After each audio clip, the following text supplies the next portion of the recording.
What's the price of your soul, and are you willing to pay it? You stroll through the market, cherry-picking the best apples, oblivious to the whispering shadows lurking just outside your peripheral vision.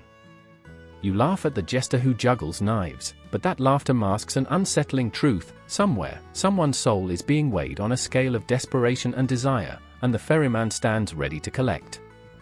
Panic sharpens the air as the streets turn dim and twisted, a kaleidoscope of colors morphing into shadows. The laughter fades. In this world, currency isn't metal, it's the essence of who you are.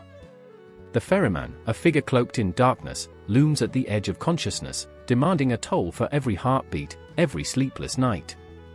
Have you ever felt the cold grip of fate tightening around your throat? That's him, tugging at the strings of your very existence. Fools think they can barter with fate, trade a trinket for a dream, a lie for a moment of bliss. But the ferryman doesn't deal in illusion, he thrives on the gut-wrenching truth of human greed. He watches, a silent observer to your every misstep, every laugh that spills too freely from your lips. The ferryman's eyes, if one can call them that, are voids of despair, absorbing your hopes like a black hole devours light. Remember when you thought you were safe? When the world felt like a puzzle with all the pieces neatly fitting together. That was before you caught a glimpse of the ferryman's smile, sharp, slick, like a blade ready to carve out your deepest secrets. He asks only one question, yet no one ever hears the answer. What do you cherish most? With a flick of his wrist, he spins tales of lost loves and broken promises, the echoes of those who fell victim to their own desires. Each story is a thread that weaves into the fabric of reality, binding you closer to the stark truth that your soul is for sale. The more you resist, the tighter the noose pulls.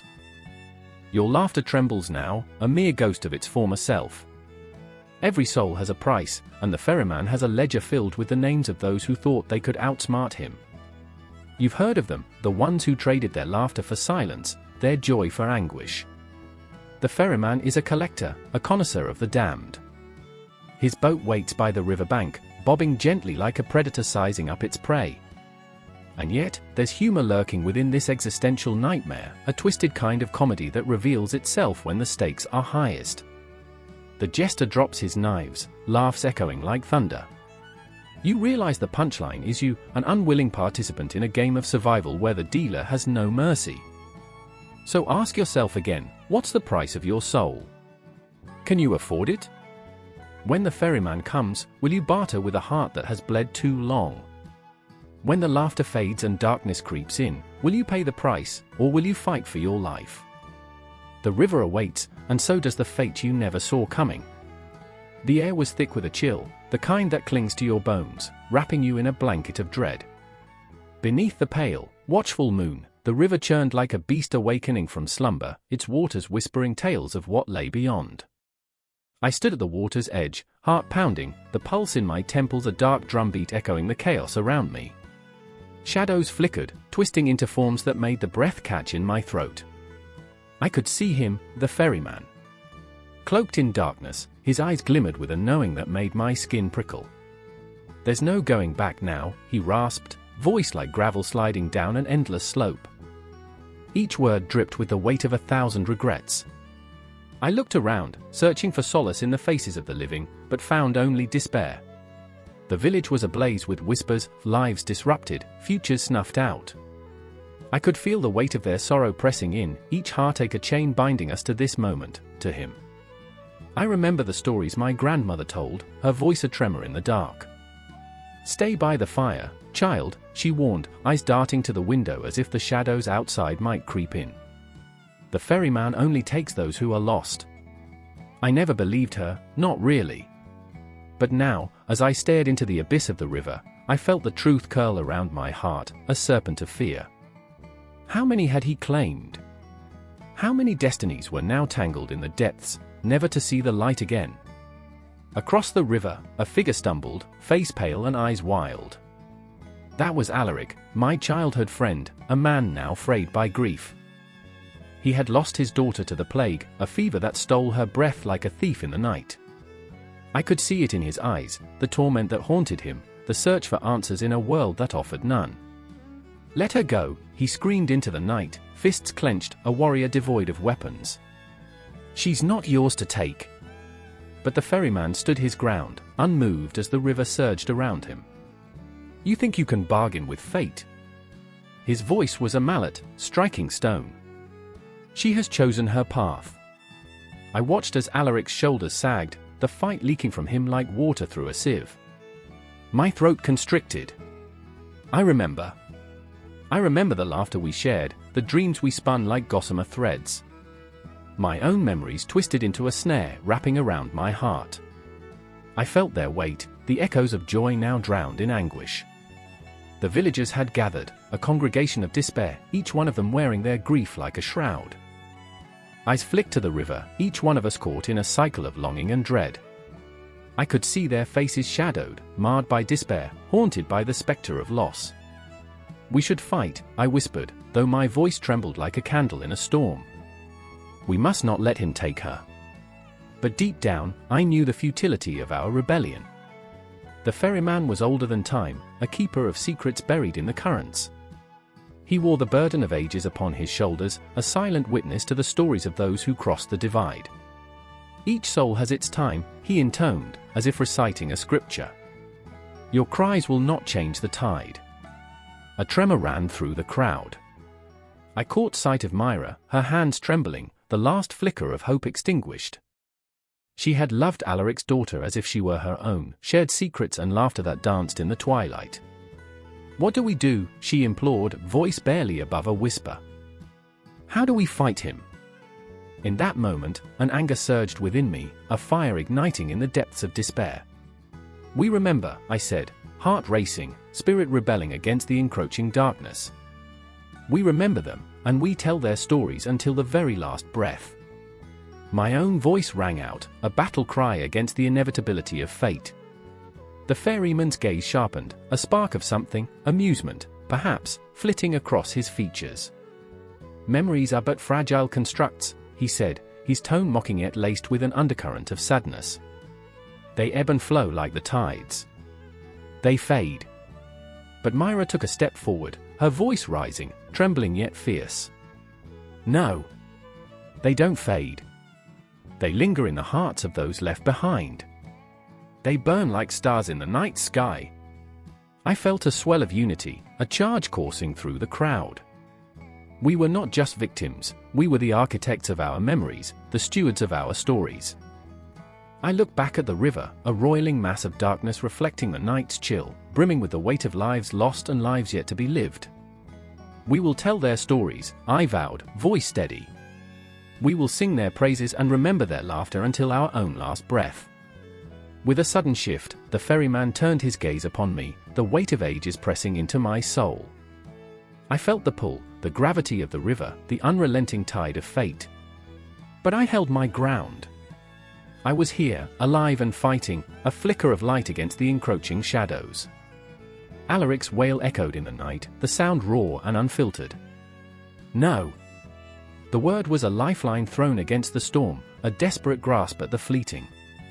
But the ferryman remained unmoved, a statue carved from the very essence of the night. Time is a river, my dear, he intoned, his voice now an eerie lullaby. And you? You are but grains of sand in its current. A creeping dread clawed at my throat, the deepening knowledge that our fight was more than just for Alaric's daughter. It was a fight for every soul lost in the dark, every dream snuffed out before its time. I remember the legends that spoke of the ferryman, tales woven into the fabric of our lives, stories that danced like firelight in the shadows. But those stories never warned us of this moment, of the battle being waged at the riverbanks between life and death, between despair and defiance. Tell them. I screamed, the words ripping from my throat. Tell their stories. Let them echo in the halls of eternity. And as the moon hung overhead, a witness to our plight, I could feel the tension thickening, a storm brewing on the horizon. The river churned, the ferryman stood firm, and the hearts around me beat as one, challenging the darkness, daring it to take what was ours. In that moment, we were not just villagers, we were warriors of memory, guardians of our own tales.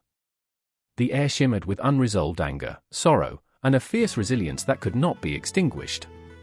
Time stretched, breaths tangled into a symphony of desperation, and I knew, deep in my bones, that this battle was far from over. The river would continue to flow, and as long as we remembered, the ferryman could never truly win. The air crackled with a tension that hung like fog over the city, the kind that pulls at your skin and whispers secrets you dare not hear. A clock tower loomed above the crumbling buildings, its hands frozen in a mocking, eternal midnight. I remember the sound, the hollow echo of a bell tolling somewhere in the distance, marking not the hours of life, but the weight of death. Shadows danced between the cobblestones, each flicker a memory, a ghostly reminder of what once was. And there, at the edge of the square, a figure stood motionless, face obscured by a hood, as if the very essence of the underworld had manifested before my eyes. As I approached, a chill sliced through the warmth of the day, sending shivers racing down my spine. It was not just the figure but the palpable fear swirling in the air, the dread that comes from knowing that the boundary between the living and the dead is thinner than a whisper. They say the underworld is a place of judgment, an abyss where souls linger, waiting for redemption or damnation, the figure murmured, voice low and gravelly, a haunting melody that echoed through the silence. I swallowed hard, my heart pounding against my ribcage, each thud a reminder of my own mortality. In the shadows of the city, lives intertwined, three souls bound by fate and fear. There was Ilara, a young woman with a heart full of hope but eyes haunted by loss. She had lost her brother to the plague, a cruel thief that stole away life and laughter, leaving her adrift in a sea of grief. I remember the dreams, she would say, her voice trembling. I remember him laughing, running through the fields, the sun on his face. But now he's just a ghost in my mind. Every word dripped with sorrow, and I could see the weight of the world on her slender shoulders, dragging her down into the darkness. Then there was Marcus, a soldier who had returned from the battlefield with wounds that no salve could heal. The blood of enemies stained his hands, a constant reminder of lives extinguished in the name of glory. I thought I was a hero, he'd whisper, staring into the void, but every victory feels like a curse. I've seen the faces of the fallen in my dreams, their eyes wide with betrayal. His voice cracked under the strain of unspoken guilt, a burden he carried like a shadow, relentless and unforgiving. And finally, there was the figure in the hood, a harbinger of the underworld itself, embodying the darkness that loomed over us all. The underworld, it crooned, is not merely a destination, it is a reflection of your soul. It is a labyrinth of your fears and desires, a mirror that shows you what you truly are. I felt a shiver creep up my spine, as if the very essence of those words seeped into my bones. The night thickened, smothering the city in an oppressive blanket of silence. Ilara's eyes glistened with unshed tears as she clutched the medallion around her neck, her brother's last gift. "He's waiting for me," she whispered, her voice trembling like a fragile leaf caught in a storm. "I need to find him." Her heart raced with desperation, a flame flickering against the encroaching darkness. The underworld was calling, a siren song promising reunion but lurking with treachery. "Do you really want to know what lies beyond?" the hooded figure asked, its voice a low rasp that sent chills down my spine. "What if your brother is not waiting with open arms? What if he has become something else, something twisted by the shadows?" Marcus clenched his fists, his gaze piercing. "We don't have time for riddles. There's a path beneath our feet, a way to confront our demons, to find peace in this chaos." But even as he spoke, I could see the flicker of doubt in his eyes, a fear that had taken root deep within him. He was not just battling the memories of a war, he was wrestling with his own fading humanity. The air shimmered with unspoken tension, a storm brewing just beneath the surface. I could almost hear the whispers of the dead, their voices intermingling with the living, a cacophony of sorrow and longing. "Every soul carries a weight," the figure said, weaving through the shadows like a spectre. The underworld is a place of reckoning, where secrets of the past claw their way to the surface, demanding acknowledgement. Ilara's breath hitched, her face pale. "What if I don't like what I find? What if he's not the boy I remember?" The fear in her voice was a raw wound, and I could feel her heart fracturing under the weight of possibility. The thought of unearthing painful truths was a terrifying prospect, yet what lay beyond the veil seemed even more daunting. Marcus stepped closer, his resolve hardening like iron. "But we must face it. We cannot let fear dictate our lives. We owe it to ourselves, to the ones we've lost. The fire in his voice ignited something in me, a flicker of courage that seemed to pulse with the rhythm of the night.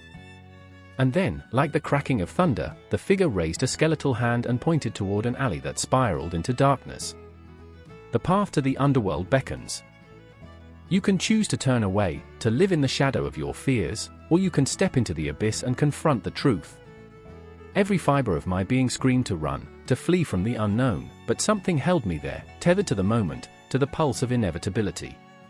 The clock tower chimed again, and I felt the ground shift beneath my feet, every heartbeat a countdown.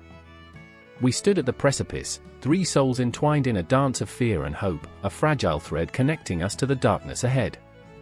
The figure lingered, an ominous reminder that the underworld was not just a destination. It was a promise of reckoning, of release, of facing the specters that haunted us. Time hung heavy, and silence wrapped around us like a shroud. In that moment, I realized that the underworld was not a place to be feared but a testament to our humanity, where pain and love intertwined, where every heartbeat echoed with the weight of existence. As we took our first steps toward the abyss, the air crackled with unasked questions, and the shadows writhed in anticipation. I could feel the pulse of 1,000 stories, waiting to be told, and I knew this was just the beginning. We were bound for something greater, something darker, and it was only a matter of time before the truth clawed its way into the light. The air was thick with a scent of smoke and decay, the kind that clung to the throat, turning breaths into ragged gasps. Shadows flickered like anxious ghosts across the surface of the river, and the mournful wails of the lost echoed in the distance, a symphony of despair that curled around the soul. A figure stood at the edge, Charon, the ferryman of the dead, his skeletal hand steady on the oar, his eyes pools of ancient sorrow. The boat rocked slightly, as if it too sensed the weight of the souls waiting to cross the black waters. I remember the first time I saw him, his presence a harbinger of fate, each droplet of river water glistening like tears in the moonlight. There was no escape, no turning back. Each face that came to him carried the burden of a life unfinished, the narratives of love, loss, and longing swirling like autumn leaves in a storm. The river, a gaping maw, was a gateway to the unknown, a place where choices and regrets became echoes of the past. I shivered at the thought, a chill creeping down my spine as I glimpsed the shadows of the souls that waited. Among them was Lysandra, a mother torn from her children too soon, her heart still heavy with the weight of their laughter. She moved like a wraith, drifting toward the boat, the reflection of hope in her eyes mingling with despair. "I have to see them," she whispered, voice trembling like the leaves on a winter's night. "They need me." But Charon's gaze held the truth she could not bear to face, a truth far darker than the river itself. "Not yet," he replied, his voice an echo of distant thunder, deep and resonant. "You must cross alone for now." I watched as her heart shattered, like glass dropping from a high shelf, scattering into the dark. The moment was raw, a wound opened wide, and I felt every shard of her sorrow pierce my own heart. Then there was Darius, a soldier clad in the rags of his past glories, bravery now a distant memory, replaced by a haunting guilt. He stood a few paces behind Lysandra, watching her with the kind of yearning that twisted his insides into knots. "I did not mean to leave," he said, his voice a husky whisper. "I fought for them, for you." But the words fell flat against the weight of silence, an emptiness that wrapped around him like a shroud. "Your fight is over," Charon replied, turning his gaze to the river, the surface reflecting the countless souls waiting, the agonizing moments stretching into infinity. Darius clenched his fists, frustration bubbling beneath his skin. "What is the point of this?" he pleaded, desperation clawing at his throat. "If I can't go back, if I can't protect them, then what am I doing here?" Charon's eyes were weary, as if he had seen thousands of broken souls like a silent witness to the tragedy of existence. "Each life has its own path," he said softly, the words laced with wisdom born of centuries. "You cannot change what is done, but you must find peace within the storm." But the truth hung between them, thick and suffocating, a reality that felt more like a curse than a gift. And I sensed the weight of it all, the unbearable tension that clung to the air, every heartbeat echoing with the cries of the past. The river churned beneath us, dark and foreboding, as I caught glimpses of figures trapped within its depths, gazes frozen in terror, souls reaching out in a desperate grasp for life. They were the forgotten, the ones who had lost their way. I felt a shiver run through my body, the realization that each soul carried a story, each had known love and laughter, pain and loss, just like us. Lysandra stepped closer, her fingers brushing the coldwood of the boat, feeling for something beyond the tangible.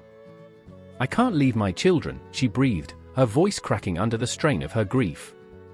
"They need my light, my warmth." I felt my heart twist, the sorrow emanating from her like a beacon, pulling on the strings of empathy deep within. Darius stepped forward, trying to anchor her, his own pain spilling over, mingling with hers. In that moment, time paused, the air was thick, charged with a kind of electric desperation. The moon hung low, a watchful eye on our fragile humanity, illuminating the dark corners where fear and resolve wrestled for dominance. The boat rocked again, and I could feel Charon's presence wrapping around us, a looming shadow of inevitability. "You must choose," he said, the weight of those words crashing down like waves against a cliffside. "What is left behind, or the uncertain path ahead?" The question hung in the air, a heavy fog of possibility, and I held my breath, caught in the tension of their choices. Lysandra's gaze locked onto Darius, and in that shared moment, I saw the flicker of understanding, the essence of life and love woven together, even in the darkest of times. "I can't," she gasped, eyes glistening with unshed tears. But maybe, the words trailed off, a whisper lost in the wind. Darius reached for her, his hand trembling, a lifeline extended across the chasm of their grief. "What if we both," he began, but Charon shifted, the currents of fate swirling around us. "There is no place for both, not yet." The truth resonated, but it felt like a knife slicing through the fragile fabric of their hope. Each soul waited, breathless, caught in the limbo of their desires, their fears. The river sang a haunting tune, a reminder of the past that clung like cobwebs, and I could feel the weight of every heartache, every regret, wrapping around us like chains. We were all prisoners of our own making, held fast by the memories that refused to fade. I knew then that this moment would echo long after the boat drifted away. The confrontation was not just between life and death, but between the choices we make and the sacrifices we bear. And as Charon's oar dipped into the water, the ripples spread outward, a reminder that every choice sends waves across the surface of time, unseen, yet profoundly felt. The air crackled with an energy that was both chilling and beautiful, a reminder of the fragility of existence. And as I watched the souls begin to board, the echoes of their stories whispered around me, tragedies, triumphs, and the haunting question that lingered like a spectre: what does it mean to truly live? In the shadows of that twilight, the moment held its breath, and so did I, yearning for an answer that danced just beyond reach, cloaked in the mysteries of the dark. The river awaited, an endless expanse of uncertainty, where every soul held its own truth, a tapestry of emotions woven with the threads of fate. And there, on the edge of oblivion, the stories began to intertwine, waiting for the next turn of the oar, the next whisper of the unknown. A fog hung thick over the banks of the river Styx, swirling like a lost soul searching for direction. The air reeked of decay and despair, each breath laced with the bitter taste of forgotten dreams. I stood there, transfixed, heart pounding in my chest, knowing I was on the precipice of something unimaginable. The water moved slowly, almost mockingly, glistening in the dull light like a serpent coiling in wait. Ghostly whispers danced around me, and I could almost hear the cries of those who had crossed before. Each sound was a reminder, each moment, a countdown.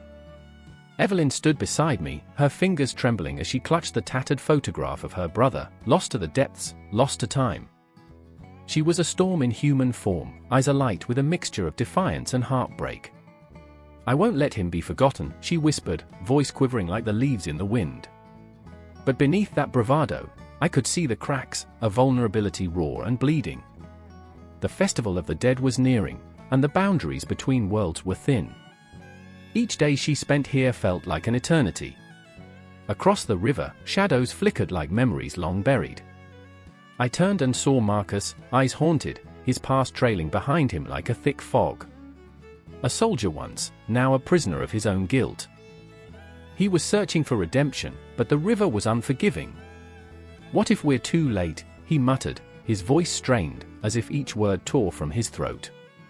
"What if he's already gone?" The weight of his thoughts sank down like stones in the water, each one a reminder of the lives he couldn't save.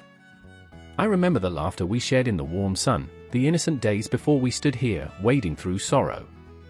I remember the way Evelyn's laughter rang like silver bells, and Marcus wore his heart on his sleeve, ready to fight demons both inside and outside. But none of that seemed to matter now, not with the river looming before us, a harbinger of all that was lost. The river Styx is not just a boundary, it is a mirror, a reflection of our grief. It pulls at the threads of your soul, revealing the deep, jagged scars hidden beneath the surface. I felt it tugging at the edges of my own heart, demanding an answer I wasn't ready to give. Each ripple carried a story, a confession, a desperate plea for forgiveness. I stepped closer, the water lapping at my feet as if inviting me to surrender. "Do you think he's waiting for us?" Evelyn's voice broke through the haze, cutting like a knife. Her hope hung in the air, fragile and fleeting. But hope can be a cruel thing, like mist that hides the truth. I didn't know how to answer. The Styx was a veil, a threshold between realms, and what lay beyond was a mystery wrapped in shadows. I glanced at Marcus, his face set in a mask of determination. "If he is, we'll find him," he said, but the doubt lingered in the corners of his eyes. The river's murmur seemed to echo his thoughts, a taunting whisper that twisted into a symphony of despair. What if this was a fool's errand? What if we were chasing ghosts, our hearts burdened with dreams that would never materialize? But Evelyn's resolve was like fire. She took a step forward, into the depths, the cold water gripping her ankles like a lover's embrace. "I have to believe he's still there." The moonlight caught her tears, transforming them into diamonds that sank into the abyss.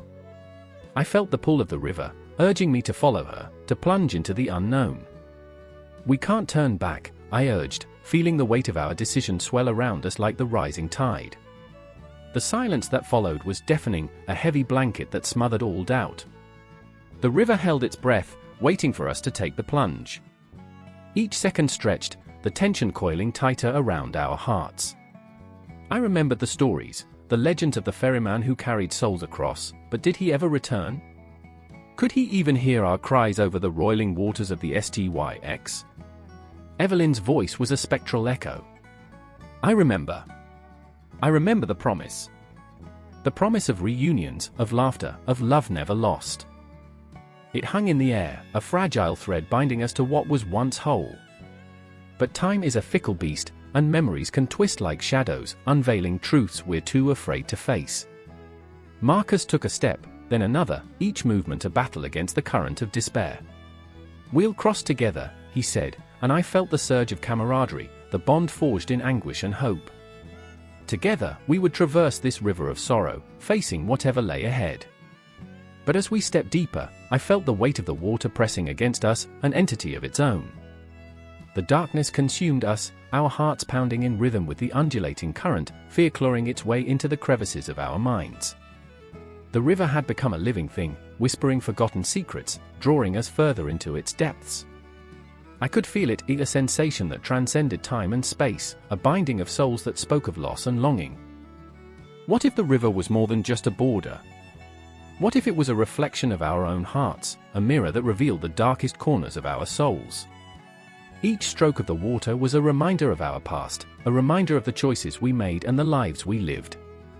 I felt the shadows closing in, the weight of sorrow pressing down on us, but we couldn't turn back. Not now. We had to face the darkness that lay ahead, together. With every step through that chilling water, we became entwined in our own fears, our own hopes. The river Styx was not just a passage, it was a crucible, a place where we would be forged anew or shattered into oblivion. Our breaths mingled with the fog, our hearts echoed with the cries of the lost. And as we crossed into the depths, I knew we were not just searching for Evelyn's brother. We were searching for ourselves, for the pieces of our souls long drowned in the tides of time. The river's whispers grew louder, a cacophony of voices urging us deeper into the void. And as we plunged into the unknown, I could only wonder, would we find what we sought? Or would the river Styx claim us too, leaving nothing but echoes of our memories behind? The air was thick with smoke, clinging to the back of my throat like a bitter reminder of what was lost. I could hear the faint cries of the damned echoing in the shadows, a cacophony of desperation that sent chills racing down my spine. The market square lay before me, an old, cobbled arena of broken dreams where the flickering lanterns cast ghostly silhouettes against the walls. It was here, amidst the chaos of the living and the whispers of the dead, that the true price of passage was paid. I remember the first time I saw Livia. She stood at the edge of the square, her silhouette framed by the hazy light, clutching a wooden talisman against her chest. Her eyes, wide and wild, seemed to pull me in, begging me to understand the weight of her sorrow. She was searching for something, someone lost, perhaps. I watched as she trembled, each breath a silent prayer, her heart pounding in rhythm with the distant church bells that tolled over the blood-stained cobblestones. Somewhere between hope and despair, she had strayed too far from the path of the living and ventured into the realm of shadows. Then there was Anton, the butcher's son, whose hands were stained not just with blood from his trade but with the ghosts of his past. A man of laughter turned bitter, he wielded a knife with the precision of a surgeon but the heart of a madman. Today, the markets buzzed, but he stood still, rooted in memory, his mother's face etched in the lines of his brow, her voice a haunting melody that played on repeat. I could see the weight of regret pressing down on his shoulders as he scanned the crowd, looking for a sign, a flicker of recognition, something to lift the relentless fog of grief that enveloped him. Do you ever feel like we're just coins tossed into a wishing well? Livia said suddenly, her voice barely above a whisper yet piercing through the din. Each wish we make is a prayer, but how many are answered? I felt the chill of her words grip my heart. Here we were, drowning in the currency of hope, bartering with our souls for moments of clarity, trading dreams for fleeting glimpses of peace. I wanted to tell her that wishes were nothing more than smoke, wisps of dreams that vanished as quickly as they appeared. Instead, I nodded, feeling the shared weight of our burdens. The market pulsated around us, a living organism made of desperation and desire, yet we stood apart, cocooned in our shared silence, the shadows of our pasts clawing at our ankles like hungry ghosts. As night fell, an unspoken agreement settled between us. We moved through the throng, searching for what we needed but fearing what we might find. The coin we carried was not metal, it was the weight of our choices, the guilt of our abandoned prayers. Each offering we laid down, each piece of ourselves we surrendered, felt like another step into the abyss. Did you hear that? Anton suddenly gripped my arm, his voice shaky. A sound, low and sinister, rippled through the crowd, a whisper, a chant, something ancient and haunting. He looked into the depths of the crowd, eyes wide, fear painted across his features. The wraiths are here. They are gathering. I knew the wraiths well, the specters of those who had passed, shadows that lingered in the corners of the city, eternally searching for their lost coins of passage. They thrived on our fears, feeding off our sorrow and regrets. I could almost see them now, slipping through the cracks of the night, unseen but felt, a chill that crawled beneath my skin. Livia, I whispered, but she was already lost in her own reverie, her eyes glistening with unshed tears. I remember, she began, her voice trembling, the way the stars used to shine. They felt like promises, like something we could hold on to. Memory spilled from her as she spoke, fragments of light in a sea of darkness. But now, they're just ghosts, too. My heart tightened within my chest. I wanted to reach for her, to pull her back from the edge where shadows beckoned, but I was frozen, rooted in my own despair. I remembered all the times I had wished for something more, for escape, for freedom. But freedom came at a price, a steep one, weighed in the currency of sacrifice. The voices grew louder, swelling like an incoming tide, drowning out the laughter and cries of the market. It was a symphony of despair, haunting and beautiful.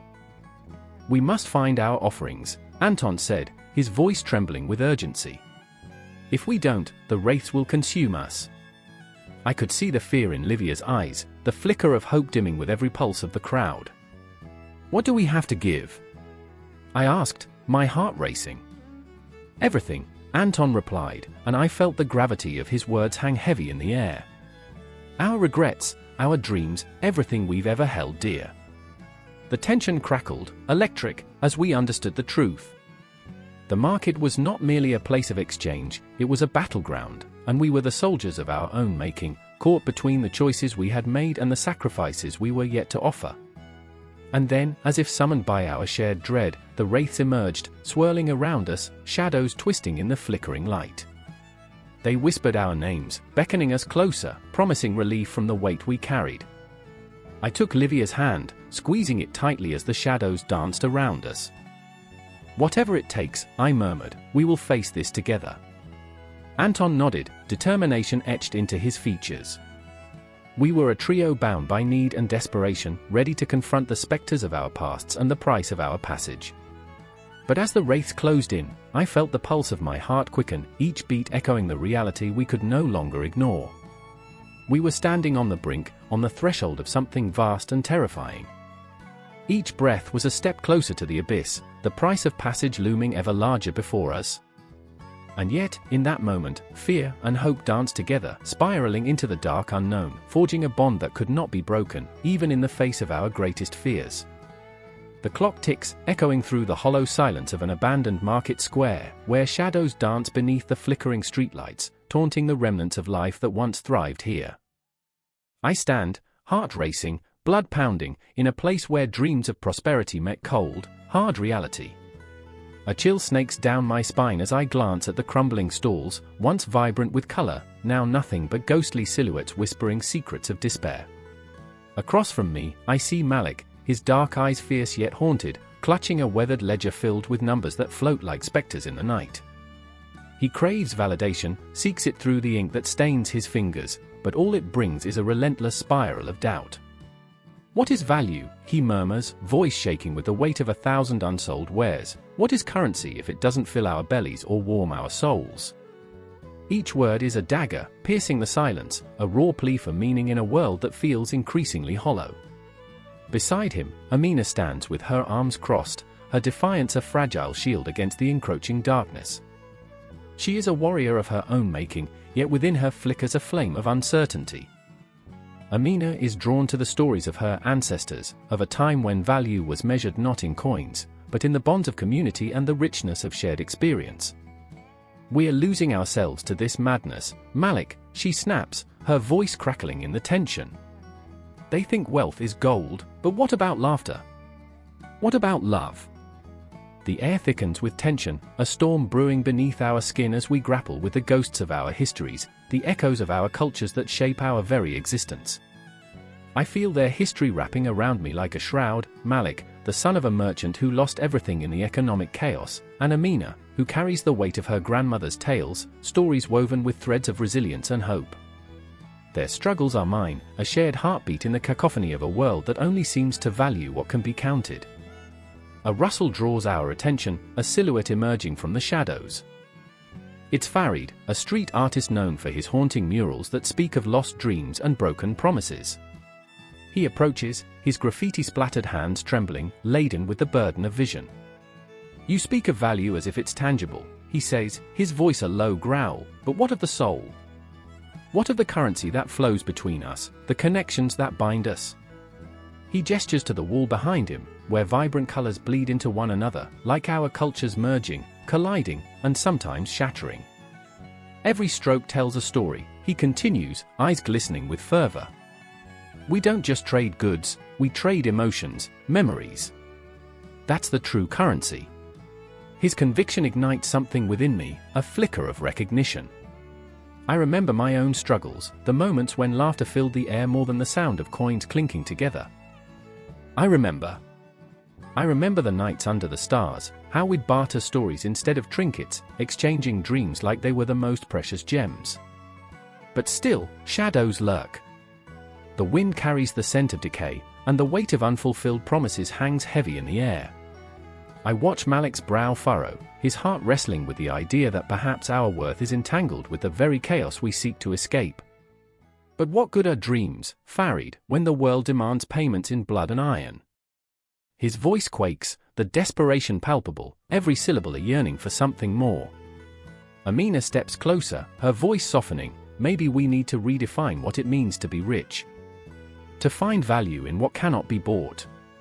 The streetlights flicker, the shadows seem to listen, the universe holding its breath. Time feels suspended, each heartbeat reverberating through the empty square as we confront the haunting specter of our beliefs. I remember I remember the laughter of children echoing through the streets, the warmth of hands clasping together in solidarity, and the bitter taste of loss that haunts every corner of our lives. How do you measure joy? How do you quantify love? The question lingers, a ghostly riddle that refuses to fade. As the night deepens, the square fills with echoes of our ancestors, their voices merging with our own. We are merely vessels, carrying the weight of stories that stretch across time, each tale a thread in the tapestry of our existence. Malik, Amina, and Farid stand at the crossroads of despair and hope, their souls exposed like raw flesh, yearning for connection amidst the chaos. A sudden chill sweeps through, and I feel the presence of ghosts, those who once thrived on the richness of human connection, their spirits woven into the fabric of the streets. They whisper of a time when value was not measured in currency, but in the laughter shared over a meal, the kindness extended in times of need. Their voices intertwine with ours, a symphony of longing and belonging, the pulse of our collective memory. I refuse to be a prisoner of this madness, Amina declares, her spirit igniting with a fierce determination. We will remind them of what truly matters, of the stories that need to be told. The words hang in the air, charged with potential, the promise of a revolution born not from violence, but from the simple act of sharing our souls. Tension simmers, and I feel the weight of their resolve, the urgency of their dreams intertwining with my own. We stand together, a motley crew forged from the ashes of despair, ready to reclaim our narrative. The world may not value our stories, but deep within, we know the truth, our souls are worth more than gold, richer than any currency forged in the fires of greed. The clock ticks on, relentless, but we won't let it dictate our worth. In this moment, we are all artists, rebels, dreamers, bound together in a tapestry that defies the constraints of time. As the shadows stretch and the night deepens, we embrace the uncertainty, daring to redefine the very essence of value. The journey leads us, not to an end, but to a beginning, an unending cycle of love, laughter, and connection that resonates through the ages. And so we stand, bathed in moonlight, the weight of our histories pressing against our chests, ready to create a new narrative that sings of hope and resilience. A currency that transcends the physical, echoing through the cosmos, resonating in the very fabric of our beings. The boat rocked gently, the surface of the water shimmering like a veil pulled taut over a hidden truth. Shadows danced on the banks, flitting between trees that stood like silent sentinels, their gnarled branches clawing at the twilight sky. A chill ran down my spine, the air thick with the scent of damp earth and something else, something metallic, like the whisper of blood. I could feel it in the marrow of my bones, this night was not meant for the living. I stood at the edge of the dock, my breath visible in the chilled air, a ghost clinging to the precipice of life. Everything felt electric, the very fabric of the universe trembling with unspoken fears. The ferryman was late. He was always late. I remember the first time I met him, standing at the same dock, the same eerie stillness around us, but it felt so different then. Hope thrummed in my chest. Now, despair echoed in the darkness, each pulse a reminder of what I had lost. "Come on, Alaric," I whispered, my voice cracking like dry twigs snapping underfoot. "Where are you?" He had promised to be there, to guide me through the thin veil between life and death, but promises were fragile things, easily broken. The fog rolled in, thick as a shroud, wrapping around me, suffocating like grief. It felt like all the regrets I carried were manifesting as tendrils of mist, reaching for me, begging to be acknowledged. And then, as if summoned by my despair, there he was. Alaric appeared out of the gloom, his silhouette a dark contrast against the pallid moonlight, the boat behind him a vessel of shadows. His eyes glinted like shards of glass, reflecting a world that existed just beyond my reach. He was more than just a ferryman, he was a guide and a guardian, a creature made of sorrow and resolve. "Are you ready?" His voice cut through the silence, raw and heavy. I looked into his eyes, searching for a hint of the warmth I once knew, but all I found was the abyss, a void that echoed with the weight of untold stories. I thought of my sister, Lila, her laughter like music in my mind, now silenced forever. Tears threatened to spill, but I swallowed them down, the bitterness stinging my throat. The past clung to me like a shroud, and I hated how it engulfed me. "I have to be," I replied, my heart thudding, a frantic drumbeat against the stillness. I climbed into the boat, the wood creaking under my weight, a warning of the truth that lay beneath the surface. Alaric pushed off, the oars slicing through the water, sending ripples that shimmered like the echoes of memories I could no longer hold. The river, once a lifeline, now felt like a winding path of lost souls, each ripple a whisper of those who had crossed before. "You know it's not just a journey for you," Alaric said, his gaze fixed on the horizon where the night merged with unseen realms. "The living and the dead dance together here, and every choice you make ripples through both worlds." I wanted to scream, to shatter the facade of calm that surrounded us. "What do you know about loss?" I shot back, my voice shaking. "You take people across. You don't leave a piece of your heart behind every time." His eyes softened, and for an instant, the darkness receded, revealing a flicker of understanding. "I do, in a way," he said, his voice almost a whisper now. "Every soul I ferry is a weight I carry. Every choice they make, a ghost in my heart." I shivered, the truth of his words resonating within me. The sky darkened further, and I could feel the pull of time, each second stretching out like an eternity. I remembered Lila's smile, her hand in mine as we danced under the stars, the world falling away. "I want her back," I murmured. "I can't let go." Alaric's expression hardened. "You can't bring her back. You can only carry her memory. And in carrying it, you hold her light." The words struck me like arrows, piercing through the fog of my grief. I looked down into the water, the moon's reflection rippling under the weight of my despair. What if I don't want to let go? What if I want to fight? "Fighting won't bring her back," Alaric said. "You have to understand that every moment spent in the past is a moment stolen from the future. She wouldn't want that. She'd want you to live." The boat rocked again, the water swirling like a tempest beneath us. My heart raced as shadows began to rise from the depths, faces twisted in anguish, cries echoing in the night. "What are they?" I gasped, the fear clawing at my throat. "Lost souls," Alaric answered, his voice steady despite the chaos. "They are bound to this realm by their regrets, their unfinished business. You have to choose, or you'll end up like them." I looked closer, recognizing the faces, friends, family, loved ones, all drifting in the current, their eyes hollow, pleading. They were reflections of what I feared, what I could become if I continued to dwell on the past. The water beckoned me, seductive and cruel. "I don't want to be one of them," I realized, a shuddering breath escaping my lips. Alaric rowed faster, a fierce determination in his strokes. "Then fight for the light, not the darkness. Remember them, but don't be consumed by them." The river twisted ahead, a fork splitting the path. On one side lay a swirling mist, dark and suffocating, and on the other, a glimmering light that pulsed with warmth. I felt the pull of both, like the weight of two hearts beating within me. "Choose," Alaric urged, his voice rising above the chaos. "You must choose." I closed my eyes, allowing memories to flood over me, the laughter, the warmth, the moments that shaped who I was. I remembered Lila's smile, felt it blossom in my chest, a soft glow amidst the shadows. "I choose life," I whispered, the words breaking free like a prayer. The boat lurched as the light enveloped us, warm and inviting. The shadows recoiled, their cries fading into whispers as we surged ahead. In that moment, I understood the ferryman's journey was not just about the passage of souls, but the choice to carry the light of those we've loved, to honor them by living. And as we sailed toward the light, I could hear Lila's laughter echo through the night, a symphony of hope piercing through the darkness, a reminder that the journey was endless, the pathways between life and death forever entwined.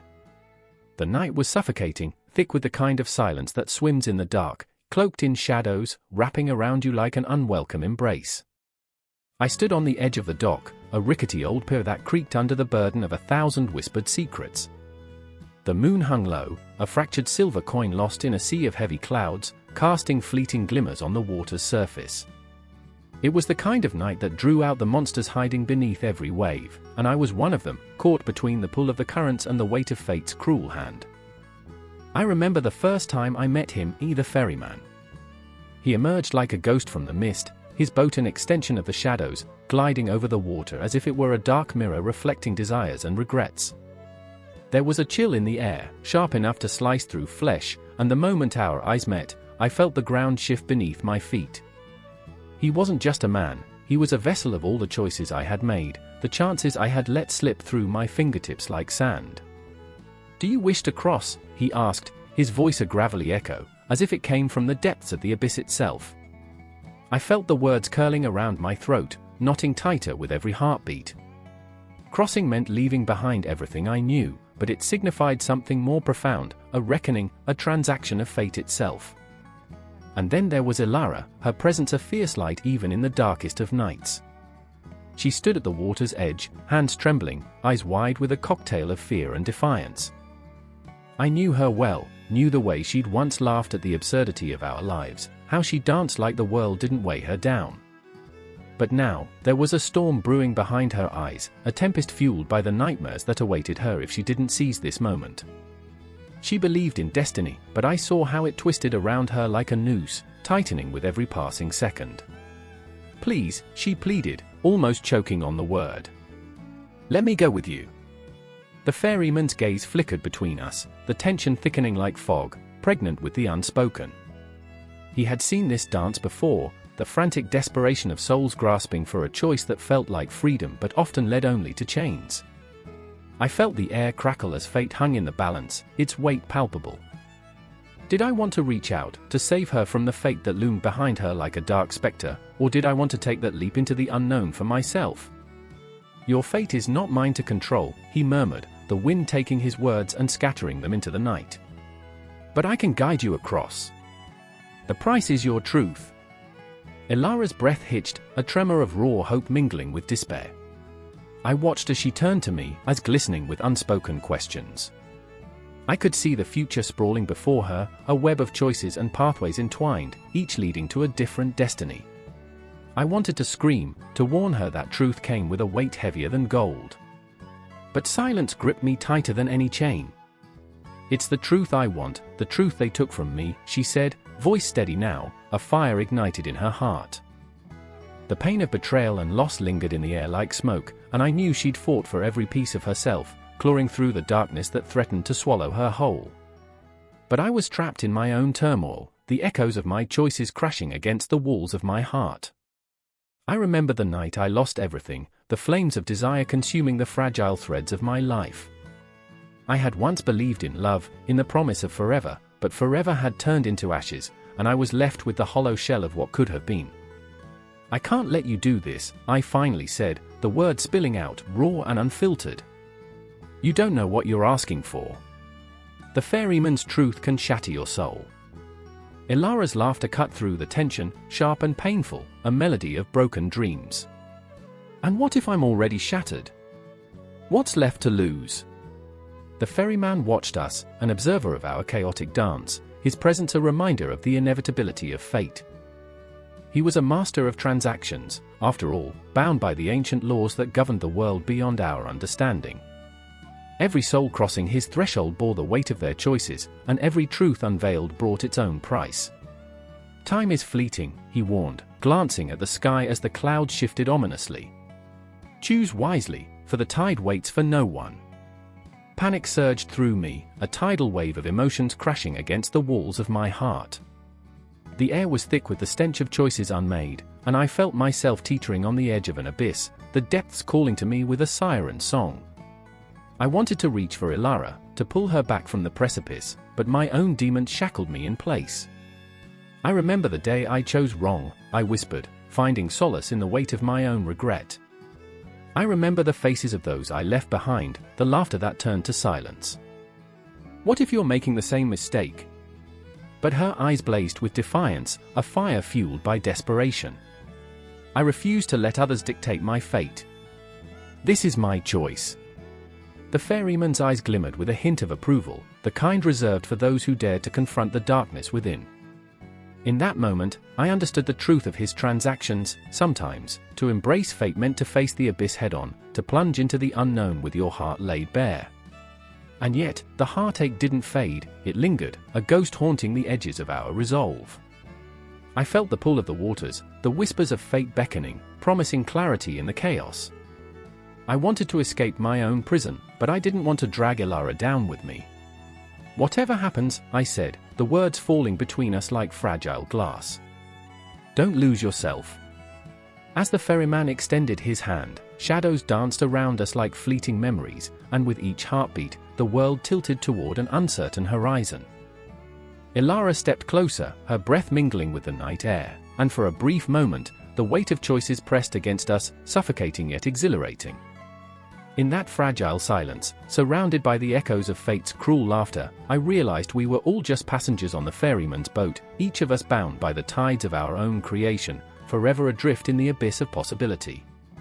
And as I watched Ilara take that final step into the unknown, I knew that this was only the beginning, an unending ripple in the vast ocean of what could be, where fate held no mercy, and the shadows were always waiting.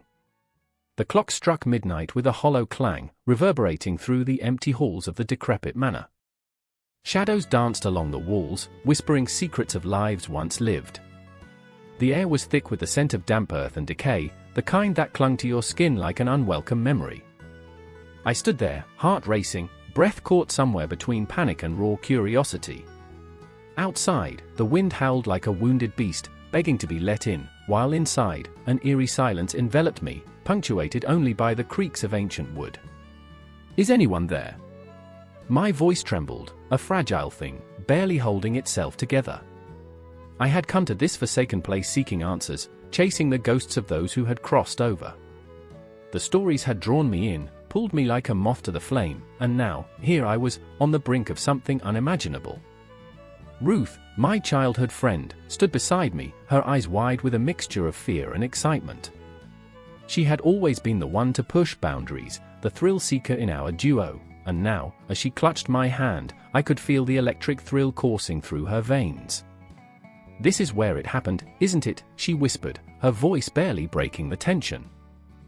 The room seemed to pulse with the weight of unspoken history, every corner a reminder of lives ended, broken promises, and whispered regrets. I remembered the stories, the executions, the betrayals, the souls lost in time. Each tale was a thread woven into the fabric of this place, and now, those threads were pulling tight around us. "The old lady said they come back," I murmured, half to myself, half to Ruth. "The ones who never found peace."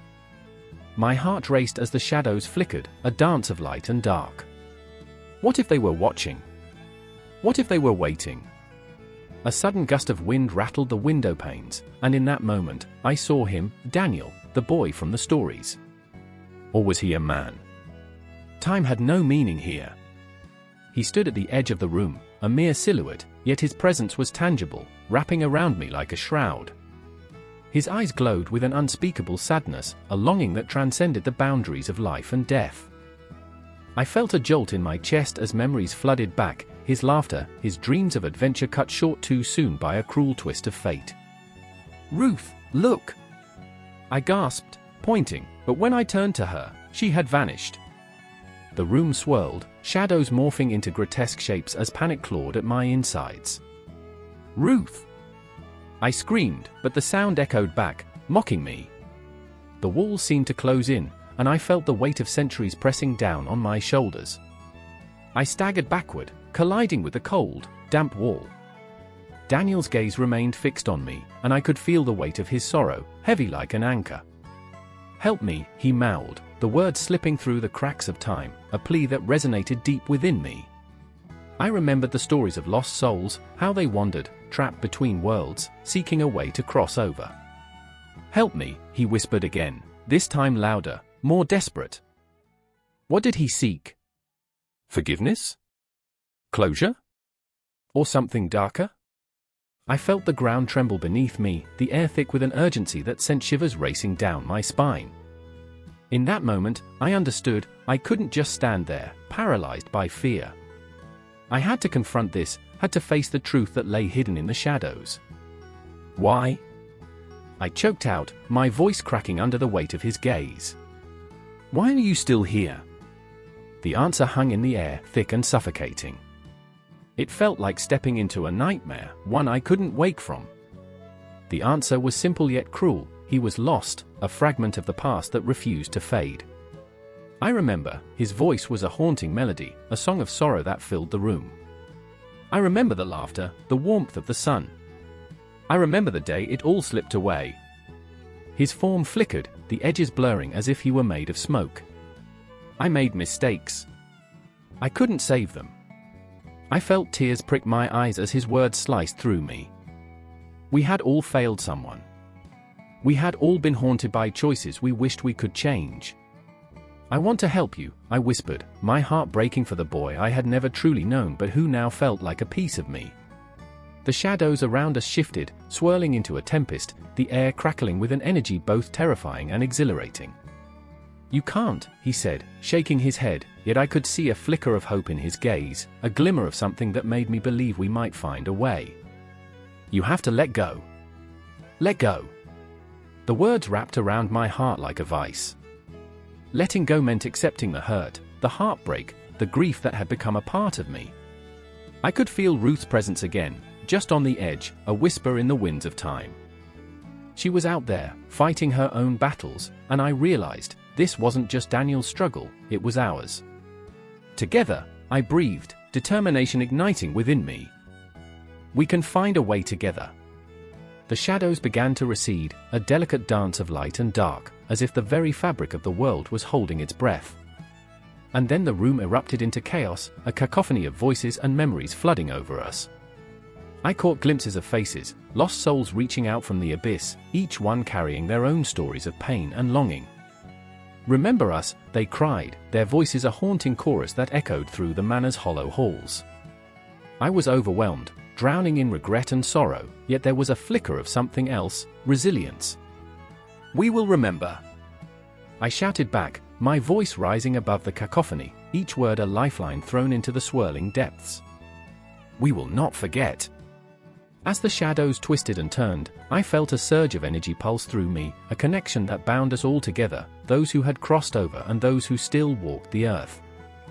I could feel Ruth's hand in mine again, her strength grounding me as we faced the darkness together. The air crackled with intensity, each heartbeat resonating like thunder in the silence that followed. The shadows began to fade, and I understood, we were in this together. Souls intertwined, stories woven through the tapestry of time. There was no ending, only an infinite cycle of longing and remembrance, a bridge that stretched between worlds. And as the last echoes of the past faded into the night, I realized this was just the beginning. Night had fallen, but the dawn was on the horizon, waiting to break free from the shadows. And with it, we would carry the weight of those lost souls into the light, their stories forever etched in our hearts. The night was thick with the stench of damp earth and fallen leaves, a shroud that clung to the shoulders like a cold embrace. Shadows danced in the flickering light of a single lantern, illuminating the pale face of a woman whose eyes burned with unshed tears. Her name was Elara, and she stood at the edge of the river, the water swirling like a tempest of dark memories beneath her. Each wave whispered secrets, the lost, the forgotten, the damned. A rustle in the brush sent a shiver down her spine, and she turned, heart thundering like a war drum. There he was, the ferryman, draped in a cloak that seemed woven from night itself, a face half hidden beneath a hood, revealing only a jawline marked by a lifetime of sorrow. The boat bobbed gently at the shore, an uninviting vessel waiting for souls too weary to resist the call of the deep. It was said that he carried the living and the dead, a bridge between unbearable grief and eternal silence. "I'm not ready," she whispered, the words barely escaping her lips, fragile as breath in the chill of twilight. But ready or not, she felt the pull of destiny, a weight as heavy as the stones lining the riverbed. The ferryman's gaze pierced through the darkness, not unkind but devoid of judgment. Yet there was something unsettling about his eyes, were they pools of understanding, or voids that swallowed hope whole? "I know," he said, his voice like gravel breaking beneath the weight of truth. "You're here for him." Elara's heart twisted. Memories flooded her mind, a boy with laughter like sunlight, who chased fireflies in the twilight. They were meant to grow old together, yet here she stood, haunted by the specter of what could have been. "I remember," she gasped, each recollection a shard of glass lodged in her chest. "I remember every promise made under starry skies, every stolen kiss that tasted like the sweetness of forever." but forever crumbled with the dawn of that fateful day, the accident, the blinding flash, the silence that followed. It had ripped the laughter from her world, leaving only echoes of grief. And now, faced with the ferryman, she wavered. Would this be her final goodbye?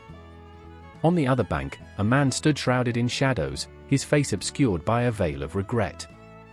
Thomas, a lost soul grappling with the weight of his own choices. The ferryman had once ferried him across, but now he lingered, unable to move forward, a ghost in his own life. Go, he whispered hoarsely, as if he could read her thoughts. You owe it to him. Ilara's breath hitched, caught in the throes of an impossible decision. She glanced toward the ferryman, who waited like a statue carved from the night. Why does it have to be this way? Her voice trembled, laced with the desperation of a woman clawing for a sliver of hope. Why can't I just go back? Because time is a relentless river, he replied, each word a stone cast into the depths. You can't swim upstream. You must face what lies ahead. But what lay ahead was a chasm of uncertainty. Ilara felt the ground shift beneath her, the very fabric of her reality threatening to unravel. She looked back at Thomas, whose eyes glistened with unshed tears, a mirror of her own anguish. In that moment, she understood his pain. He was a prisoner of his past, shackled by the weight of guilt and sorrow. I don't want to leave him, she cried out, voice breaking under the strain of unbearable loss. Not now. Not ever. Love doesn't die, even when the body does, the ferryman said softly, as if trying to untangle the threads of her heart from the shadows. But holding on too tightly can drown you. You must choose. The air crackled with tension, the silence heavy with the unsaid. Ilara felt the pull of the river, a siren's call that drummed in her ears. She could see him, her love, waiting, just beyond the veil, a flicker of light in the abyss. Yet the idea of surrendering to the darkness clawed at her insides, fear mingling with a longing to embrace what lay beyond. We're all just echoes, Thomas murmured, stepping closer, his voice laced with the weight of wisdom that came only from grief. Fleeting moments carved into the stone of time, fading yet eternal. Don't let your echoes drown in silence. She looked at Thomas, really looked at him. A man who bore the scars of his own decisions, who understood that love was a double-edged sword. What if I can't let go? She asked, trembling on the precipice of despair. Then you will be lost, he replied, his voice steady, echoing with a finality that chilled her. And he will be lost too. In that moment, the ferryman stepped forward, his gaze piercing, demanding. The choice is yours, Ilara. Life is not a straight path, it weaves and bends through the fabric of existence. You can step into the boat, or you can step back into the world, embracing the echoes of your love until they fade into the night. The lantern flickered, casting long shadows that twisted and writhed like the memories in her heart. What would it mean to step back? To abandon the solace of the past and face a world tainted by absence? Her heart raced, each beat a drum of defiance, a cry against the encroaching darkness. Choose, the ferryman urged, his voice unwavering. Ilara's breath quickened, a storm building inside of her. She felt the weight of time pressing down, the river's current pulling her toward eternity, but there was something raw, something fierce within her, a spark that refused to be snuffed out. I remember the laughter, the love, the dreams, she said, words tumbling from her lips like sacred prayers. I remember who I am, not just who I lost. In that instant, the future blurred before her, a kaleidoscope of choices stretching infinitely. Perhaps she could carry him with her, a luminous echo whispering in her soul. Maybe this was not an ending, but a beginning, a strange, haunting farewell that still allowed for life. The ferryman's expression softened, the weight of the world settling on his shoulders. Then step forward, not back. Honor your love, but live. With a deep breath, she took a step toward the boat, heart pounding, eyes bright with unshed tears.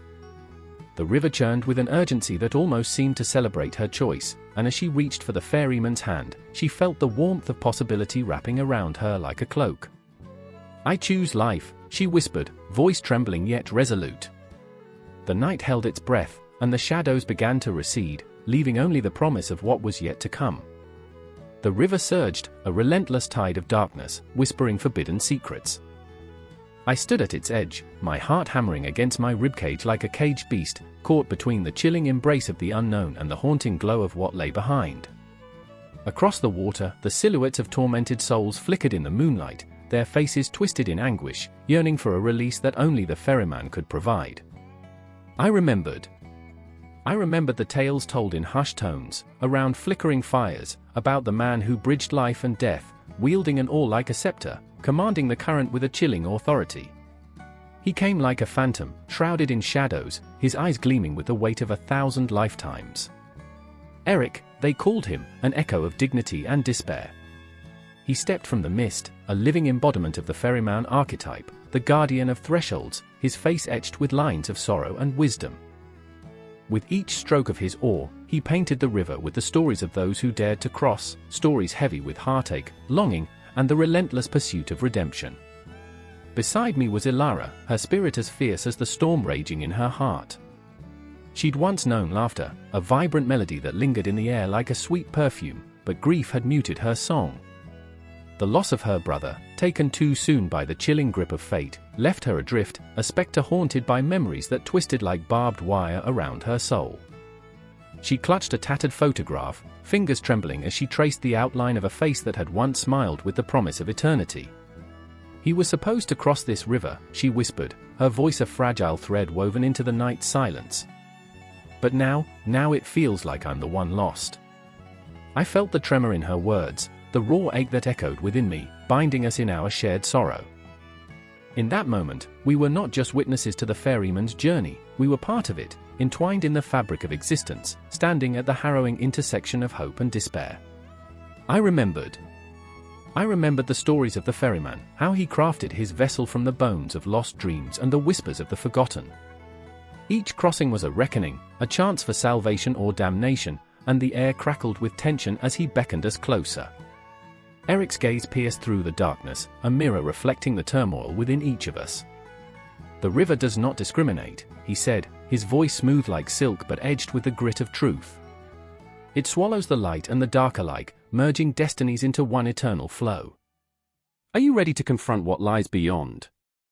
Ilara's breath hitched as she stepped forward, her resolve solidifying like granite beneath the weight of her grief. I need to see him, she declared, voice steady, yet quivering with the remnants of doubt that clung to her like shadows. I need to know if there's a way to bring him back. But there was no promise in Eric's eyes, only the stark reality of the choices that lay ahead. You seek to change the course of fate, he murmured, the river swirling restlessly at his feet, as if it too was aware of the tempest brewing within her. But fate is a cruel mistress, and she rarely grants second chances. I felt the air grow taut, the very fabric of existence vibrating with the weight of unspoken fears. The river's current whispered tales of those who had dared to defy fate, an echo of ambition, courage, and the chilling reminder that not all who crossed returned. I remembered the stories of the ferryman's past, of lovers torn apart and souls lost to the abyss, each tale a thread woven into the intricate tapestry that was life and death. Ilara's eyes glistened with unshed tears, a storm brewing within the depths of her soul. What if I could change things, she implored, desperation coating her words like a bitter poison. What if I could save him? Eric's silence hung heavy in the air, a stark contrast to the turmoil swirling around us. He stepped closer, his presence enveloping us, the shadows dancing around him as if they too were tied to his fate. Every choice has a cost, he warned, his voice low and solemn. The river demands a sacrifice, a piece of you, or someone you love. The weight of his words crashed over us like a tidal wave. I felt the chill reverberate through my bones, the raw truth of his declaration slicing through the fog of our desires. Ilara's resolve wavered, and I could see the flicker of doubt crossing her features, the internal battle raging beneath her steadfast exterior. Her hands tightened around the photograph, knuckles white as if holding on to the remnants of a fading hope. I remembered the tales of the ferryman, how he had carved his existence from the sorrow of the crossing. He was neither savior nor villain, he was a reflection of the choices made, a harbinger of truth. I turned to look at Ilara, my heart aching for her, realizing that her journey was not just about reclaiming her lost brother, it was an exploration into the depths of her own heart, a confrontation with the echoes of her past. Are you willing to pay the price? I asked softly, my voice barely a whisper, yet it felt monumental in the stillness that ensued. She hesitated, the weight of my question hanging in the air, pregnant with uncertainty and fear. The river churned beneath us, shadows swirling, whispering secrets only the ferryman could understand. Eric's gaze remained fixed, unflinching, as if he were gauging the very essence of our souls, weighing our desires against the inevitable truths of existence. Ilara stood at the precipice, a tempest of emotions battling within her. The river beckoned, dark and alluring, a siren's call echoing through the night. I felt my own heartbeat quicken, a rhythm that mirrored the chaos surrounding us. Would she choose to cross that threshold? Would she embrace the darkness in the hope of finding light? The tension thickened, wrapping around us like a shroud, as the river pulsed with life and death, an eternal cycle that neither of us could escape. The air crackled with anticipation, a moment suspended in time, waiting, ever waiting, for the choices that would shape our destinies. And in the depths of that silence, I realized that this was just the beginning. The ferryman stood poised, a guide through the shadows, and the echoes of our hearts were just starting to resonate.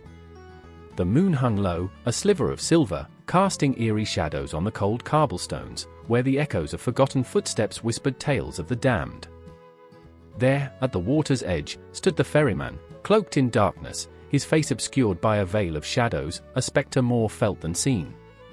His boat rocked gently, a groaning cradle for souls that wandered too close to the abyss.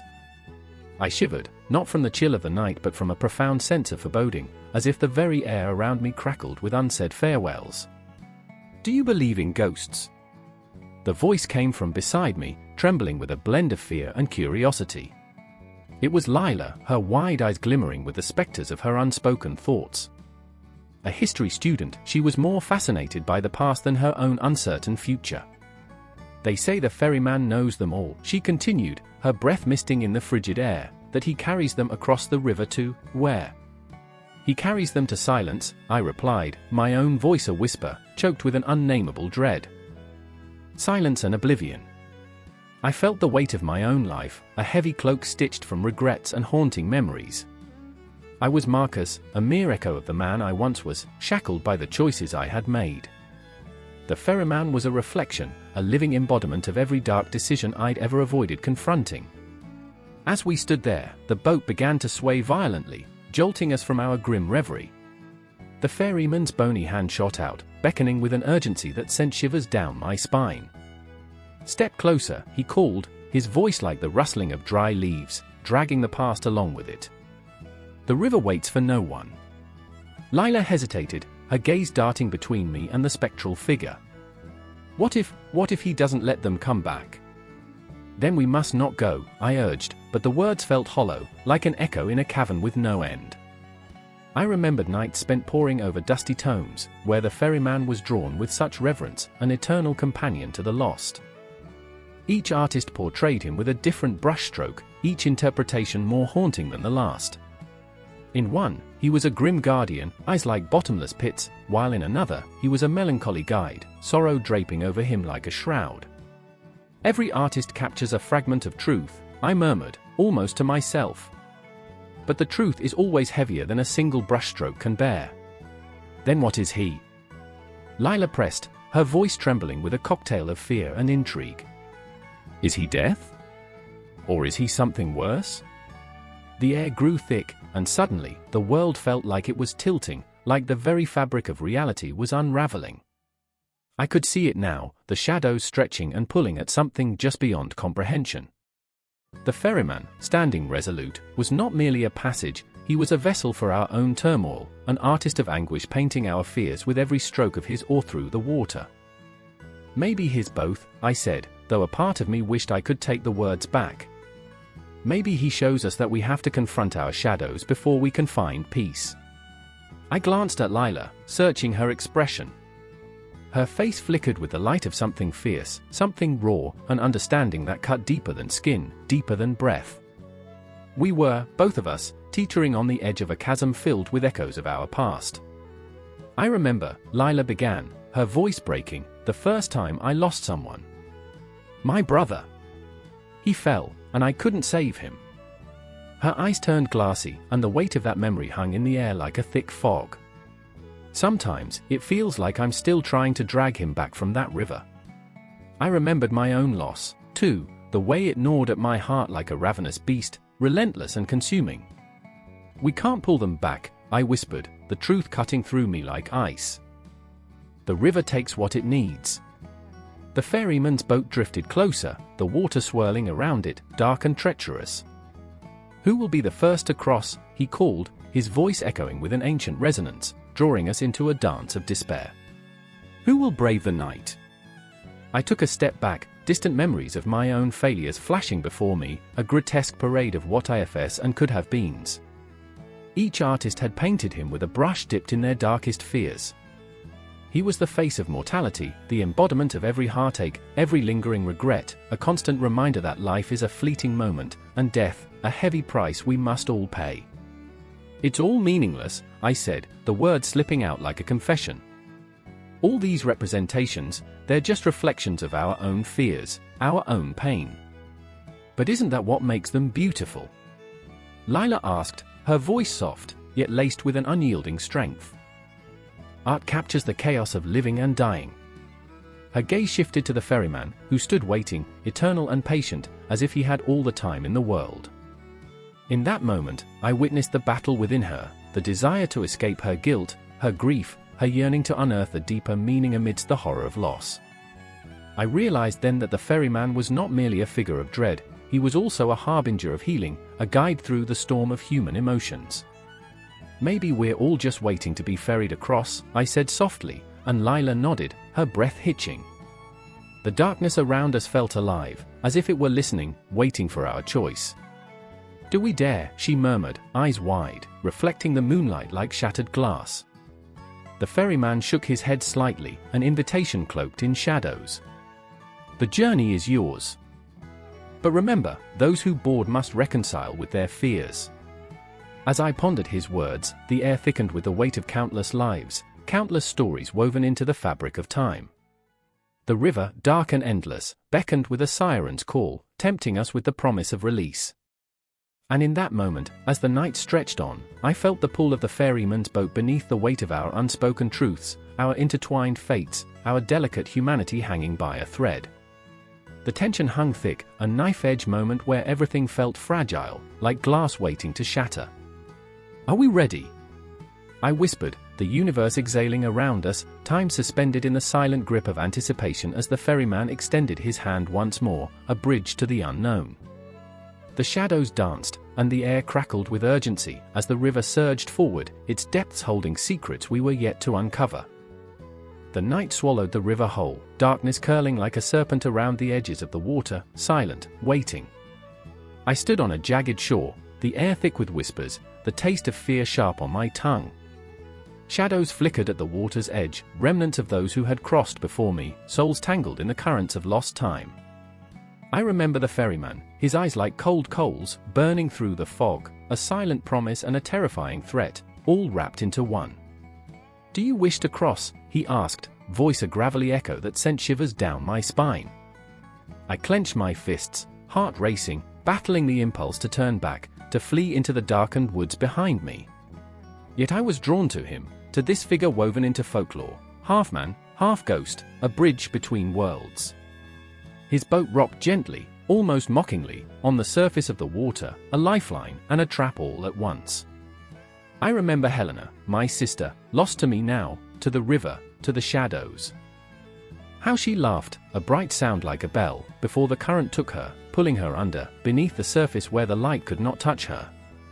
You have to go, she said, her voice a fading echo that twisted in my mind. Someone must bring me back. And there I stood, caught between the weight of her memory and the ferryman's waiting gaze. This was not just a crossing, it was a reckoning. The ferryman's realm spread beyond the water, reaching into the depths of my fear and regret. I felt the anguish of old tales seep into my bones, the ancient stories of the river Styx, of Charon, the keeper of souls, and of the Dullahan, who rode the darkened roadways, his head tucked under his arm, a harbinger of doom. Each culture had woven its own tale of the ferryman, a reflection of the darkness that lies in every heart. But I was not alone. Beside me stood Elias, a man whose own grief pulsed like a wound. "I can't let you go," he whispered, voice trembling like the leaves in a storm. His struggle was written on his face, lines carved by loss and longing. "You'll drown in the depths." He was haunted by his own sister, lost to the bottle and the night, her laughter replaced by silence. His pain mirrored mine, and it was a bond that tethered us, yet it pushed me further into the abyss. "Every soul has a price," the ferryman intoned, his voice a low rumble beneath the surface of the night. I felt my heart lurch, the weight of his words settling on my chest like a stone. What could I offer? What price would he demand for the return of my sister? I stared into the depths of the water, where shadows twirled like dancers, and the moon fought to cut through the darkness. "Do you remember the stories?" I asked Elias, desperate to pull him from his spiraling despair, the tightness in my chest a reminder of our shared childhood. "The ones we whispered under the stars." I remembered, oh how I remembered, the laughter that mixed with the crackle of campfire embers, the sweet scent of forest air mingling with the taste of freedom. But even those memories were soaked in grief now, tainted by loss. He nodded, eyes glistening with unshed tears, the weight of life crushing him in tandem with my own. "In every tale, the ferryman is a trickster," he said, voice barely a whisper, but it carried the weight of our shared stories. "He offers you hope, but it comes at a cost." The air grew heavy around us, the river lapping at the shore, beckoning us closer. But then, like the snap of a twig in the dead of night, the tension shattered. A wailing rose from the depths, a cacophony of voices swirling in the current, the sound of the lost, the forgotten. I felt the pull of despair tighten around my throat, and I reached for Elias, for some semblance of grounding in this chaos. "We have to go," I gasped, fear clawing at my insides. "No," he shouted, desperation spilling over. "We can't leave them. They need us." The shadows danced closer, whispering secrets of sorrow and longing, and I, too, felt the ache of every soul trapped in the river's embrace.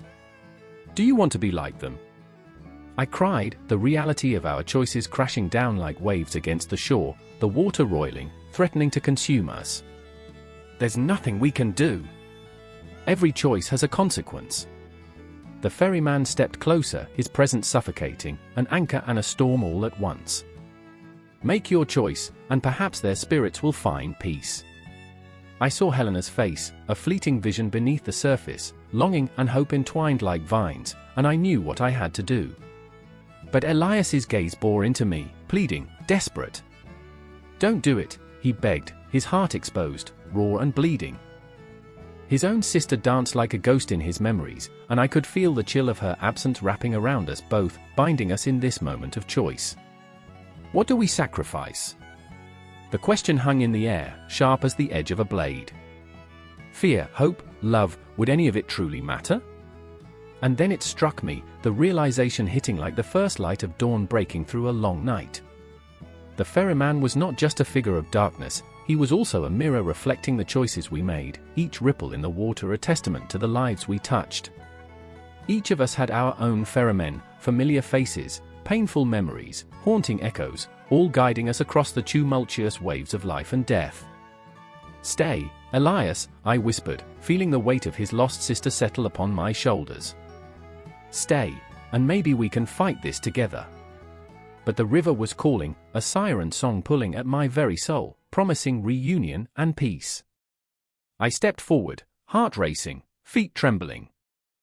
In that moment of decision, the world fell away, the shadows danced closer, the water churned, the ferryman watched, and I understood that this was not merely a crossing, it was a cycle, an eternal loop of stories whispered in the dark, each one echoing the tales of those who had come before. Every soul has a price, the ferryman reminded, voice a whisper now, the weight of history pressing down upon us, binding us in a fate that was both terrifying and beautiful. It was a moment suspended in time, a heartbeat between choices, a breath held in the abyss between hope and despair. And as the shadows closed in, I knew we would each have to make our own choice. The air hung thick, palpable with dread, as the distant sound of water lapping against the sides of an unseen boat echoed like a heartbeat in the dark. Shadows crept around Juniper, wrapping her limbs in a suffocating embrace, their whispers mingling with the scent of damp earth and decay. She could feel the weight of 1,000 unsaid words pressing against her chest, the ache of loss like a ghost tethered to her. A flicker of light danced on the horizon, just beyond the jagged trees, a fire, perhaps, or a warning. She didn't dare to hope. "Don't look back," she whispered to herself, the words brittle against the night. The sound of her own voice felt like a betrayal. Behind her, just out of sight, she imagined the specter of her father, his disappointed gaze piercing through the darkness. He had warned her about the ferryman, the way he offered deals, the way he smiled while collecting debts no one could repay. But desperation had a way of blinding even the most rational mind. Two figures approached, silhouettes emerging from the murk, their presence both familiar and foreign. Lorien, a man shaped by the burdens of responsibility and guilt, walked beside Elara, his sister, a flicker of defiance in her eyes. She was the fire, and he was the forest. Together, they were an unsteady flame, flickering in a storm. "Juniper," Lorien breathed, his voice soaked in urgency. "You shouldn't be here. It's too dangerous." "I can't go back," she replied, her voice rising in pitch, trembling at the edges like a fraying thread. "I can't let him take anyone else. Not again." Elara stepped forward, her brow furrowed in concern. "You think you can bargain with him? You think he'll listen? He doesn't care about your pain, Juniper. He feeds off it." "Maybe," Juniper said, her heart pounding like a war drum, "but I'd rather confront the darkness than cower from it." The words tasted bitter on her tongue, like ash mixed with hope. She remembered her mother's laughter, the way it once filled their home with light, before silence became the only sound that echoed against the walls. As the figures closed in, the air hummed with the unspoken memories, snapshots of a life before loss, before the shadows crept in. Juniper's breath caught in her throat, memories flooding over her like a tidal wave. "I remember the night spent by the fire, stories woven into the fabric of our lives. I remember laughter, bright and effervescent, before it was swallowed by the void. Now, only the sharp teeth of regret remained." A rustle in the trees made them all freeze. The ferryman, cloaked in shadows, emerged, the outline of his skeletal frame stark against the dim light. His eyes glinted with a knowing malice that sent shivers spiraling down Juniper's spine. "Ah, the lost children of fate," he crooned, his voice like gravel scraping against the bones of the earth. "What is it you seek? A bargain, perhaps?" The air grew colder, laden with dread, and Juniper's heart raced, thrumming like a frantic bird trapped in a cage. "I want my mother back," she said, the words spilling from her lips, raw and broken. "I want to undo the pain you've caused." The ferryman's laughter rang out, echoing off the trees, a twisted melody that made the ground tremble beneath her feet. "Such naivete! To ask for something that is not yours to reclaim. A life for a life, my dear. What will you offer in return?" Lorien stepped forward, his hands clenched into fists, trembling with the weight of fear and anger. "You don't have to listen to him, Juniper. This isn't worth it." "No!" Juniper shouted, the desperation clawing at her throat. "I need to do this." Elara reached for her sister's arm, her grip tight, grounding. "You don't understand, he'll twist your words. He'll turn your desires into chains that bind you forever." "I don't care!" Juniper cried, her voice breaking, the rawness spilling out like blood from a wound. "I can't keep living like this. Not without her." The ferryman tilted his head, a predatory gleam in his eyes. "Then you know the price. What will you sacrifice?" The question hung heavy in the air, a pendulum swinging between hope and despair. Juniper felt her resolve waver, the dark tendrils of doubt creeping in. Would she trade her very soul for a flicker of warmth? "I will give you my memories," she breathed, the words tasting like poison. "All of them. The good, the bad. Everything." Lorien's breath hitched, disbelief etched across his face, while Elara's grip on Juniper tightened, squeezing as if to tether her to reality. "No. You can't, but the ferryman raised a skeletal hand. A tempting offer, child. To forget your pain entirely, to erase the scars of loss, he paused, savoring the moment, each word a thorn. But you must understand, the past is a ghost. It will haunt you, no matter the distance. Juniper nodded, tears brimming in her eyes, the weight of her decision crushing her spirit. I'm ready.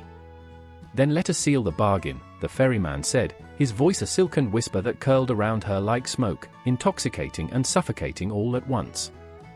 And as the shadows pressed closer, Juniper felt the pull of the unknown, the chasm of her choice yawning wide beneath her. She could almost hear the whispers of her memories fading, slipping away like grains of sand through her fingers. Each moment, each laugh, each tear, a price too high. Yet the desperation clawed at her, a living thing, hungry for release. The darkness enshrouded them, and as she stepped forward, the shadows embraced her, a lover and a thief, and she felt herself slipping away, further into the void. Juniper! Lorien shouted, panic flooding his voice, but it was too late. The darkness swallowed her whole, leaving only echoes of her presence. And in that moment, the ferryman smiled, a thin-lipped grin that promised nothing but chaos, a dark promise that would intertwine their fates forever, a haunting melody that played beneath the surface of their lives, waiting to unfold. A cycle that wouldn't break, a new chapter just beginning. I remember the moment the clock struck midnight. The air thickened, crackled with electricity, and the shadows danced as if alive, teasing and taunting in a darkened alley. In that chilling instant, I stood at the precipice of a decision that would steal my breath and clutch my heart. The city around me seemed to pulse with life, each flickering streetlight a ghostly reminder of the choices we all make, choices that stretch beyond the flesh into the very essence of our souls. Elena's voice echoed in my mind, sharp and pleading, "You can't do this. You don't understand." Her voice was a fragile glass ornament, ready to shatter at the slightest touch. I could see her face, pale and ashen, illuminated by the glow of her desperation. A girl of 16 with dreams that sparkled like the stars she was so fond of, yet her eyes mirrored a void, a deep, dark abyss where hope once thrived. She was a candle flickering in a storm, a lost soul teetering on the edge of an unfathomable choice.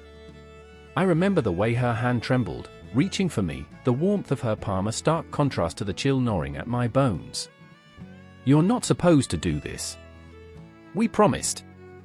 But promises are made of smoke and mirrors, and in this city of shadows, they dissolve into the night.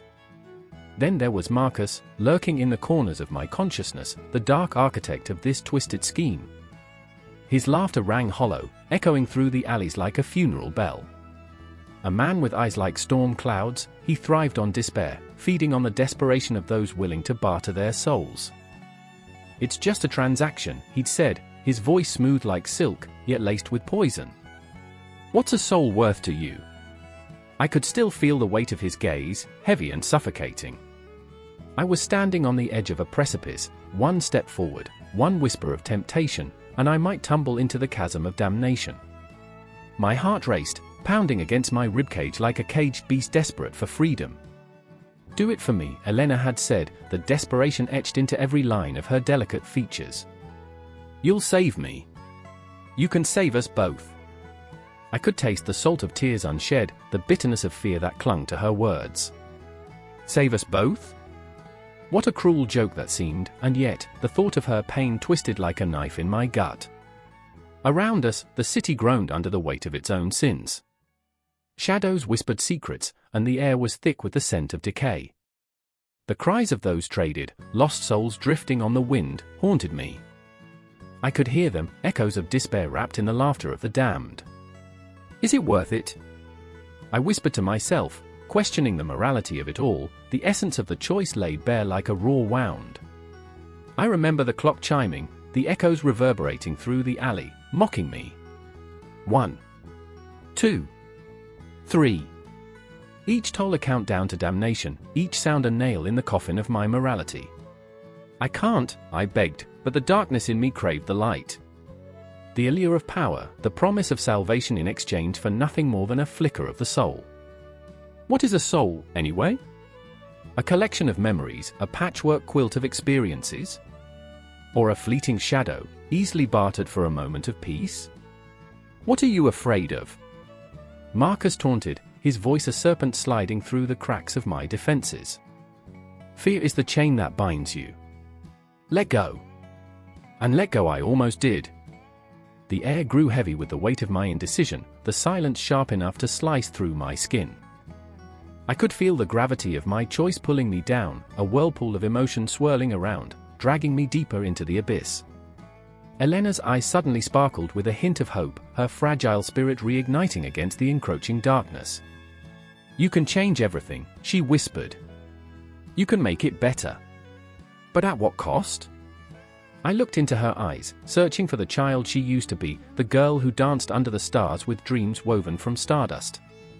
In that moment, all the world felt like my fault, a weighty burden pressing down on my chest. The heartache was palpable, it wrapped around me, squeezing tighter with each passing second, as if time itself conspired against me.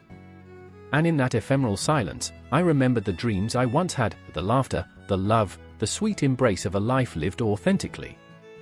But could I hold on to them when faced with such profound suffering? Do it, Marcus hissed, and I felt the rush of his power wash over me like a dark tide, overwhelming and intoxicating. Let her go. It's only a piece of you. In a heartbeat, desperation clawed at my throat, and my resolve began to crumble. I could hear the ticking clock, each second a reminder of the deadline looming above us like a guillotine. And that's when I realized, the moral compass I thought I held onto was spinning wildly, caught between salvation and damnation, a twisted game played by forces greater than myself. Choose, Marcus whispered, the word slithering through my mind. It was a choice beyond comprehension, one that would define not only my fate but that of a girl standing on the brink of despair. In a world where morality was but a crumpled piece of paper tossed into the void, I found myself choking on the very essence of my existence. Time warped and twisted, a tangled web of desire and dread, as I stood at the crossroads, the shadows whispering secrets that would haunt me forever. Will I find the courage to confront the shadows? Will I barter my soul for hers? As the clock ticks down, these questions dance like fireflies in the darkness, flickering into the night, leaving behind a trail of uncertainty and longing. The line between right and wrong was fading, yet the weight of my choice grew heavier, pulling me closer to an unimaginable end. The answer lay hidden beneath the surface, like a ghost in the night, waiting to reveal itself at the very moment I was ready to confront it. But until then, the world spun on, a relentless cycle of choices and consequences, a haunting echo of what it means to be human. The air hung thick in the stillness, a moment suspended as time itself seemed to shudder. The moon, a silver coin tossed into a well, cast a punishing glow on the rickety dock, where shadows twisted like wounded birds. I remember the way the old ferryman stood there, his back hunched, eyes like two sunken marbles, staring into the restless waters of the river. He was waiting, not for passengers, but for ghosts. "I'll take you across," he rasped, voice cracking like dry parchment. But who would barter with him in that forsaken place? I remember the chill that gnawed at my spine as I watched him, the silent plea written on his face. He wasn't just a ferryman, he was a beggar of souls, each failed transaction hanging around his neck like lead weights. And then there was Clara, her laughter ringing like a bell in the wind, a stark contrast to the grim landscape. She stepped onto the dock, a flickering candle against the night. "Why do you linger here, old man?" she teased, eyes bright. But even in her lightness, I sensed the weight of her sorrow, a longing buried deep within her. She had lost something, someone, her heart tethered to the past, a shipwrecked memory adrift on the river's surface. "Every soul has a price," he replied, a ghost of a smile curling on his lips, though it never reached his eyes. The tension crackled between them, a silent negotiation, as if they were two players in a game whose rules had long been forgotten. I watched, breathless, as Clara's laughter faded, replaced by an uncertainty that wrapped around her like fog. And then there was me. My heart thudded, a frantic drum beneath my ribs. I was the spectator, the chronicler of these lives intertwining on that forsaken dock. I wanted to shout, to pull Clara back from the edge of this transaction, to warn her of the dark waters swirling beneath. But the words clung to my throat, a treacherous silence blooming. "I'll give you my laughter," Clara said suddenly, her voice a lilting melody that danced on the breeze. In exchange for his story. The ferryman's eyes twinkled with a mix of amusement and pity. Laughter is fleeting, my dear, he rasped, but stories, they linger like shadows long after the sun has set. What will you do with a tale that echoes through the night? A slightly deranged grin crept onto his face, but it was the madness of a man who had witnessed too much, who had seen the very essence of humanity stripped bare. I couldn't help but feel the weight of his gaze, as though he were peeling back the layers of my own soul. I felt exposed, raw, caught between Clara's fervent innocence and the ferryman's haunting wisdom. A shiver raced through me as a gust of wind swept across the dock, carrying whispers of the past, the echoes of transactions long lost. I remember the distant laughter of children, the cries of lovers, the last gasps of the forgotten. Each one a failed promise, a deal struck in darkness. And yet here Clara was, vibrant and alive, standing before the spectre of despair with a courage that made my heart swell. Tell me, she urged, voice steady, tell me of your greatest regret. The words hung in the air, heavy with expectation, as the world around us seemed to hold its breath. The ferryman paused, eyes narrowing, as if weighing her request against a ledger only he could see. I had a lover once, he began, his voice a low growl, a firebrand whose spirit danced like the flames she conjured. I promised her the world, a transaction, you see? But my heart was a coward. I traded her joy for safety. And when the whispers came, when the shadows grew long, she slipped through my fingers like sand. I watched her vanish, the light snuffed out, and I was left with nothing but my regrets. His words wrapped around me, squeezing until I could barely breathe. Clara's face paled, her laughter forgotten.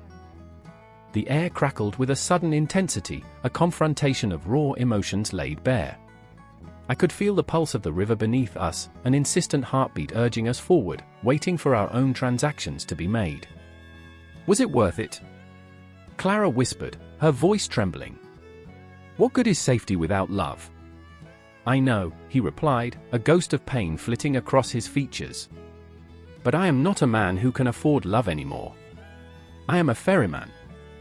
I carry the weight of lost souls, a heavy burden, my dear. A silence fell, thick and suffocating. I could sense the shadows wrapping tighter around us, the moon slipping behind a cloud, obscuring the light. The dock seemed to groan beneath the weight of unspoken words, haunting regret swirling in the air like leaves caught in a storm. Suddenly, Clara stepped closer. I'll pay, she declared, voice fierce, shaking with emotion. I'll give you my joy, my laughter, everything. Just let me take your pain. Let me carry it for you. The ferryman's face shifted, a flicker of disbelief crossing his features. You think you can bear the weight of a stranger's sorrow? That your laughter can light the dark? I'll try, she shouted, desperation spilling from her lips. I'll try. Because I cannot watch you drown in your own darkness. And with that, the air trembled, a charge building, electricity crackling like a tempest gathering strength. Clara reached out, stretching toward the void, and I felt it, the weight of her heart, raw and exposed, pulsing in that moment of connection. The river surged beneath us, a creature awakening from slumber. I could see the ferryman's resolve waver, the flicker of hope dancing in his sunken eyes. But the storm was brewing, and I could sense it, a reckoning approaching, a tide of consequences rising. I remember clutching my chest, breath hitching, as I stood frozen on that dock, watching the fragile balance of hope and despair tip precariously. The world around us seemed to dissolve, time stretching and warping like a nightmare. This was it, the crux of every transaction ever made, every promise broken, every soul lost. The moon shone bright again, illuminating the darkness, but the shadows were deeper now. Clara's laughter lingered like a ghost, suspended in the air, while the ferryman's sorrow echoed, a chilling promise of what was yet to come. I could feel it in my bones, a cycle unbroken, a river that would never rest. And as the first drops of rain began to fall, I realized, the ferryman was not the only one who would pay the price. We were all mere passengers on this eternal journey, forever teetering on the brink of our own transactions, each heartbeat echoing against the current, each breath a whispered prayer against the tide. The wind howled like a mourning ghost, rattling the shutters of the old, crumbling in where Eleanor stood, heart pounding against her ribcage, the urgency of the moment constricting her breath. Outside, the storm raged, but inside, the air was thick with unspoken words, heavy with regret that had settled into the very bones of the walls. Her fingers trembled as she clutched a faded letter, the ink blurring under the weight of her memories, each word a shard of glass lodged in her chest. "I remember the night we met," she whispered, her voice almost drowned out by the tempest. A flicker of warmth broke through the cold. A tavern, laughter spilling over mugs, his eyes like embers, flickering with a promise that felt as intoxicating as the ale.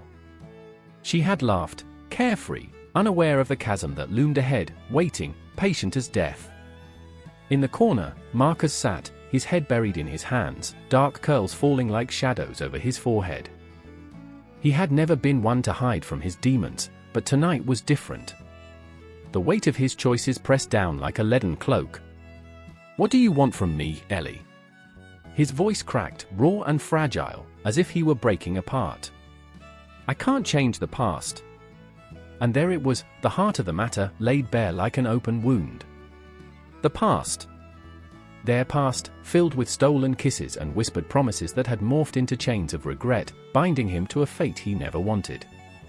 She could see it in the way he flinched at the memories, how the shadows danced in his eyes, a cruel reminder of the love that had turned to ash. Eleanor stepped closer, the letter slipping from her fingers, forgotten as the storm outside raged on. "I remember the last time you said you loved me," she said, the words heavy with sorrow. "Do you remember what you promised? That nothing would ever come between us."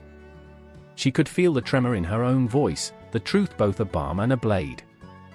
"It was before the war," Marcus muttered, his gaze distant. "Before the darkness swallowed everything whole." It was a metaphor, but they both knew it wasn't just the war that had torn them apart. It was betrayal, sacrifice, choices made in desperation. The price of gold that had cost them everything. His voice weakened, and the vulnerability in it struck her, a painful reminder of the boy behind the walls he'd built. "I did what I had to do, Ellie. For survival." He looked up, eyes glistening with unshed tears, and she felt the shift in the air, a moment suspended in time where love and regret collided like clashing storms. Survival. The word tasted bitter on her tongue, a sharp rebuttal to the love that had once flourished under the same roof now torn asunder. "You traded us for a coin. You sacrificed our happiness for a moment's security, and now you pretend it was for me." The anger rose like a tide, threatening to drown her in the chaos of emotions. The storm outside roared, and inside, the silence was deafening. The shadows in the room seemed to stretch and deepen, pulling them into a vortex of memories and unspoken words. She remembered the way his laughter could light up even the darkest corners of her soul, how it felt to be wrapped in his arms, safe from everything. But safety was an illusion, and love had become a weapon, a dagger turned upon itself. "I didn't mean to hurt you," he pleaded, his voice trembling like a fragile leaf in the wind. "I thought I could protect you." But every syllable felt like a knife, a reminder that his protection had led to her isolation, her heartbreak. Eleanor's heart ached, the ghost of their dreams drifting away like smoke. "Protect me," she echoed, disbelief lacing her words. "You think abandoning me was protection? You think forgetting our love was the answer?" The tears brimmed in her eyes, blurring the edges of the room until it felt as if she were drowning in her own sorrow. The storm howled louder, and just beyond the glass, lightning cracked the sky open, illuminating the truth in flashes. He had left her for gold, for wealth that would never buy back the innocence they had lost. Marcus took a step forward, desperation etched into every line of his face. "Ellie, please," his voice was a whisper of hope, yet it felt as distant as the stars, unreachable and cold. I need you to forgive me." And there it was, the impossible request hanging in the air like a storm cloud, heavy and charged. Forgiveness was a treacherous thing, a tightrope walk between love and self-preservation, and she didn't know if she had the strength. I remember the promises we made." Her words were a fragile melody, dancing between hope and despair. "But promises are like shadows, Marcus. They fade when the light changes." He reached out, fingers brushing against her arm, and her breath hitched, caught between the past and the present. In that moment, the world outside disappeared, and it was just the two of them, suspended in a fragile bubble of memory and longing. "Can't we go back? Just for a moment?" His voice cracked, the plea echoing against the walls of her heart. No. They couldn't go back. The clock had ticked too far. The ghosts of their past loomed large, the weight of unmade choices hanging heavily in the air. But then, something shifted, a flicker of possibility igniting within her. "What if," she whispered, the thought swirling in her mind like autumn leaves caught in a tempest. "What if we made a new promise? Not one that binds us, but one that frees us." His eyes widened, a glimmer of hope sparking beneath the weight of despair. The storm raged on outside, but in that moment, the world felt still, as if time held its breath, waiting for their next move. "Tell me."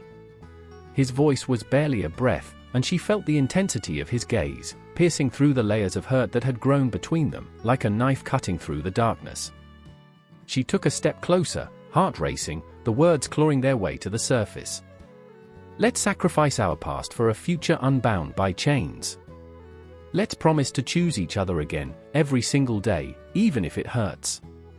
The storm outside howled, but inside, a new kind of light flickered in the depths of their hearts, a tentative promise, trembling with uncertainty but alive with possibility.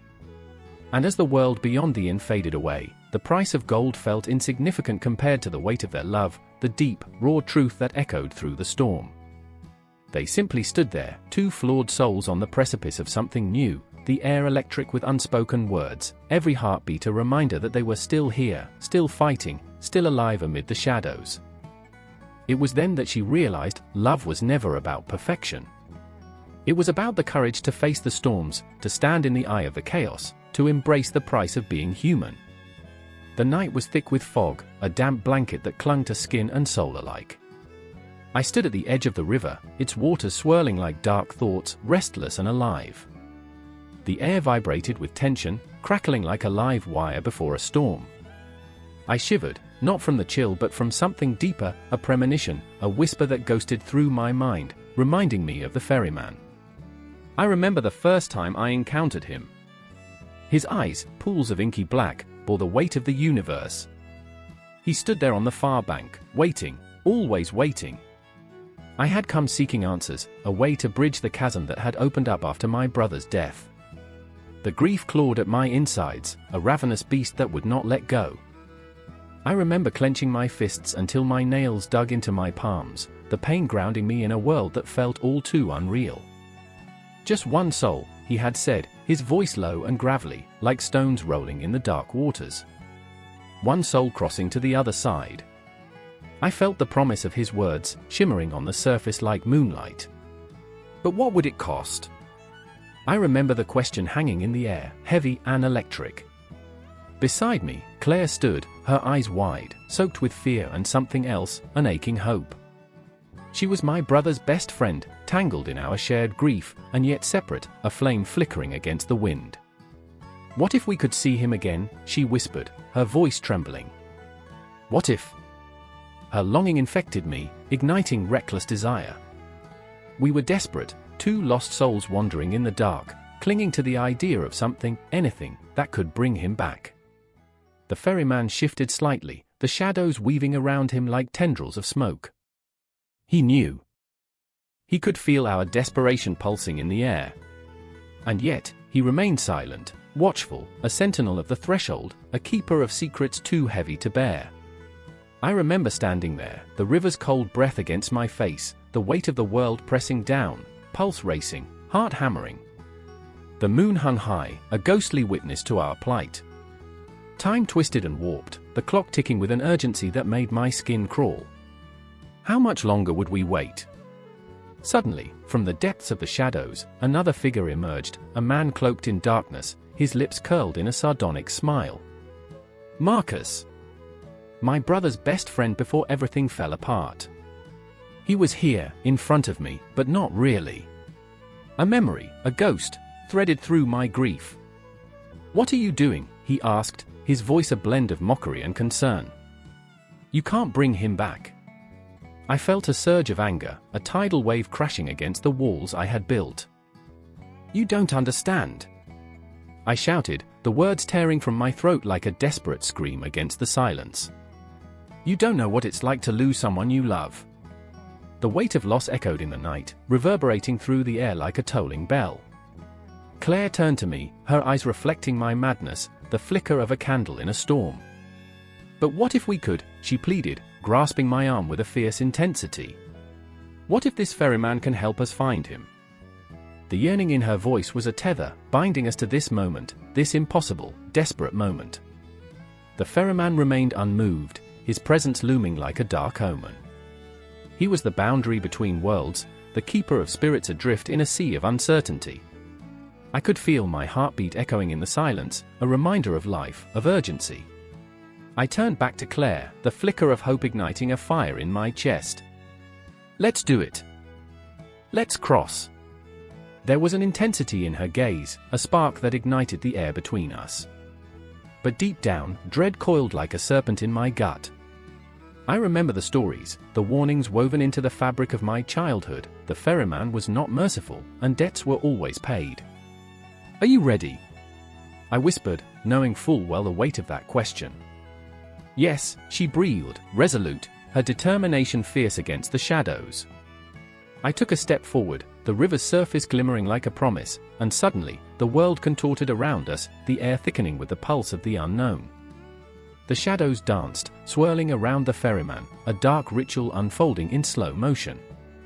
I was caught in the undertow, the swirling chaos clamoring for my soul. Time is relentless, the ferryman intoned, his voice echoing like thunder. Every crossing comes at a price. I remember feeling the air grow heavy, the weight of his words pressing down on me like a leaden cloak. I was terrified, exhilarated, all-consuming need overwhelming my senses. What do you want? I asked, the question tearing from me before I could grasp its implications. Everything, he replied, his eyes glinting with a knowing malice. What will you sacrifice for the chance to see him again?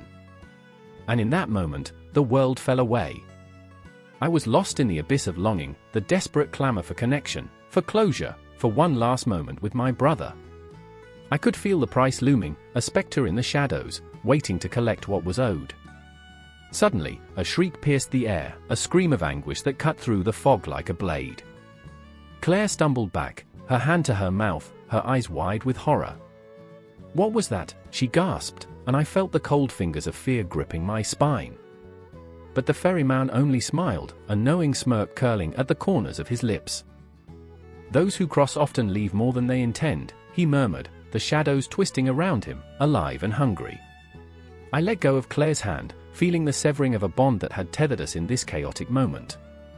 The river surged before me, a vast expanse of unpredictability, the darkness shimmering with unseen possibilities. I knew then that this was not just a crossing for the dead, it was a crossing for the living, a reckoning that would swallow us whole if we dared to step forward.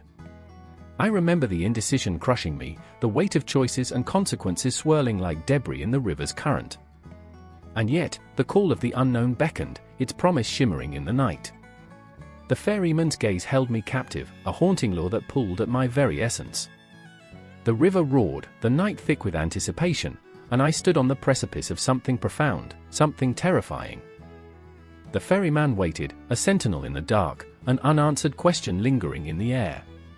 What would we sacrifice? In that moment, I felt the universe contract and expand, a cosmic dance unfolding in a heartbeat, as Claire and I, two lost souls on the edge of reckoning, faced the choice that would change everything. The silence deepened, and with it, the weight of our decision loomed larger than life. We were caught in the web of our desires, entangled in the threads of fate, and as the river whispered secrets, we stood poised on the brink of eternity, waiting, breathless, in the haunting quiet of the night. The river churned beneath the weight of silence, a muted thrum echoing through the night air. The moon hung low, a hollow eye peering through the tangled branches, casting shadows on the crumbling stones that lined the riverbanks. I stood there, heart pounding, the chill of impending dread tightening around my throat like a vice. The ferryman was coming, I could feel it in the marrow of my bones. I remember the stories, whispers of a figure draped in darkness, a cloak of despair. But tonight, the tales felt all too real, visceral, a prelude to our reckoning. My breath came in shallow gasps, my thoughts racing as I glanced at Mara, her eyes wide, reflecting both fear and a glimmer of something else, courage or madness, perhaps. She stood beside me, a storm of contradictions, her life a tapestry woven with regret and defiance. The ferryman thrived on those, I could tell, the lost souls who craved redemption but feared the cost. "Do you think he'll come for us?" Mara whispered, her voice barely more than a breath, quivering like the leaves above us. "I don't know," I replied, though I felt the truth clawing at my throat. "He always comes for the lost." Mara clenched her fists, her nails digging into her palm. "I'm not lost," she shot back, the defiance in her tone a fragile veil over the tremble of her lips. I wanted to believe her, wanted to defend her conviction, but the weight of my truth hung heavy between us. I remembered the moment I'd lost myself, the way life had twisted into a labyrinth, shadows lurking in every corner. My brother, Elias, his laughter still echoed in my mind, a haunting melody. That night, the fire flickered, shadows dancing on the walls as I watched him slip away, the darkness claiming him. I was supposed to protect him, but instead, I had failed. The guilt gnawed at my soul, a relentless specter that whispered of my inadequacies. And now, here we stood, waiting for the ferryman, the keeper of souls that fell through the cracks of time. The river gurgled with secrets, the whispers of those who had sought his passage, a dangerous bargain for those yearning to escape their pain. A sudden rustle from behind the tree sent a shiver down my spine. I turned sharply, my heart racing as shadows coalesced into a figure draped in black. The ferryman emerged, his face obscured, a mere suggestion of features beneath the hood. The air thickened with an electric tension, wrapping around us like a tightening noose. "Who are you?" I stammered, the words tumbling out like stones. The ferryman tilted his head, the darkness of his cloak absorbing the light, a void that seemed to distort reality. "Those who seek passage must offer something precious." His voice slithered through the air, smooth yet chilling, like ice cracking beneath a heavy weight. I felt Mara's presence beside me, her breath quickening. "What do you want?" she demanded, a hint of rebellion coloring her question. The ferryman stepped closer, and the scent of decay wafted through the air, raw and biting. "Your souls carry burdens," he said, his words reverberating like a death knell. "What will you surrender to find solace?" My chest tightened, the grief I had carried for so long rising like bile in my throat. "I would give anything to see him again," I whispered, the truth clawing its way to the surface. "But I can't pay that price." Mara reached for my hand, her grip firm. "We're not paying anything," she declared, an ember of defiance igniting in her belly. "We're not lost." The ferryman's laughter echoed, dark and hollow, swirling around us like a tempest. "You think you are free?" "All souls are lost in one way or another." I wanted to scream, to fight against the tide of despair washing over me. But the weight of my brother's absence felt like chains, binding me to this moment, to this darkness. "Then what must we do?" I asked, desperation creeping into my voice. "Face the truth," he said softly, almost tenderly. "Confront what you have buried." And suddenly, I was no longer standing on the riverbank. I was back at the fire, the flames licking at the edges of my memory, Elias laughing, carefree, oblivious to the fate that awaited him. "I should have saved you," I shouted, my voice breaking through the veil of time. "Mara," I turned, seeing her standing in the flickering light, her eyes shimmering with unshed tears. "You don't understand. I failed him." "No, you didn't," she insisted, her voice steady, grounding me. "You survived. That's what matters." But the ferryman's gaze pierced through me, unraveling my defenses. "And yet, you carry the weight of his loss like a shroud." The river rumbled beneath us, waves crashing against the stones as if echoing my torment. "What do you want?" I cried out, my heart racing, desperate for answers, yet terrified of the truth. "I want you to release him," the ferryman replied, his voice an echo of ancient sorrow. "Let go of the past, or you will never find peace." I felt Mara's hand squeeze tighter, binding our fates together, a lifeline against the darkness. "We can't let him go," she whispered fiercely. "He's a part of us." Yes, I said, my heart breaking further. But holding on is killing us. The ferryman watched, his shadowy form shimmering like a mirage. You must choose. In that moment, everything hung in the balance, my grief, my brother's memory, Mara's unwavering strength. I was lost, yet I was not alone. The river flowed on, a reminder that life continued, even in the wake of death. Together, I said, my voice trembling but resolute. We'll face the truth. The ferryman nodded slowly, and the river surged, a wild current that beckoned us to surrender.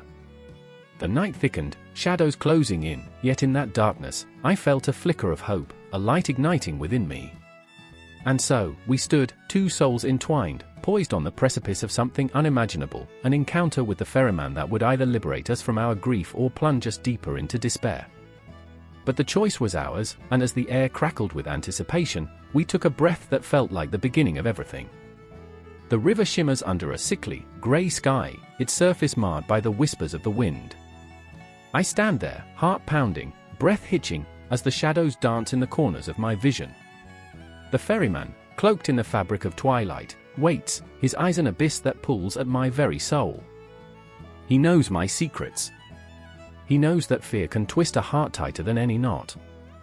I remember the legend of the ferryman, Charon, who guides the lost, those who have wandered too far into the dark and can no longer find their way back. His boat rests on the banks of the river Styx, the boundary between the living and the dead. But it isn't his presence that terrifies me. No, it's the quiet understanding of the women whose stories have been woven into the fabric of myth, their voices echoing like distant thunder. There's Hecate, the goddess of magic and ghosts, her essence a haunting melody that lingers long after the song has ended. I remember her, standing at the crossroads, shadows swirling around her. She wears the night like a shroud, holding secrets in her hands, secrets that can break a heart or forge a new destiny. She knows too well the pain of betrayal, the solitude that gnaws at her bones.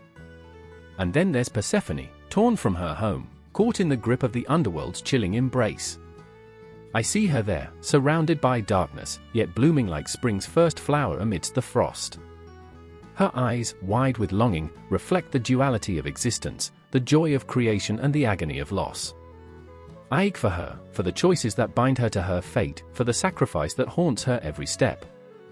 As the ferryman beckons, I feel the weight of their stories pressing on my chest, a suffocating fog that blurs the line between my own life and theirs. I am not just an observer, I am one of them, sharing their pain, their hopes, their eternal struggle against the tide of despair. I remember the moment I first understood the fragility of life, the way it hangs on a thread, vibrating with the tension of everything left unsaid. A sudden gust of wind sends shivers down my spine, and the water ripples with an unsettling intensity. I glance around, heart racing, as if the very air is a spectre whispering frightful tales. I can almost hear their voices, a cacophony of stories, each one a thread in the tapestry of existence. Do you hear us? They seem to ask. Do you feel our pain? The ferryman's gaze pierces through my soul, and I wonder if he sees my fears laid bare. I remember my struggles, the moments when the darkness seemed overwhelming, when it felt as though I was drowning in the weight of expectation and despair. I think of Hecate, standing in her power, commanding the shadows. I think of Persephone, caught between two worlds, forever at the mercy of forces beyond her control. Their battles are my battles, and in this heartbeat, we are one. I step closer to the edge, the water lapping at my feet like a lover's caress. The ferryman lifts a brow, a silent question hanging in the air. Am I ready to cross? To leave behind the chaos of the living for the uncertain peace that lies beyond? I remember the dreams that haunt me, the faces of those I've lost, their laughter echoing like distant chimes. I can't let go. But what if letting go is the only way to truly live? With trembling hands, I reach for the boat, its wooden surface cold and unyielding. The ferryman watches, an enigma wrapped in shadows. I can taste the salt of my tears, mingling with the bitterness of regret. I think of the countless women throughout history who have borne the weight of the world on their shoulders, each one a flickering flame fighting against the encroaching darkness. Their struggles ignite something within me, our fierce, unquenchable fire that refuses to be snuffed out. Suddenly, the silence shatters. A chorus of voices rises around me, echoes of the past, each one a tale of heartbreak, sacrifice, and unimaginable strength. I see them, their faces blurring together like a dream.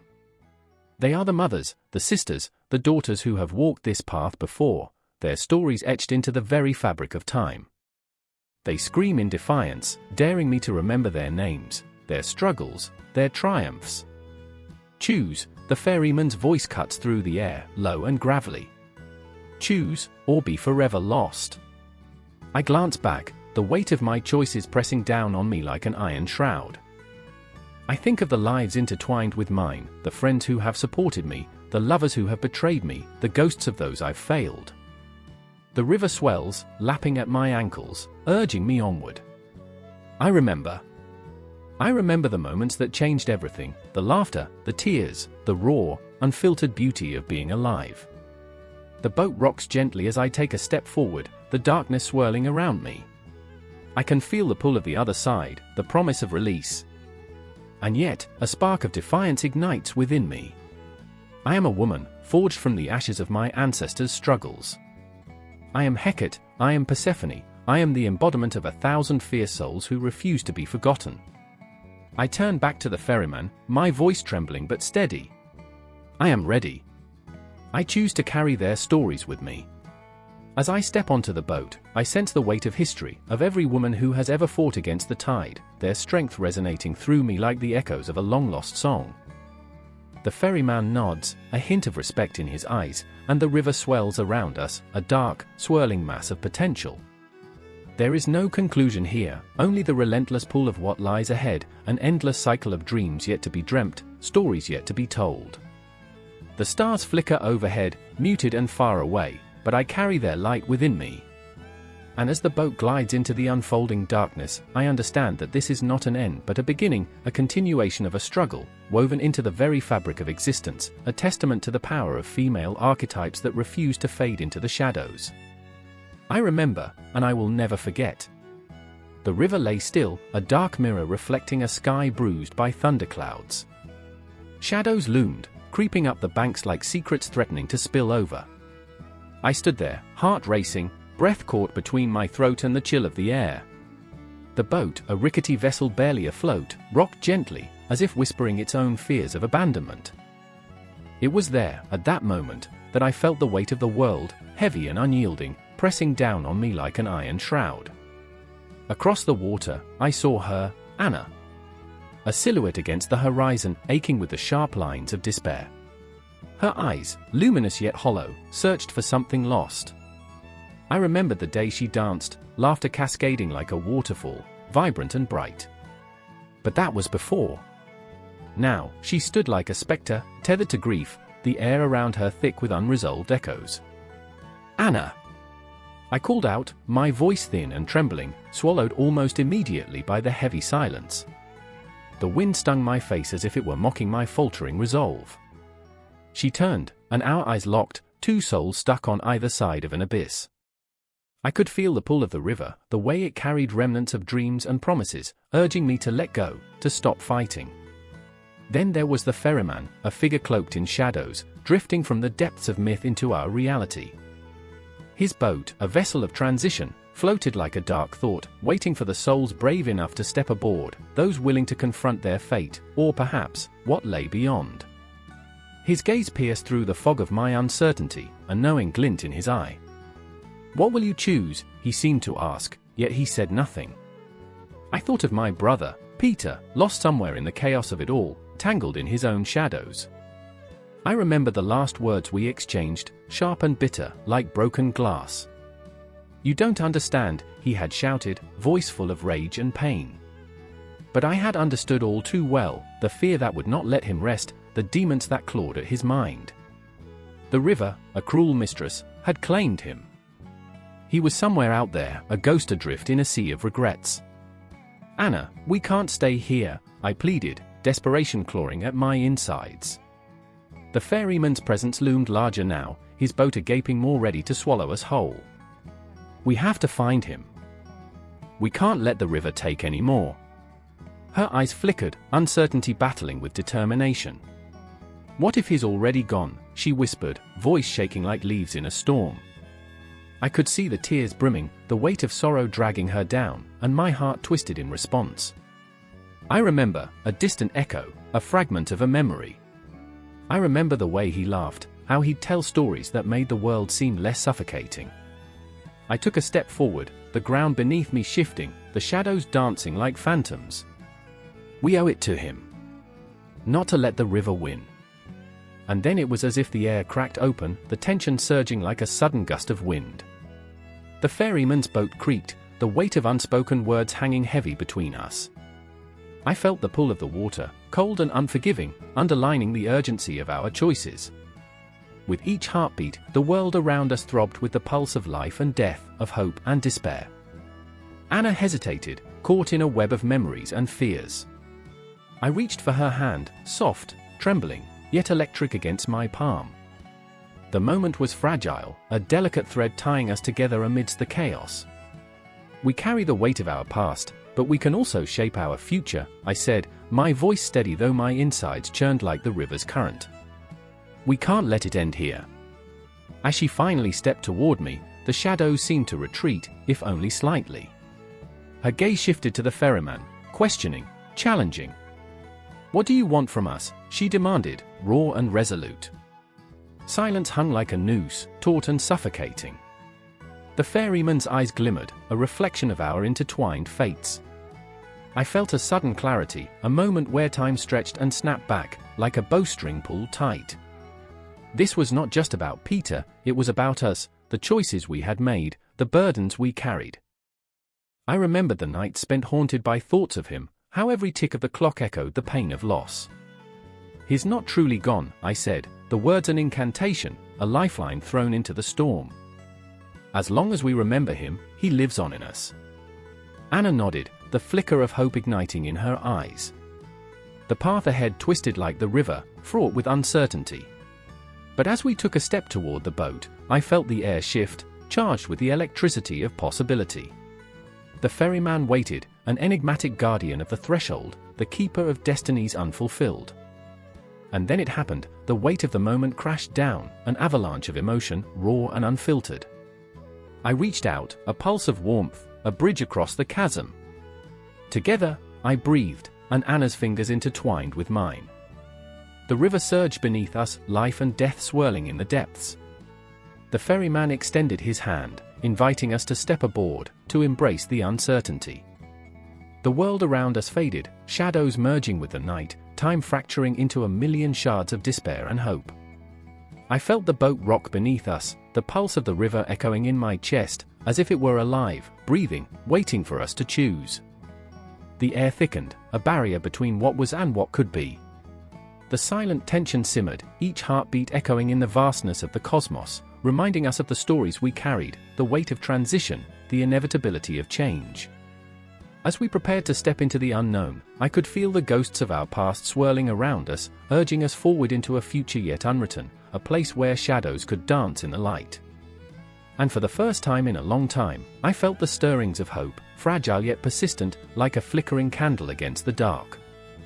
We were ready to cross into the unknown, stepping onto the ferryman's boat, each heartbeat a promise of what was to come. Rain poured down in sheets, turning the cobblestone streets into a river of shadows and light. Each drop was a heartbeat, a whispered warning, a reminder that time was slipping away. I stood there, drenched to the bone, watching as the ferryman emerged from the mist like a ghost, his eyes dark as the depths of an endless night. He beckoned, and the air crackled with the weight of decisions unmade and destinies intertwined. My heart raced. I remember the stories my father told, how the ferryman was a figure of choice, the silent judge of our souls. But standing here, drenched and shivering, I felt only the cold grip of dread. In the shadows, Lena watched, her breath hitching in her throat. She was fierce, a fighter with scars that told stories of their own. Yet there was a vulnerability to her, a crack in the armor that life had forged around her heart. I could see it in the way her fingers trembled against her side. She was haunted by her past, the kind of ghosts that never really leave, just lurk in the corners of your mind, waiting for the right moment to strike. "Don't go to him," she whispered, her voice barely cutting through the storm. You don't know what he'll ask. But I needed answers. My brother, Aaron, a name that echoed like a prayer in my heart, was lost to the shadows, swallowed by despair and the very darkness that the ferryman thrived upon. I remember the last time I saw him, the way his laughter had faded into a whisper, the spark in his eyes extinguished by the weight of the world. He had sought comfort in the depths, thinking it could drown the pain. And now, here I was, determined but terrified, on the precipice of a decision that could change everything. The ferryman smiled, a slow, knowing grin that sent chills racing down my spine. "You wish to cross," he said, his voice smooth as silk yet sharp as glass. "But every crossing demands a price." I could feel Lena's gaze boring into my back, her unspoken fears wrapping around me like a vice. Every moment hung heavy, twisted in the air like smoke, each second a reminder of my brother's absence. I clenched my fists, feeling the rain mix with the sweat on my skin. "What do you want?" I spat, defiance bubbling up from somewhere deep inside, though I felt like a moth drawn to a flame. "Just your truth," he replied, his laughter rolling over me like thunder. "What have you to offer?" I could see the shadows of the past dancing around him, whispering secrets of betrayal and loss. I remembered Aaron's smile, the way he would tease me about my fear of the dark, how he would pull me out of my own head with just a laugh. Could I really bear to lose even more? What would he ask for? A memory? A chance? My soul? Lena stepped closer, urgency etched into every line of her face. "We can find him without this," she urged, desperation creeping into her tone. "He's still out there, we can," but the ferryman only chuckled, the sound echoing like a funeral dirge through the storm. "Ah, but what if he isn't? What if you are chasing shadows?" The wind howled, a chorus of unfulfilled dreams and lost hopes. My breath caught in my throat, the weight of his words pressing down like a stone. Suddenly, I was 6 years old again, lying in bed, heart racing as the shadows danced across my walls. I remember the way I would call for Aaron, his laughter breaking through the darkness, chasing away the monsters. "I'm not scared," I would say, but the truth was, I was terrified. And now, years later, as the ferryman offered me a bridge to the very darkness that had taken my brother, I felt like that child all over again. What if I can't handle the price? My voice trembled, raw and exposed. The ferryman leaned closer, his presence suffocating. "That, dear one, is the essence of choice. We all must pay." I could feel Lena's presence behind me, her fear wrapping around me like a shroud. "I won't let you do this," she hissed, and I turned, searching her eyes for the strength I needed, but found only fear. I could see so much of her own pain reflected back at me, in her losses, her doubts. "I can't lose you too," she said, desperation threading through her voice. In that moment, the storm quieted, time pausing as I stood between two choices, the certainty of pain in risking the unknown or the agony of staying idle in a world without my brother. I took a deep breath, steadying myself against the chaos swirling around us. If I have to cross, then I will. I will face whatever darkness lies ahead. My heart hammered in my chest, the resolve coursing through me like fire. Lena's face twisted with anguish, and I turned back to the ferryman. "I choose to cross," I said, the words spilling from my lips like a prayer. The air thickened, the shadows stretching, curling around us like tendrils of fate. The ferryman's smile widened, a glimmer of something darker reflected in his gaze. "Very well," he said, and in that instant, I felt the ground shift beneath me, the world tilting into a chasm of uncertainty. I stepped forward, ready to embrace the darkness, not knowing what awaited on the other side. The rain stopped, but the chill in the air lingered. Lena reached out, her hand brushing against my arm as if to anchor me, but I could feel the weight of her fears and the pulse of impending loss. This was it. The moment where everything would change, the line drawn in the sand, between light and shadow, between hope and despair. As the darkness enveloped me, I remembered the stories, the warnings, the price of the crossing. The ferryman was a collector of truths, a keeper of echoes, and in his realm, every choice reverberated through time like a haunting melody, unending and eternal. I took that step into the abyss, the echoes of my brother's laughter ringing in my ears, the weight of Lena's fear pressing against my heart. And somewhere, amidst the shadows, I knew the path would lead us both to confront the ghosts of our pasts, tangled and intertwined, forever caught in the dance between the known and the unknown, where love and loss became a single entity, an unbroken loop, spiraling into eternity. The moon loomed over the jagged skyline like a watchful eye, casting shadows that danced grotesquely across the cobblestones. A chill whispered through the night, slicing through the thick air, as if the world itself was holding its breath, waiting for the inevitable. I stood on the edge of the dock, heart hammering, as the water lapped hungrily at the sides of the small boat tethered there, an omen dressed as a vessel. The ferryman waited, his face obscured by a hood, his silence more frightening than the stories woven into the fabric of the night. I remembered the tales, the haunting fables of those who had attempted to bargain with him, trading pieces of their souls for passage across the dark waters. One cannot simply talk to death without offering something of equal weight. My hands trembled, a whisper of fear curling in my stomach. Behind me, Clara shifted, her breath a frantic rhythm against the stillness. "We can't go back," she said, her voice a fragile thread. I met her gaze, her eyes wild and desperate, reflecting the flickering lantern light. "But what if—" "No," I interrupted, my voice a rough whisper that fought against the growing shadows. "We're out of options." And we were. The city behind us had fallen silent, a graveyard of dreams. We had lived there once, loved, laughed, fought. But when the plague struck, it took everything, leaving behind hollow shells of ourselves.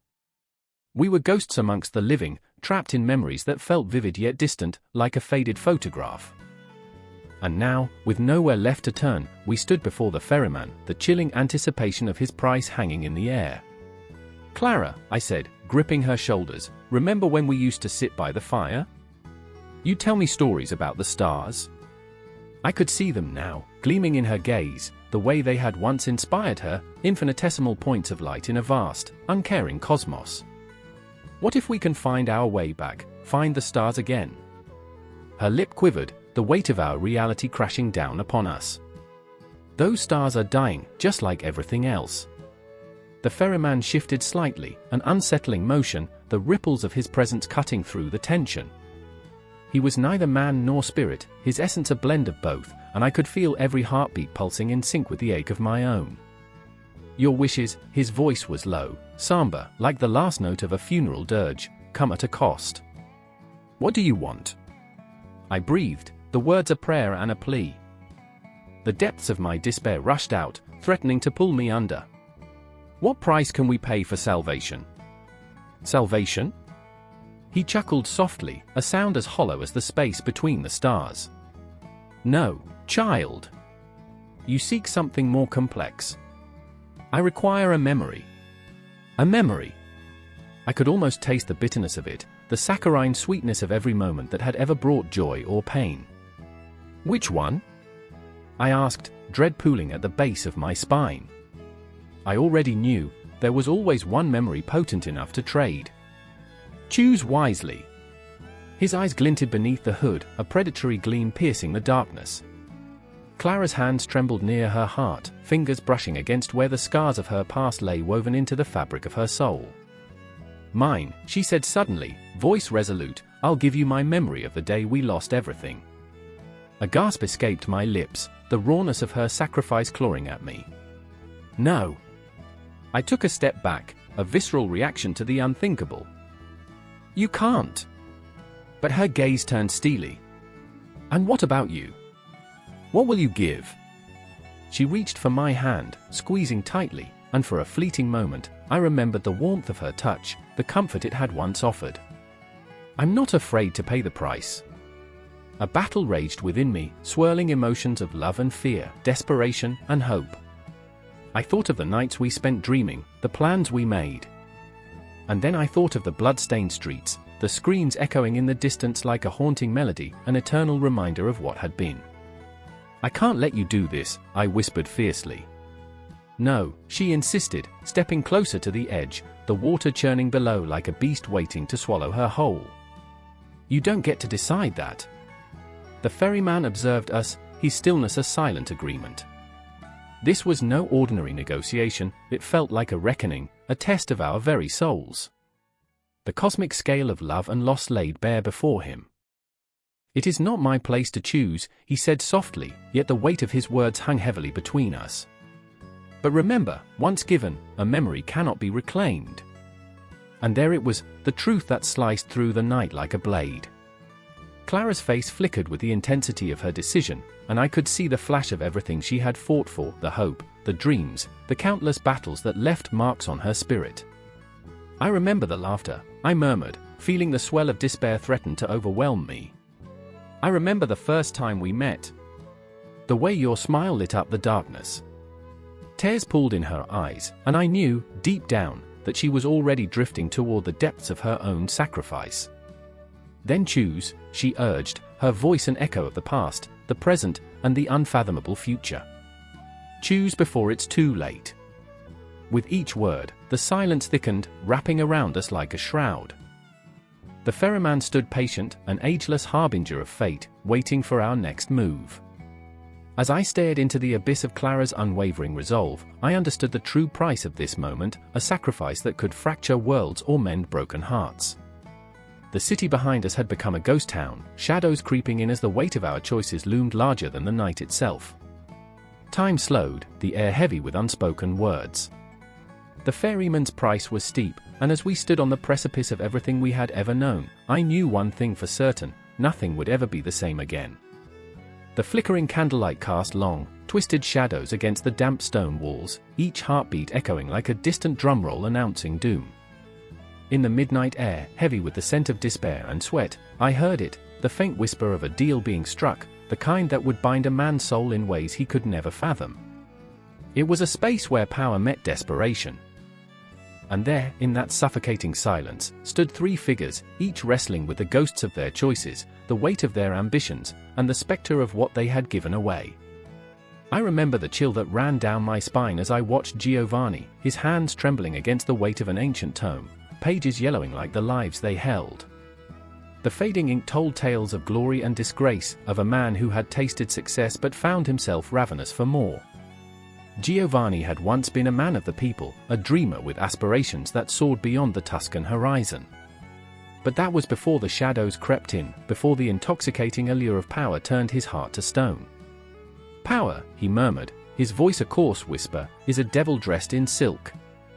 I could feel the truth in those words, the bitterness that clung to them like a specter to a grave. He had sold his soul to the very darkness he had once fought against, each deal binding him tighter, like chains forged in fire. "I remember," he breathed, the memories clawing at him. "I remember the faces of my people, their hopes in my hands, and I let them slip through my fingers." Then there was Clara, radiant yet broken, standing in the shadows, her eyes reflecting a storm of emotions.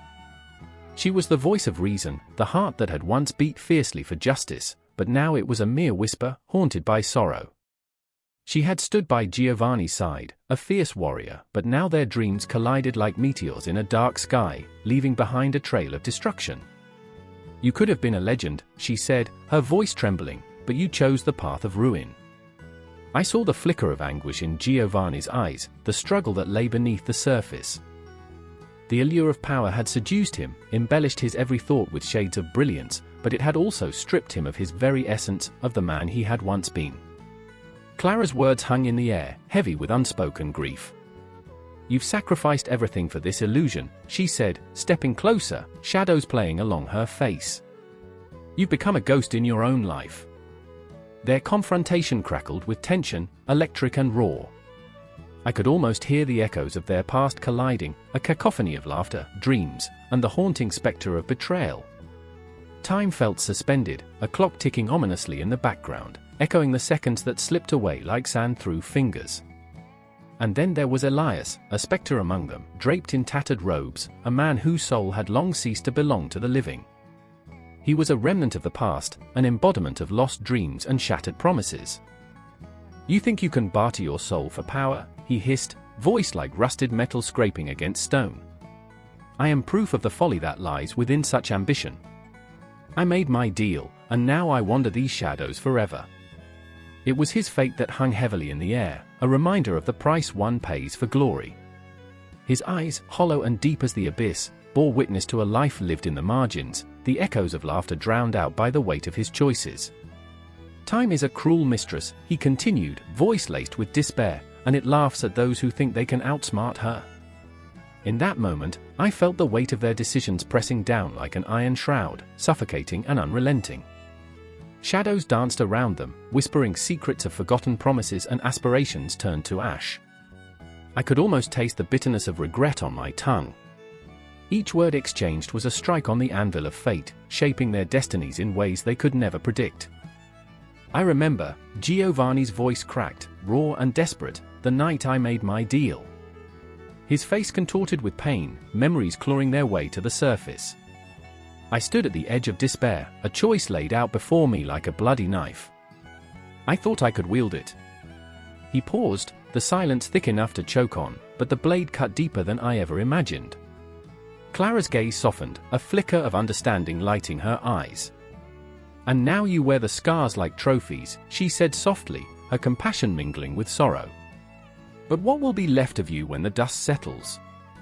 What will your legacy be?" Elias stepped forward, a dark spectre, as if he were a part of the very shadows themselves. "Your legacy is forged in the choices you make," he rasped, "and the souls you cast aside." A chill ran through me as I realized the depth of his words, each syllable a reminder of the fragility of human ambition, the seeds of greatness often planted in fields of despair. The air was thick with tension, every moment a ticking clock approaching midnight, the shadows closing in. I felt the emotional weight of their struggles, the pull of their choices resonating within me. Each heartbeat echoed against the walls of that ancient hall, a reminder that every decision holds a consequence, a price that must be paid. I almost didn't want to breathe, afraid that with each inhalation, I would shatter the fragile balance of their confrontation. "Power is a curse," Clara said, her voice barely a whisper, yet it surged with an intensity that pierced the darkness enveloping them. "It consumes you whole, leaving only echoes of the person you once were." Giovanni looked at her, a flicker of hope igniting within the depths of despair. "Then, what am I supposed to do?" His voice trembled, raw with vulnerability. "How do I reclaim what I've lost?" The question hung in the air, suspended like a heavy fog, and I felt the tension coil around me, tightening, constricting. Here we stood, on the precipice of revelation, where past sins collided with the present, and the future loomed, uncertain and daunting.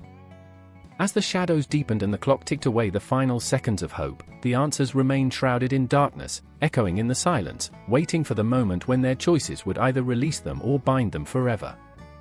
In that moment, I realized that their stories were not just fragments of history, they were reflections of us all, haunted by dreams, yearning for redemption, and forever grappling with the echoes of our own choices. The tension in that chamber, thick with despair and possibility, felt endless, pulling me deeper into the abyss of their shared fate.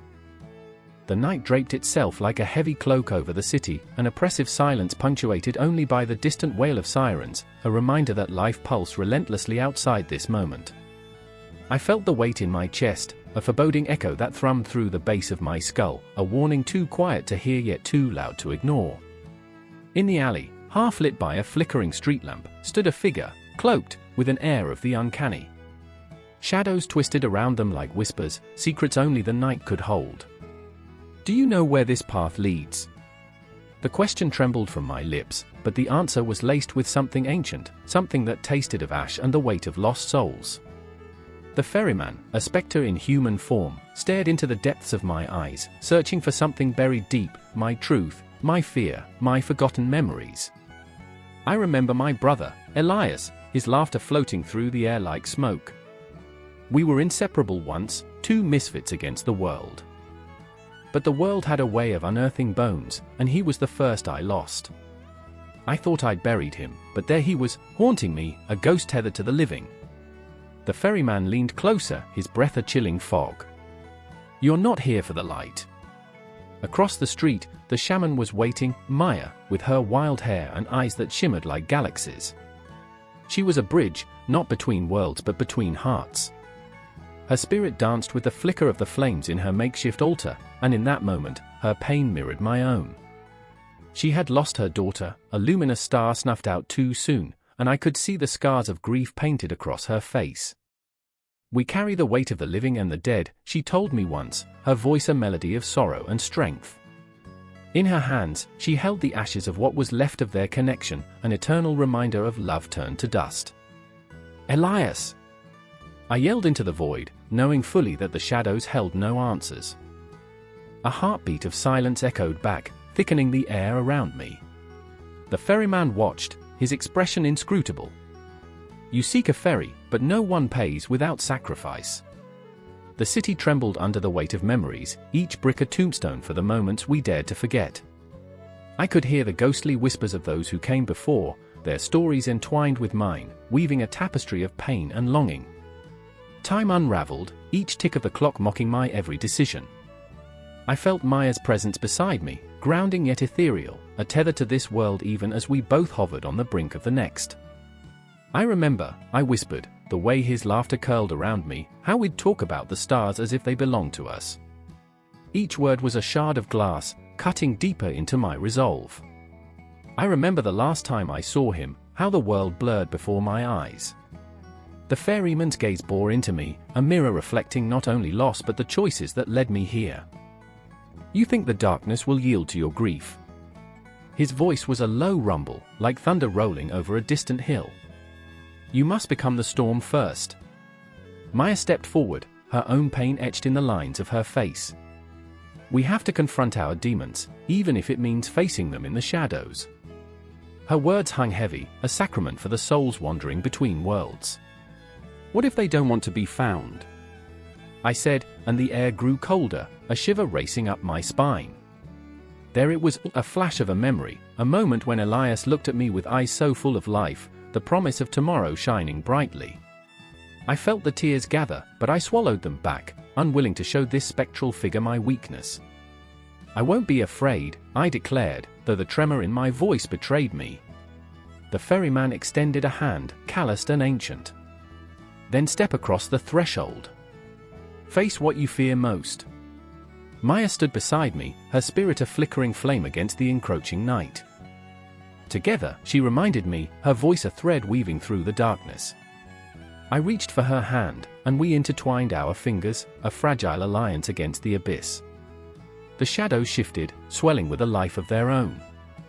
This isn't a place for the faint-hearted, the ferryman warned, the wind howling through the alley like a banshee. You will face memories that claw at your soul, and only then will you understand the cost of passage. As we stepped forward, I felt the ground beneath me pulse, not with life but with an echo of the past, my brother laughing, Maya's daughter dancing under a star-studded sky. They were there, tangled in the fabric of our fears, waiting for us to confront them. Come, Elias, I called into the void, my voice breaking, it's time to come home. The air thickened, a suffocating blanket of unresolved grief. I could see his face, a flicker in the shadows, and as I reached out, I felt Maya beside me, her strength melding with my own. Together, we were forging a path, a journey into the unknown where pain and love intertwined. In that moment, the ferryman leaned back, watching us with those piercing eyes that seemed to know the secrets of the universe. This is just the beginning, he said, the weight of his words settling like an anchor. What comes next will test the very fabric of your souls. And with that, the world shifted, opening like a dark flower unfurling its petals to reveal the heart of the storm, a tempest brewing just beneath the surface. I could feel the pulse of the universe, the weight of every choice hanging in the balance, and I knew this was only a taste of what lay ahead. Our breaths synchronized, a rhythm of fear and anticipation playing out in the dark. Shadows danced around us, beckoning, daring us to take another step. I could feel the weight of history pressing in, the endless cycle of loss and rebirth. The ferryman, the shaman, our fates intertwined, spiraling into an uncharted abyss. And so we faced the darkness, not as mere shadows but as warriors of our own despair, ready to confront the ghosts that lingered, the memories that bound us. They awaited us, a tapestry woven from the threads of love and loss, and I felt a fierce determination rising. This was our moment. This was where we would begin to pierce the shroud of night. A solitary figure stands at the riverbank, shrouded by fog thicker than memories, the air thick with unspoken words and dread. The chill seeps into bones, a reminder of things left unsaid, of choices unmade.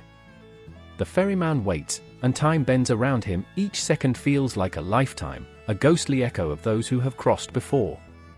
The weight of the world rests on his shoulders, and he feels every soul that lingers in the shadows, desperate to be set free, desperate to find peace. I remember the first time I laid eyes on him, the way the moonlight caught the glint of his oars, each stroke slicing through murky water as if severing the ties that bind us to life. He was a spectre, neither here nor there, a bridge between all that was known and the abyss of the unknown. And I, a hapless wanderer, caught in a web of my own making, stood paralyzed by the gravity of my choices. "Are you ready?" he whispered, his voice a rasp like dry leaves tumbling in autumn winds. It felt like a slap, sharp and unwelcome, awakening me from the stupor of denial. I felt the thrum of my heart in my chest, a frantic drummer lost in the chaos of his own rhythm. Ready? I wasn't ready for anything. Not the pain, not the heartbreak, not the guilt that gnawed at me like a ravenous beast. My thoughts drifted to Elara, her laughter like a haunting melody, a ghost I couldn't outrun. I had failed her. And here I was, standing at the edge of my own despair. Across the river, the silhouette of a woman emerged, ethereal and distant, a wisp of smoke spiraling against the dark. She was the embodiment of sorrow, a reflection of my own torment. I could feel her pain, a hollow echo of what I had lost, and a fragile thread of hope intertwined with my regrets. "Let me go," she begged, her words barely a whisper. "You have to let me go." But how can I let her go when my heart clings to the memory of her smile, the brightness of her spirit? Each recollection was a blade, cutting deeper into the fabric of my soul. I remember the last time we were together, the way the sun painted her skin golden, how she danced with reckless abandon, unaware of the darkness creeping in the corners of our lives. I remember. "Time is a thief," the ferryman said, his gaze steady and unyielding. "Do you wish to cross?" His question hung in the air, heavy and oppressive. I wanted to scream, to rail against the unfairness of it all. Instead, I felt the icy grip of despair tighten around my heart. Was there a choice? Could I choose the past over the uncertain future? Or was I destined to live in this purgatory, haunted by what could have been? Elara was not the only one who lingered in the shadows. There was Theo, my best friend, the weight of his own grief pressing down on him like the weight of the ocean. He stood, fists clenched, eyes raging against a tide of emotions he couldn't express. The pain of losing someone we both cherished had forged a chasm between us, one that felt insurmountable. In the depths of his sorrow, I saw reflections of myself, our friendship fraying at the edges, unraveling like the threads of a forgotten tapestry. What if I cross and she is not there? Theo's voice broke through the fog, each word a jagged stone cast into the stillness. What if I lose her forever? His fear was palpable, a living thing swirling in the air between us, lashing out, grasping for something, anything, to cling to. I understood his despair, for I felt it too. We were both caught in the same storm, stranded on this riverbank, two souls adrift in a sea of grief and regret. The ferryman watched us, his expression inscrutable, but there was a flicker of something in his eyes, empathy, perhaps. Or maybe a deeper understanding of the pain that bound us. "You cannot hold on to the past and expect to move forward," he murmured. "The river only flows one way." I felt that truth like a knife, sharp and unyielding. Yet here we were, two men paralyzed by our own fears, our hearts heavy with memories that weighed us down. The river, dark and uninviting, beckoned, its call was both terrifying and intoxicating. What lay on the other side? Was it peace or endless torment? A sudden gust of wind swept through the clearing, stirring the fog as if it were alive, swirling around us like a wraith. Shadows danced along the water's edge, and I could feel the lingering presence of those who had come before, lost souls caught in the liminal space between life and death. "You have to decide." The ferryman's voice cut through the night, raw and unyielding. The moment stretched, a taut wire ready to snap. Elara's face flashed before me, and I could almost hear her laughter, feel her warmth. "Don't you dare give up on me," she seemed to say, her spirit floating just beyond the grasp of my desperate hands. I remembered. Do you wish to cross? The ferryman repeated, and the gravity of his words pressed down on me, suffocating and exhilarating. The river rippled violently, mirroring the turmoil inside me. I looked at Theo, his face a mask of anguish, and I knew that whatever I chose would shatter the fragile remnants of our friendship. I don't know, I finally gasped, the truth spilling out like blood from an open wound. I can't let her go. I can't lose her. But perhaps in holding on, I was already lost. The ferryman stood patient, the embodiment of stillness amidst chaos, the keeper of secrets not yet whispered. The river beckoned with promises and despair, and the choice lay before us like a gaping maw, ready to swallow us whole. As my heartbeat quickened, and the air thickened with unspoken words, I understood. To cross was not just a choice of life and death, but a confrontation with every regret, every moment that had brought me here. The river roared, the shadows danced, and I stood on the precipice of everything I was, waiting for the truth to wash over me like the tide. The air was thick with dread, a static charge crackling across the night. A lone figure stood at the edge of a river where shadows danced like restless spirits, illuminated by a sickly moon. The water churned below, dark and unforgiving, whispering secrets of those who had passed. I was there, heart pounding, breath caught in my throat, waiting for the ferryman. I could almost hear the echoes of souls lost, each splash a reminder that life, once vibrant, was now a chilling specter. And then I saw her, Lena, standing on the bank, eyes wide with a mix of fear and defiance. Her hand trembled near her chest, clutching something, a jagged piece of glass, sharp enough to cut through flesh and the fog of indecision that clouded her mind. She was beautiful, in a way that a storm is beautiful, chaotic and raw. I could feel her anguish pulling me closer, like a moth to a flame, even as I battled my own demons. I can't do this, she gasped, her voice breaking under the weight of the words. I remembered the day we met, laughter spilling over like an overflowing cup, innocence untouched by the horrors that life was ready to serve. But now, that laughter felt like a distant echo, swallowed by the swirling mists of regret. Lena, you have to. There's no other way. I shouted, desperation clawing at my throat.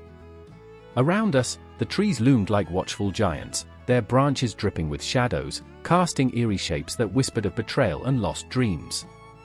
She looked at me, and in that fleeting moment, I saw everything, the night spent awake, haunted by memories, the love that had once burned brightly now flickering like a dying ember. Do you think he cares? Do you think he'll take me to the other side? Her eyes glimmered with unshed tears, reflecting the moonlight like shattered glass. I wanted to reach out, to pull her back from the abyss, but the river surged, relentless, begging to claim her. Not everyone who crosses is lost, I said, though doubt gnawed at my insides like a relentless beast. The ferryman was a figure wrapped in mystery, a ghost that loomed over our lives, his boat a mere promise of passage. But what kind of passage? What awaited on the other side? The weight of the unknown pressed heavier than the shadows clinging to the trees. I remembered Marcus, our friend turned spectre, lost to the river months ago. He had laughed in the face of danger, embraced life with a fervor that felt like a punch to the gut. But danger had a way of creeping in, silent and deadly. When the news of his drowning reached us, it shattered something within Lena, twisted her into a reflection of heartbreak I had never seen. Do you think he's waiting for me? She murmured, the question hanging in the cold air like a noose. My heart twisted painfully in my chest. Marcus, forever young and vibrant, bound to the river like a marionette in death. What if he's lost too? The river roared in response, and the ferryman silhouette emerged, cloaked in dark rags, a figure of dread and inevitability. He stood poised on the boat, a skeletal hand gesturing for Lena to come forward. The sight was enough to send shivers down my spine, an icy hand gripping my heart in a vice. Lena, I whispered, the plea laced with the weight of unspoken fears. He's not who you think he is. I wasn't sure whether I was trying to protect her or myself. I remembered the way the story spoke of the ferryman, not a savior, but a collector, gathering souls like trophies, each one a testament to lives lived in fickle abandon. But this was life, wasn't it? A collection of moments, some beautiful, some grotesque. Were we not all travelers in this fleeting world, trying to make sense of the chaos? I could see the struggle in her eyes, the fierce battle between hope and despair, each heartbeat a drum, pounding out the rhythm of our shared past. Please, don't do this.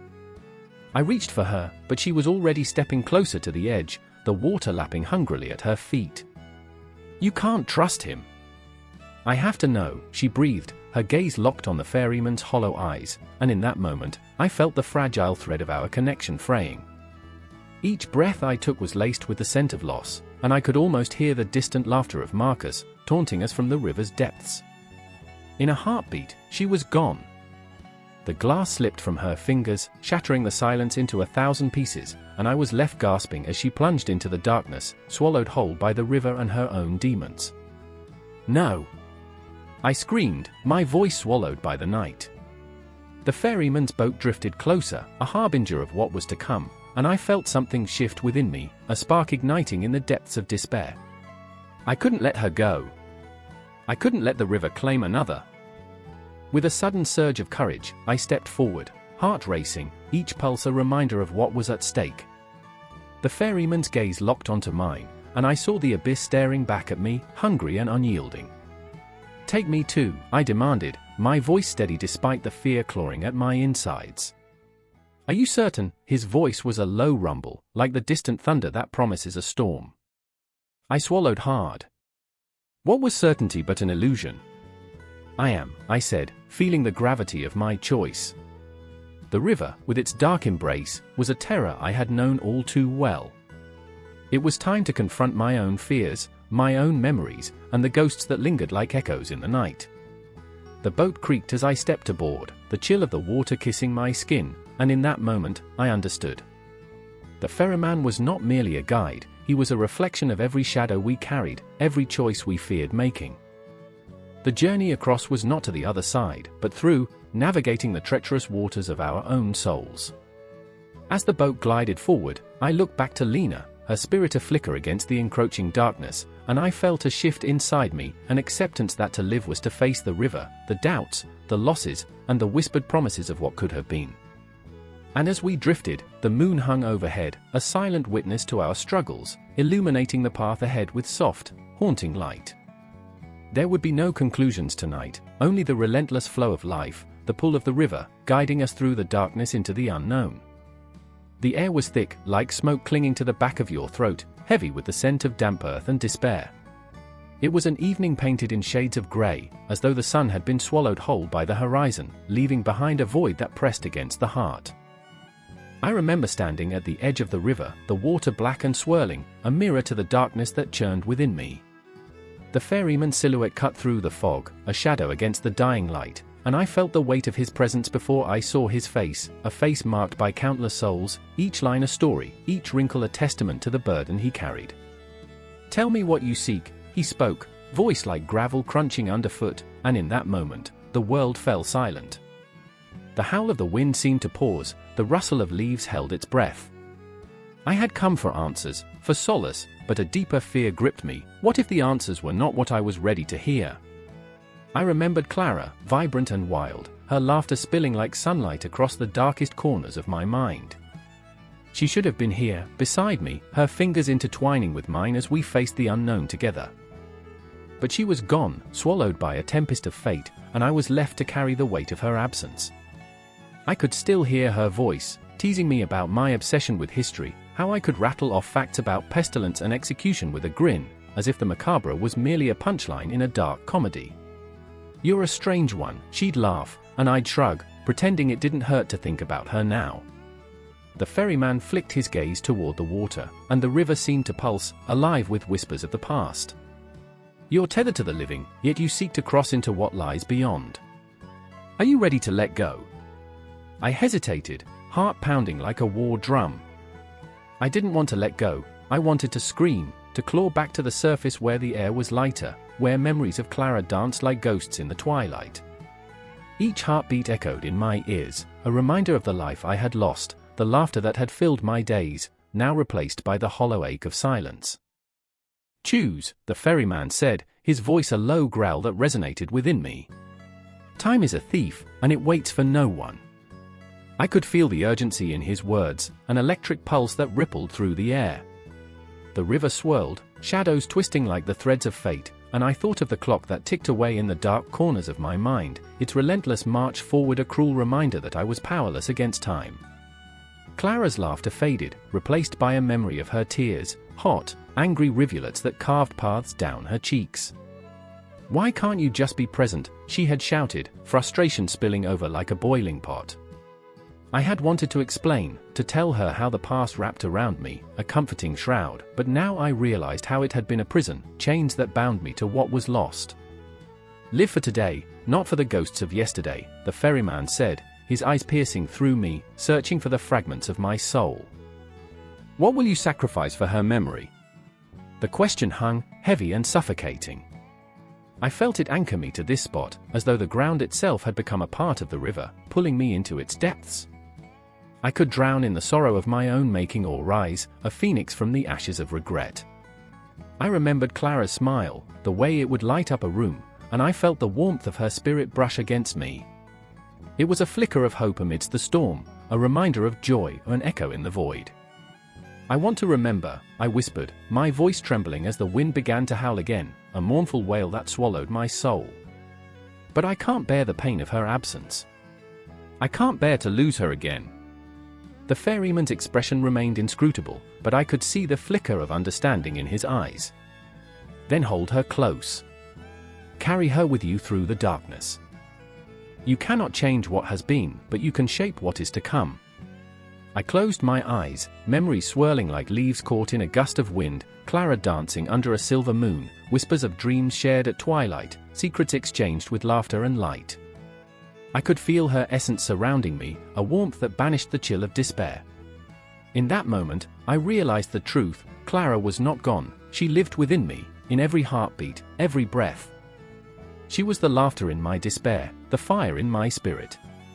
"Take my hand," the ferryman urged, his voice a gentle tide washing over the storm inside me. "Together we can navigate the shadows." I opened my eyes, and the river glimmered with an otherworldly light. The ferryman extended his hand, and I felt a shiver run down my spine, a mix of fear and hope. I hesitated, heart racing, the weight of my choice pressing against my chest. Was I ready to face the darkness, to embrace the journey ahead? I reached out, fingers trembling, and felt the cool grasp of his hand. In that moment, the river roared alive, swirling with memories of love and loss, laughter and tears, an eternal tide pulling me into the depths of my own soul. I was ready to confront the ghosts that haunted me, the shadows that danced just beyond the edge of my perception. The ferryman smiled, a grimace that spoke of understanding, of shared burdens. Together we stepped forward, into the abyss and beyond, the world fading behind us as we carved new paths through the unknown. The river sang its haunting melody, and I could feel Clara's presence, a guiding light in the darkness. The journey had only just begun, and I was finally ready to embrace it. The air shimmered with an unearthly chill, a silence so profound it swallowed sound whole. I stood at the threshold of the underworld, heart racing, pulse pounding in my ears like a war drum. Shadows flickered around me, monstrous and distorted, as if the darkness itself had taken form, creeping closer, taunting me to turn back. But turning back wasn't an option. Not now. Not when the whispers of the ferryman's code echoed in my mind: "No soul passes without a price." I remember every moment leading to this, every heartbeat that felt like a countdown. I saw Ilara standing at the edge of the emberlit shore, her face an open book of anguish. Once vibrant and bursting with life, now a ghost draped in hopelessness. The light of her spirit flickered like the dying glow of a candle. She clutched a small, blooded cloth, a remnant of what had been her brother, Aidan, lost somewhere in this labyrinth of shadows and secrets. "Aidan," she choked out, her voice a whisper that felt heavy with despair. "He was never meant to be here. I promised to keep him safe." And I had promised her I would help, that I would navigate the murky waters of this realm and bring him back. But every soul here carried a weight, a debt unpaid, and the ferryman's eyes were like bottomless pits, demanding payment in ways I couldn't begin to fathom. The irony clawed at me. I'd joke about the absurdities of life, how we bathed once a year, how romance was as earthy as the ground beneath our feet, but here, in the underworld, the humor drained away, leaving only the raw edge of fear. Do you hear them? Ilara's eyes widened, reflecting the flickering flames of despair. They're calling for him. They want to take him. I strained to listen, and there it was, the haunting melody, a siren song wrapped in sorrow. The voices of the lost echoed in the dark, weaving through the air like a thick fog. Each note was a fragment of a life once lived, a love once cherished. I felt my own heart tug, a familiar ache laced with regret. I remember, I murmured, the words slipping out like secrets. I remember the laughter of my mother, the warmth of the sun on my skin. I remember, don't. Ilara snapped, her voice slicing through my reverie. Don't get lost in your memories. We can't afford to linger here. But how could I not? In a place where the past was both a curse and a comfort, memories were the only thing we had to cling to. The clock was ticking, time in the underworld warped and twisted, seconds stretching into eternity. Shadows danced, and I could feel the weight of the unsaid pressing down like a heavy fog. And then, a figure emerged from the darkness, the ferryman, cloaked in midnight, a master of the currents that whisked souls away. His eyes gleamed like shards of broken glass, cold and calculating. You seek passage, but nothing comes without a cost. Ilara trembled beside me, a fragile thing caught in a tempest. I will pay whatever you ask. Just give me back Aiden. The ferryman chuckled, a sound that reverberated through the air like a death knell. Ah, but what is it you cherish most? What would you trade to bring a lost soul back? I felt the truth sink in, a knife twisting in my gut. To save Aiden, she might offer up her very essence, her light extinguished for his flame to burn once more. No! I shouted, stepping forward. There must be another way. But the ferryman only smiled, a cruel twist of lips that promised nothing but despair. The rules are the rules. The living barter with pieces of themselves. What will you offer, traveler? My mind raced, a fevered attempt to grasp at solutions that danced just beyond my reach. I can't lose her, I thought, desperation clawing at my throat.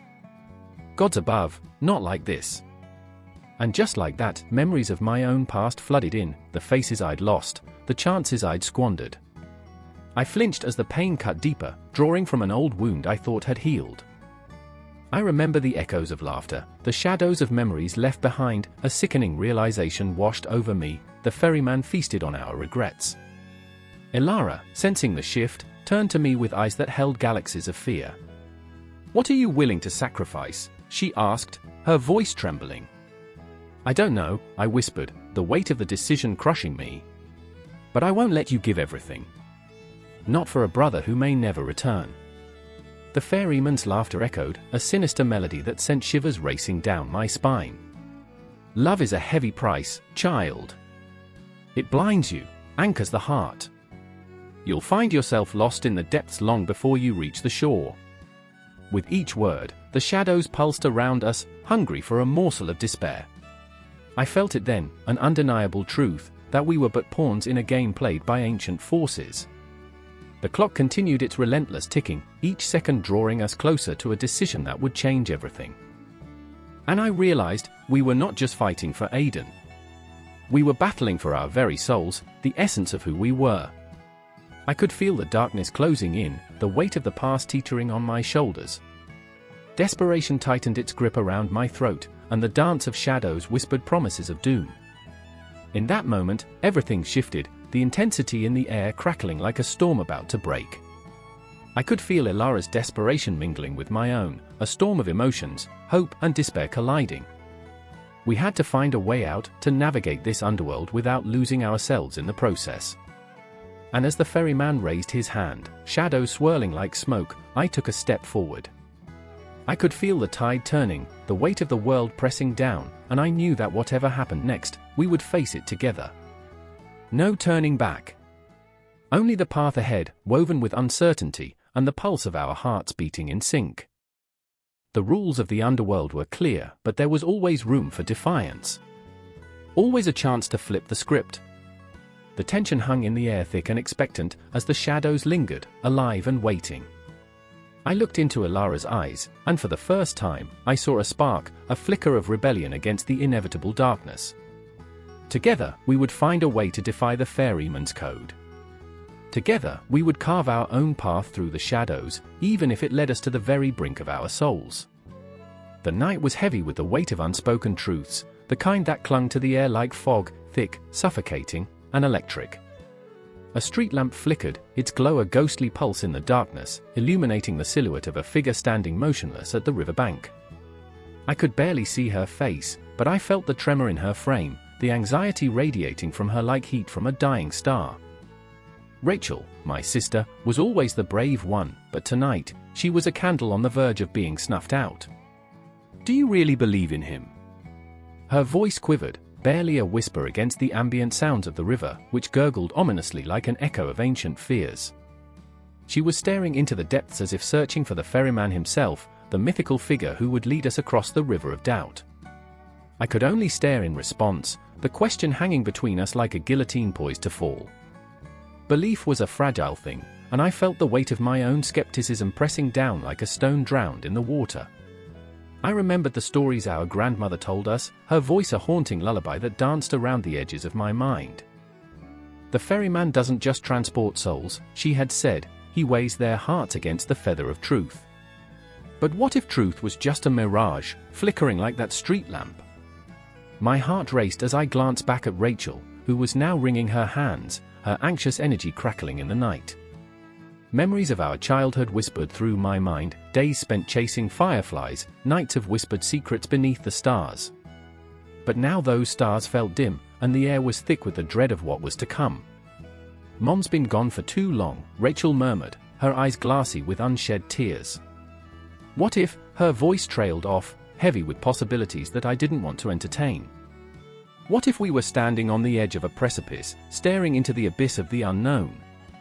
I clenched my fists against my sides, feeling the tension of unspoken fears thrumming through me. "We can't give in to these legends, Rachel. We're not children anymore." I wanted to sound strong, but my words came out hollow, echoing against the river's sighs. But there was something intoxicating about that darkness, something that pulled at the very fabric of my being. The ferryman, did he exist? Or was he merely a phantom created by desperate hearts clinging to hope?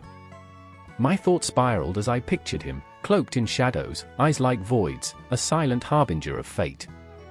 And just then, from the depths of the river, a sound broke the silence, a low, mournful croon that reverberated through my bones. My heart leaped, an instinctive pulse of dread clawing at my throat.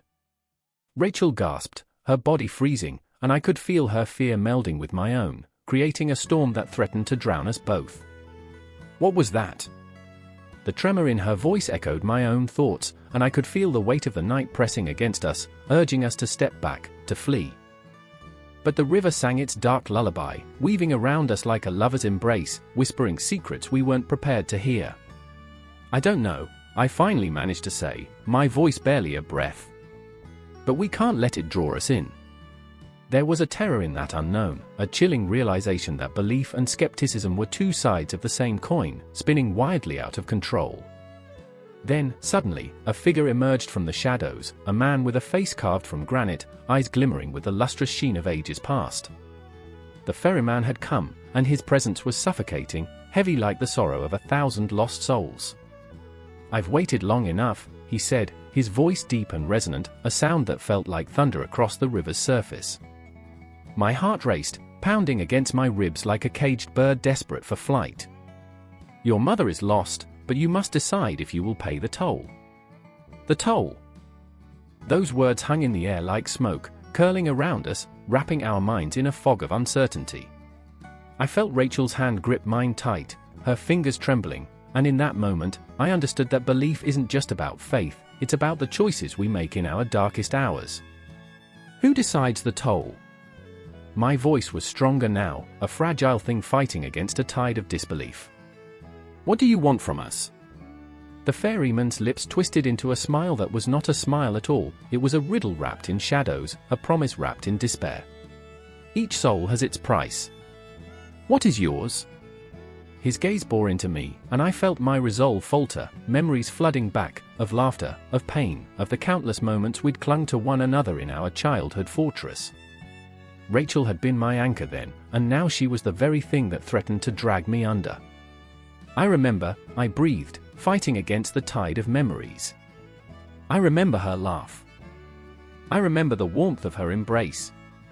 Each recollection swirled around us like ghosts, and I felt the air grow heavier, more electric, as if the universe itself was holding its breath, waiting for us to choose. Time is a merciless tide, the ferryman intoned, his voice echoing through the night. What will you sacrifice? In that moment, surrounded by doubt and fear, I faced the abyss. I felt my heart beat louder, drowning out the river's whisper, drowning out the ferryman's call. It was a moment of reckoning, a moment that stretched into infinity, a reflection of our lives, a confrontation with our deepest fears. Rachel, I whispered, my voice raw. What if we don't believe? And in that flickering lamplight, as the shadows danced around us, I saw her face, illuminated by the faintest glimmer of hope, the idea that perhaps belief and skepticism were not enemies, but rather intertwined, both essential to navigate the depths of our existence. The ferryman stood there, waiting, a spectre of fate against the backdrop of our wavering hearts, the river sighing as it beckoned us closer to the edge of everything we feared and longed for. In a heartbeat, everything changed. The air was thick with possibility, and the world around us spun on a precarious axis, teetering between what was and what could be. We were on the cusp of something monumental, the kind of moment that would echo through time long after we made our choice. The river murmured, growing restless, as the ferryman watched, an eternal guardian of the unknown, readying himself for the next chapter in our story, where belief and skepticism collided like titans. The air was thick with anticipation, hanging like a heavy mist just before a storm. A slight shiver coursed through my spine as I caught sight of the ferryman, his silhouette stark against the pale glow of the moonlight, a figure carved from whispers and shadows. The river, dark and restless, murmured secrets to the night, begging for a witness. I could feel the weight of eternity pressing against my chest, each heartbeat a reminder of the fleeting nature of life. I remember the moment vividly, the tension coiling in the pit of my stomach. There stood Eliza, her hands trembling like autumn leaves caught in a windstorm, her eyes wide and brimming with tears that reflected the moon's sorrowful glow. She was a tempest, a whirlwind of grief and hope, a woman caught between the life she craved and the death she feared. No, she gasped, I can't go back. Her voice trembled, splintering the night, each word a desperate plea echoing off the water's edge. The ferryman, cloaked in an ancient black robe, didn't flinch. His gaze, cold and unwavering, seemed to pierce through her soul, unraveling her very essence. You must choose, he said, his voice a low rumble, as if it emerged from the depths of the river itself. One life for the other. You cannot hold on to both. He had witnessed countless souls, propelled by love, fear, ambition, or regret, all desperate to cling to something that was never theirs to keep. And then there was Marcus, standing a few paces behind, his brow furrowed in anguish. He was not merely a lover, he was a man trapped in a storm of his own making, wrestling with the demons of the past. Eliza, he shouted, his voice cracking like the brittle branches of a dying tree. Don't listen to him. You have so much to live for. But his words hung in the air like smoke, a futile arm stretched toward a chasm they both teetered on. I remember how the river glinted ominously, reflecting the starlit sky while hiding the countless souls it carried beneath. The dead don't forget, the ferryman whispered, a chilling reminder of the weight of memory. They live on in the hearts of the living.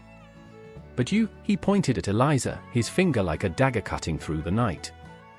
You cannot linger here. You must decide. The air thickened with the scent of earth after rain, mingling with a heavy sense of loss, wrapping around us like a suffocating shroud. I felt every heartbeat echoing in my ears, the thud like the ticking of a clock counting down to a final moment. Eliza turned to Marcus, the two of them locked in a gaze that spoke of forgotten laughter and shared dreams, but now tainted with the bitter taste of impending farewell. I don't want to leave you, she whispered, her voice barely a breath. But I can't, don't you dare say it, he interjected, stepping forward, desperation clawing at his throat. You can't choose death over life, over us. We can fight this." The ferryman observed them, a silent judge in this theatrical tragedy, lips curling slightly as if amused by the folly of human emotion. "Fighting is futile," he said, his voice a haunting melody that echoed through the trees. "The river flows, regardless of your struggle. You must confront the truth, not just for yourself but for him." He gestured toward Marcus, who stood there, rooted in place, shaking his head as if denying the very fabric of reality. "No!" Marcus roared, anger surging through him, raw and fierce, a wildfire consuming rationality. "You don't understand. I love her. I won't let you take her." But even as he spoke, I could see the flicker of doubt cross his face, the gnawing realization that love, however powerful, could not defy the inevitability of fate. The moon cast an eerie glow over the river, the water shimmering like jewels, taunting with the promise of the unknown. As Eliza wrestled with her emotions, a single tear escaped her eye, trailing down her cheek, a river of sorrow that mirrored the one before her. "What if I choose to stay?" she asked, her voice barely a whisper, filled with the echoes of uncertainty. "Then you will drown in regret," the ferryman replied, his eyes glinting like cold steel in the darkness. "Time is a merciless master, and it waits for no one. You'll remain here, haunted by what could have been, shackled to the past." I could feel my own heart racing as the conflict raged within her, the weight of choice pressing down like the hand of a ghost. The river lapped at the shore, as if urging her to decide, to take a step toward one existence or the other. I was a voyeur in this moment, caught in the web of their pain, their love, their struggles. "Remember," the ferryman's voice cut through the night, "every choice you make carries the weight of 1,000 souls. The afterlife is not merely a destination, it is a reflection of the lives you leave behind." I watched as Eliza's gaze shifted to Marcus, their fingers inches apart, an invisible barrier holding them back. In that instant, the world around us faded, the trees, the stars, the very air itself, until it was just the three of us, ensnared in this moment of raw, visceral emotion. The silence stretched, taut like a bowstring ready to snap. I could taste the fear, the love, the regret hanging between them. It was intoxicating and suffocating all at once. I remember thinking that this was the crux of existence, this moment of choice, of fear, of love too powerful to let go yet too fragile to hold. Eliza inhaled sharply, the moonlight illuminating her face, casting shadows that whispered of the choices yet to come.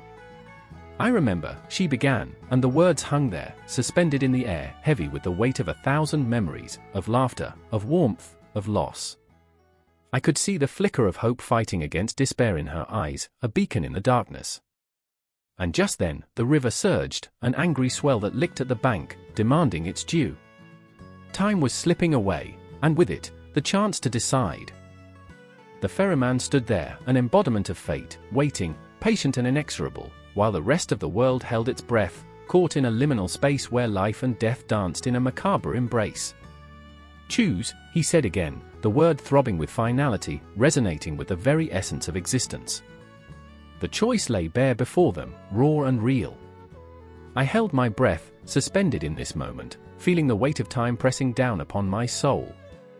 The river whispered promises and threats alike, the flickering shadows of the past dancing on the banks as if they, too, were waiting for a decision that could change everything. And there we remained, caught in the throes of love and loss, the haunting echoes of memory swirling around us like a tempest, waiting for that one heartbeat to break the silence. The air was thick, heavy like a shroud, as I stood at the edge of the riverbank, the water swirling in dark eddies beneath an unforgiving night sky. I could hear the distant cries of the damned, echoes of those who had crossed the threshold and found themselves in limbo, waiting for a ferryman who had yet to arrive. The chill of the evening seeped into my bones, whispering secrets of ancient fears and long-buried regrets. I could feel my heartbeat thumping in my ears, a frantic percussion against the silence, a reminder that time was slipping away. I remember the first time I met him, the ferryman. He stood there, cloaked in shadows, a figure both terrifying and oddly comforting. His eyes glimmered like distant stars, promising passage yet demanding a price. I was desperate then, teetering on the edge of a choice that would seal my fate. The weight of my sins hung heavy upon my shoulders, a collection of moments that could not be erased. I had come to bargain, to plead for the soul of my sister, lost to the relentless tide of life. "Rufus," he said, his voice a low rumble, like thunder rolling across the horizon. "This is not a game. You cannot barter with the dead." In that moment, I felt the gravity of his words sinking into me, a truth I had long avoided. I could see the pain in his eyes. He had carried countless souls across that dark river, each one leaving a mark, a brand that seared deeper than any blade. I had my own scars, after all. I pushed them down, buried them beneath layers of bravado, but the ferryman could see them, could feel the tremors in my heart. There was a shared understanding in that gaze. He was not just a spectral guide but a reflection of my own internal struggle. How could I ever hope to save my sister when I was chained to my own failures? Then the moon broke through the clouds, casting an eerie glow across the water. I caught a glimpse of her, a fleeting shadow darting beneath the surface. "Elena!" I shouted, desperation clawing at my throat. The ferryman's expression shifted, a flicker of something, pity, perhaps, crossing his features. "Your sister is gone, Rufus. This river does not know mercy. It only knows hunger." And there it was, the bitter truth wrapped in the sweet poison of hope. I was being swallowed by my own despair, caught in a whirlpool of emotion. I remembered the laughter, the sound of her voice ringing like crystal bells on a spring morning. I remembered the way she danced through life, unburdened, while I trudged behind, dragging chains of doubt and grief. I was not alone in this haunting place. There was another, a woman named Celine, who sat on a nearby stone, her presence like a ghostly echo of love lost. She stared into the abyss, lost in her own turmoil, searching for a heartbeat in the silence. Her pain was palpable, raw, like a wound that refused to heal. "He took my child," she whispered, her breath hitching on the edges of despair. "The ferryman demands a price." I glanced at her, feeling the familiar ache of empathy clawing at my chest. Her eyes were sunken, haunted by memories of laughter that had been stolen too soon. I wanted to reach out, to comfort her, but how could I? I was drowning in my own sorrow, my own desperate need to reclaim what had been lost. "His toll is steep," Celine continued, her voice cracking like brittle glass. "But life is a currency we willingly spend, even after death." It made my heart race, this notion of life as a gamble, a wager played against the house of fate. In that moment, I realized the ferryman was not merely a figure of death but a keeper of choices. Each soul he ferried carried the weight of a decision, a heartache wrapped in sorrow. "Do you believe it's possible to win?" I asked, the question slipping out before I could stop it. Celine turned her gaze towards me, her eyes gleaming with fire and despair. "There is no winning, only acceptance." I felt the truth of her words cut through me like a blade. Acceptance. It was the thing I had shunned for so long, the one path I refused to take. I felt the rivers pull beneath my feet, an insistent beckoning to step forward and face the darkness. Then, as if summoned by my thoughts, the ferryman appeared, his silhouette looming larger than life. "Time is a cruel mistress, Rufus. You cannot barter for what you cannot afford." "But I would trade anything," I pleaded, my voice fraying at the edges. "I would give everything for her life." He regarded me with a mix of sympathy and indifference. "And what of your own? Are you so eager to gamble with your own soul?" I faltered, the weight of my own existence crashing over me. Memories flooded back, the last time I had seen Elena, the way she smiled like the sun breaking through a storm. I couldn't let her fade into the shadows, couldn't allow my failure to claim her. "I will pay the price," I whispered, steeling myself against the inevitable. "Whatever it takes." The ferryman's lips curled into a ghost of a smile, a harbinger of what was to come. "Then you must tread carefully, for life is not so easily restored." As he stepped closer, a shiver ran down my spine. Shadows danced around him, twisting and turning like serpents, and I knew I was on the precipice of something monumental. Everything in me urged to fight back, to claw my way through the darkness, but the river sang a different tune, a melody of acceptance, of letting go. I could see Celine beside me, her eyes wide with fear and understanding, as the stars above blinked like watchful eyes. In that moment, I realized we were all prisoners of choices made long ago, each of us waiting for the ferryman to guide us through the murky waters of our own making. And then, just as suddenly, I was left standing alone, the weight of my own decisions pressing heavily against my chest. The river continued its eternal flow, a reminder that time waits for no one, and the ferryman was watching, ever vigilant, as we danced on the knife edge of fate. The air crackled with an unnameable tension, the kind that ripples over the skin like a whisper, cold, shivering, unsettling. I stood at the edge of the river, staring into its murky depths, where shadows danced with a life of their own, or maybe it was just the trees bending low, their gnarled branches clawing at the sky. The moon hung heavy, a silver coin tossed into the waters of night, glinting with secrets. Lysander stood beside me, his breath coming in quick, ragged gasps, each one laced with fear. He was a man marked by choices, every line etched into his brow a testament to paths taken and paths forsaken. He had whispered once about dreams, how they flutter in the mind like moths to a flame, irresistible yet perilous. Tonight, I could see the fear in his eyes, a frantic spark, and I knew the truth, the flame had drawn him too close, and the moth was about to be singed. "Are you ready?" I asked, my voice trembling as if the words themselves could shatter the delicate balance of this moment. He looked at me, really looked, and for a heartbeat, it felt like the world paused. "Ready? Or willing?" His question hung heavy between us, a taut line ready to snap. What if we're just ghosts standing on this riverbank, waiting for the ferryman to collect us? I shivered. The ferryman. The name echoed like a haunting melody, a lullaby sung in the shadows of the past.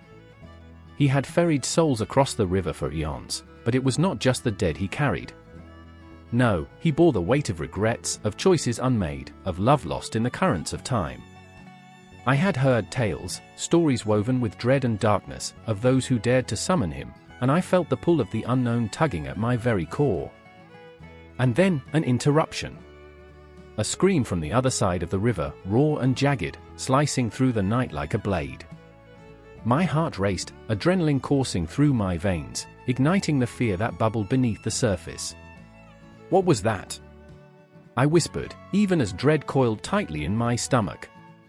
Lysander's grip tightened around my arm, his fingers cold and clammy. "Someone's crossing over," he breathed, his voice barely a whisper. To the other side. The mountains loomed above us, ancient witnesses to countless lives, countless losses. Time had no dominion here.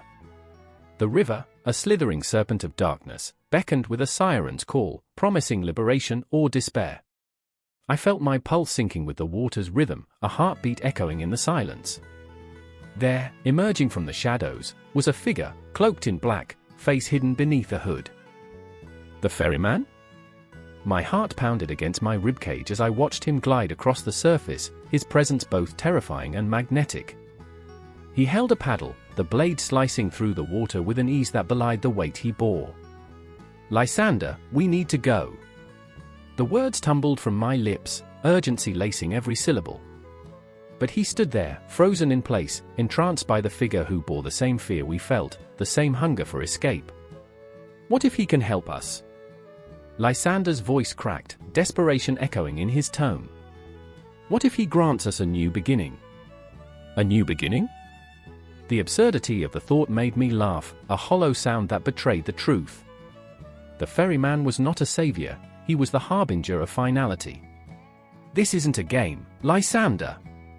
My voice rose, the panic spilling over. "What if we're too late?" But he was already stepping toward the water, oblivious to the danger lurking beneath the surface. The shadows seemed to writhe and twist, as though eager to pull him in. "I have to know," he murmured, as if the act of crossing was a necessary penance for his sins. And there I stood, caught in the riptide of his resolve.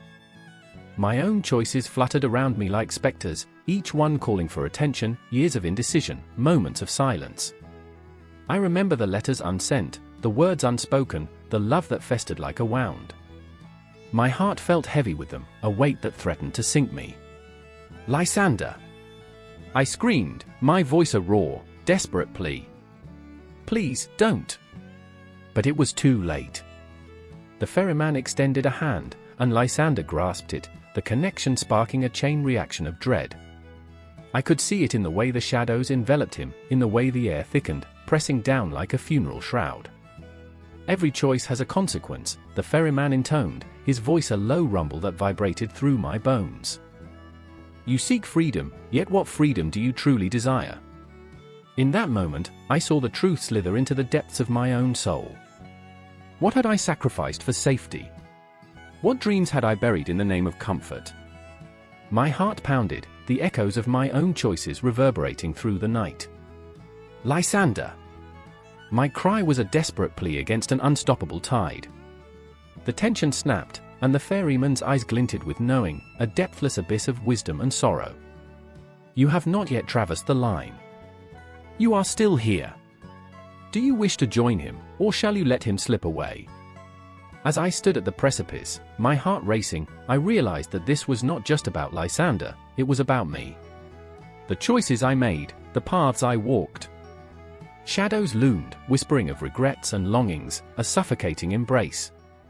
I took a step forward, drawn toward the river, where time danced like a wisp of smoke. The ferryman's gaze pierced through me, and I felt every pulse of my existence throbbing in time with the river's current. Every choice has a consequence. The weight of the word settled in, like the cold of night creeping through the cracks. And in that heartbeat, I understood, the river was not just a divide between life and death, it was a mirror reflecting our deepest fears, our most fervent wishes.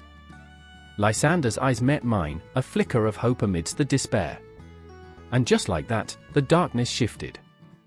The river surged, the shadows danced, and the ferryman's paddle dipped deeper into the abyss. "Will you cross?" he asked, and in that moment, I felt the weight of eternity pressing down upon my chest, the answer hanging loosely in the air, unformed yet powerful. I stepped closer, my heart racing as the moonlight shimmered on the water, illuminating the path ahead. The moon hung high, a cold, watchful eye in a velvet sky. It cast silver shadows on the cobblestone streets of Ildridge, the kind of shadows that breathed secrets and whispered dread. I stood in the middle of the town square, heart racing against the chilling air, surrounded by a cacophony of fear. The bell tower tolled, 1, 2, 3, each chime slicing through the thick tension. It felt like an omen, a countdown to something unspeakable. I remember the moment vividly. Clara, her hands trembling, the weight of her choice pressing heavily on her frail shoulders. Her eyes, once full of laughter, were now pools of despair. "What have I done?" she gasped, the words clawing their way out as if they were alive, desperate to escape. The bargain she made was the kind that echoed through the ages, a promise of immortality that came shackled with chains no one could see. "What is the price of forever?" Clara thought she knew, life without end, the allure of never fading. But standing there, in the heart of Ildridge, under the unyielding gaze of the moon, I saw her grapple with the truth. Immortality was not a gift, it was a curse, festering like a wound that refused to heal. Beside her was Henry, the town's once bright scholar, now a shadow of his former self. He'd traded away his humanity for knowledge, for a taste of eternity. I watched as he paced, fingers tugging at his hair, muttering to himself, the words slipping through like grains of sand. It was supposed to be a blessing, he whimpered, a hollow laugh escaping his lips. The irony of it clawed at my insides. Here was a man who sought to unravel the mysteries of existence, now bound to the very thing he sought to conquer, time itself. With every breath, I felt the weight of their decisions, an unbearable heaviness that hung in the air like a storm about to break. What had they traded for their dreams? What corners of their souls had they bartered away in that dimly lit room filled with incense and shadows? I remembered my own fleeting thoughts of immortality, the seductive call of endless days. But here, in the harsh light of reality, I saw its true face, a bitter, twisted reflection that chilled me to the bone. "Clara," I whispered, stepping closer, my voice a trembling leaf in the wind. "We can find a way to undo this." But the words felt weak, like echoes in an empty chamber. Deep down, I knew the truth, we were already trapped in a web of our own making. She turned to me, eyes wide, a flicker of hope igniting briefly before it was snuffed out by the weight of her reality. "Undo it? Can we ever truly escape what we've done?" I could see the panic seeping into her bones, the dawning realization that the past is a relentless specter that never truly releases its grip. Around us, the townsfolk gathered, drawn by the pull of a collective dread. Their faces were painted with fear, curiosity, and pity, a grotesque gallery. "Keep away from them," one cried, as if we were lepers, tainted by the cursed knowledge of immortality. "They've danced with the devil." I felt the heat of their disdain, their judgment wrapping around us like a noose. The shadows thickened, and I could feel the chill creeping in, seeping into my very marrow. What did they know of choices made in desperation, of sacrifices for the ones we love? I felt a surge of anger, a wild, desperate anger, for Clara, for Henry, for all of us who dared to dream beyond the confines of mortality. "Listen!" I called out, the words bursting from me like a dam breaking. "What you fear is not them, but the choices we all make in moments of weakness." A murmur spread through the crowd, a ripple of unease. I saw the faces shift, uncertainty creeping in like a thief in the night. But in that moment, as I stood against the tide of judgment, I felt the weight of Clara's despair settle upon me. She was unraveling, a thread pulled too tight. "I didn't want this," she gasped, her voice breaking like glass. "I just wanted to save him." Henry stepped forward, desperation clinging to him like a shroud. "You have to understand. Knowledge is power, but it's also a prison. I thought I could harness it." I thought, his voice trailed off, the weight of his words hanging heavy in the air, a noose tightening around all of us. What did it mean to be free if every choice we made was a chain? I looked into their haunted eyes and felt a profound sorrow. Their lives had become a cautionary tale, a warning written in shadows and silence. Time felt like a cruel joke, a relentless march that we could never escape. The clock tower chimed again, each note a reminder of the moments we would never reclaim. I could feel the world spinning under my feet, the ground shifting as we stood on the precipice of our own making. Clara's breath hitched, panic swirling in her gaze. What if we're destined to walk this earth forever, but never truly live? The question hung in the air, a ghostly whisper that sent shivers down my spine. And in that moment, I understood. The price of immortality was not just measured in years but in the very essence of what it meant to be human: love, loss, the fleeting beauty of every heartbeat. As the crowd closed in, shadows mingling with whispers of dread, I felt the inevitability of the confrontation looming like a storm cloud, dark and heavy. We were bound together by our choices, our fears, and the weight of what we had sacrificed. With every second, the air thickened, crackling with a tension that promised both heartbreak and revelation. The night deepened, the moon a silent witness to our impending reckoning. And as the final toll of the bell echoed into the night, I couldn't shake the feeling that this was just the beginning, a cruel twist in a tale that had no resolution, no end. The price we paid for eternity was not just time, but the very essence of our souls. And in the suffocating darkness, I could only wonder, what awaited us in the shadows to come? The air crackled with electricity, the kind that prickles the skin moments before a storm, as the virtual skyline warped against the horizon. Neon billboards flickered like lost souls, promising everything yet delivering nothing. I stood at the edge of the digital abyss, heart hammering in my chest, staring into the void where memories had become indistinguishable from dreams.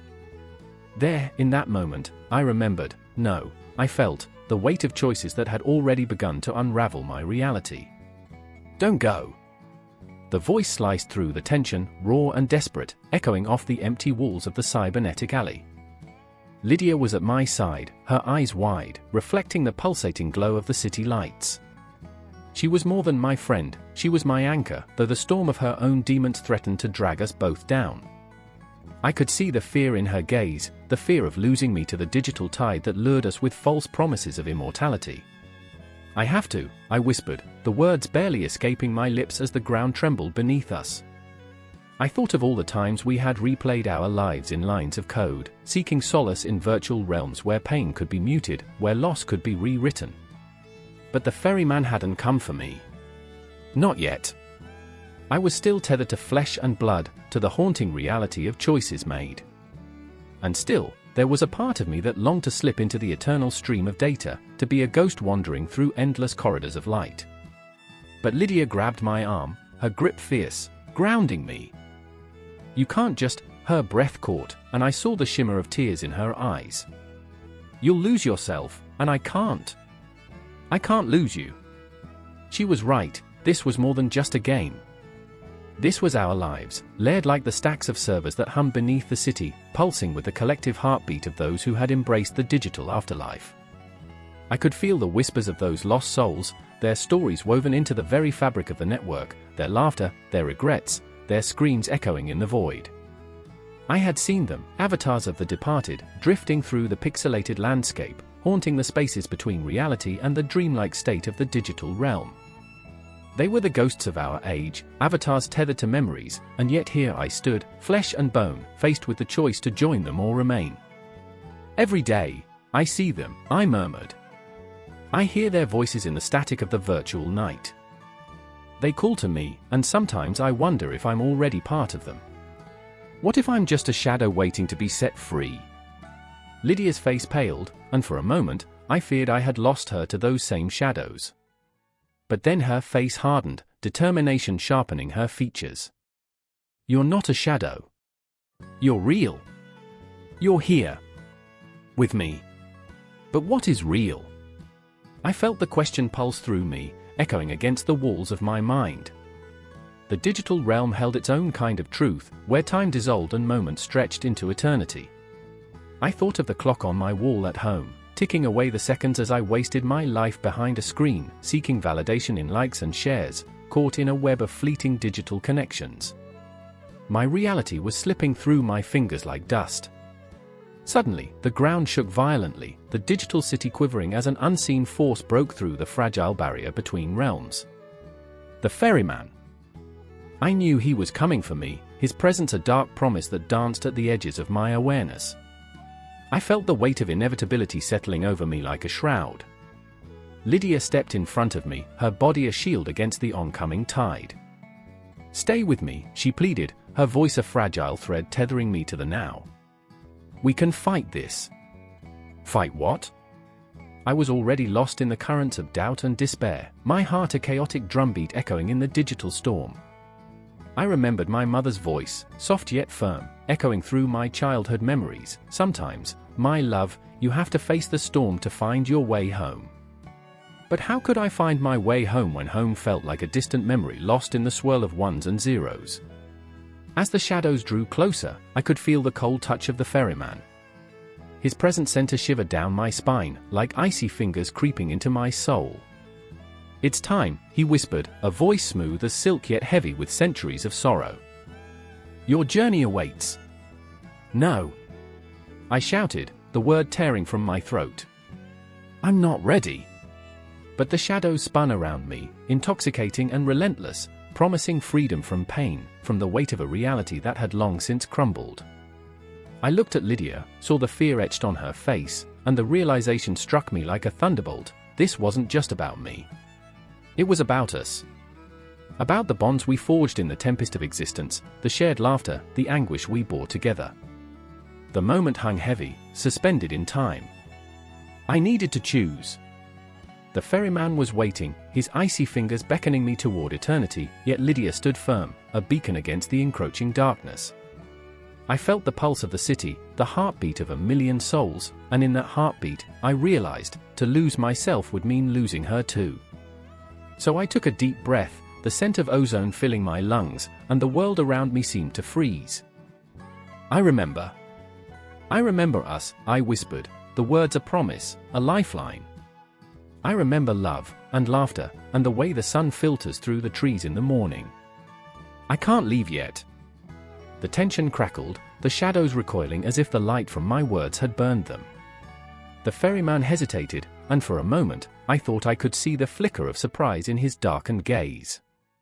"Are you truly willing to fight?" he asked, his voice an echo of ancient sorrow, but this time tinged with something else, a hint of respect, perhaps. "I'll fight for every heartbeat," I replied, my voice steadier now, the weight of my resolve carving a path through the storm. "Then come," he said, but his tone had shifted. There was a flicker of understanding, a recognition of the light that flickered within us. With one last glance at Lydia, I stepped forward, into the shadows, not to be consumed, but to blaze a trail through the darkness. I could feel her presence beside me, and together we surged into the void, ready to confront whatever lay ahead. Together, we were more than just ghosts wandering through the digital age.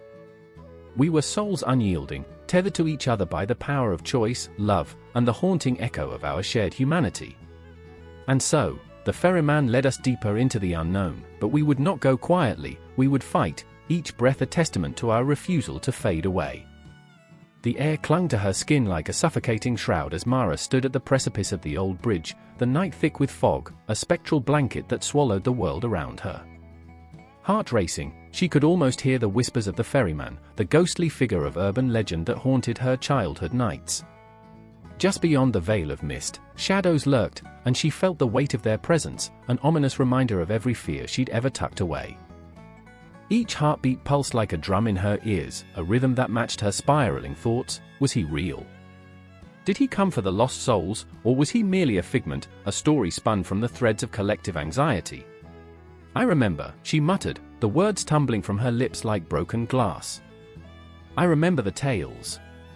The ferryman, they said, was a harbinger of reckoning, a guide for those too afraid to confront their own darkness. But here she was, frozen like a deer caught in headlights, grappling with the knowledge that she was one of those lost souls, one of many, clinging to the edges of sanity. And standing across from her, in the darkness, was Frank. Each step he took felt like thunder rolling through her core. He was the only friend she had left, a husk of the vibrant man he once was, now consumed by his own demons. Mara, his voice was both a plea and an anchor, pulling her back from the edge of the bridge that seemed to mock her with its crumbling stones. We need to go. You can't keep doing this to yourself. But she couldn't tear her gaze from the depths below, the swirling water beneath promising both salvation and damnation. You don't understand. He's out there. He's waiting for us. The fear in her voice cut Frank like a knife, sharp and piercing, a reminder of the time they'd spent lost in their minds, drowning in the very stories that had shaped their lives. They had laughed over beers in dimly lit bars, traded half-hearted jokes about the absurdity of believing in something so intangible, yet here they were, two friends tethered by a shared madness, caught between reality and the shadows that whispered sweet nothings of despair. I remember, she started again, but the words caught in her throat, memories flooding her mind like ghosts. The laughter as children, bedtime stories filled with ghoulish delight, terrors that brought them closer, binding their souls. I remember the night you thought you saw him. Frank's eyes flickered with something she couldn't decipher, fear, anger, regret? It was nothing, Mara. Just a trick of the light, just my mind playing games. Playing games, she echoed, the bitter taste of reality settling in her mouth. The ferryman was more than a ghost, he was a mirror reflecting back their darkest fears, their suppressed desires, the pain they couldn't articulate. With every story they shared, they unknowingly etched his presence deeper into their lives, weaving a tapestry of belief that threatened to suffocate them. I can't let him take me, she whispered, a confession wrapped in desperation. Not yet. I have too much to lose. But the truth lay heavy between them, a weight that pulled them both under. Frank knew. He had seen her fall apart, piece by agonizing piece, unraveling like an old sweater, threads hanging loose, frayed at the edges. He took a step closer, the damp earth squelching underfoot, the chill of the night creeping into the marrow of his bones. You're stronger than this, Mara. We can fight him together. Fight. The word dripped from her lips, laced with bitterness. You think this is a battle of strength? This is a war of the mind. He doesn't fight fair. He uses our memories against us, our regrets. Mara. The urgency in Frank's voice shattered the illusion of calm that had settled over her like a fog. You have to let it go. You can't live like this, always waiting for the ferryman to come and claim you. At that moment, the world around them shifted, the air thickening with a palpable tension. The night seemed to hold its breath, the shadows elongating, twisting around them as if alive. She felt it, an electric current coursing through the air, a signal that the ferryman was near. I remember, she said again, this time with more conviction, the words rising like a chant, a plea to the universe. I remember the moment you lost your sister, the way you stooped beneath the weight of it, how it crushed you. Frank flinched, the rawness of her words cracking open old wounds. I don't want to remember, he breathed, his voice trembling like a leaf caught in a tempest. "I can't. Because if I do, he will come for me." And with that, the realization clawed at her, he had already come for them. The ferryman thrived on their pain, their guilt. Each encounter, each sleepless night spent wrestling with shadows, had fed him. We're feeding him, Frank. Every moment we doubt ourselves, every tear we shed. The bridge creaked, echoing their turmoil. The night swirled around them like a tempest, breaths intermingling, their fears coiling tight, a noose ready to pull them into the abyss.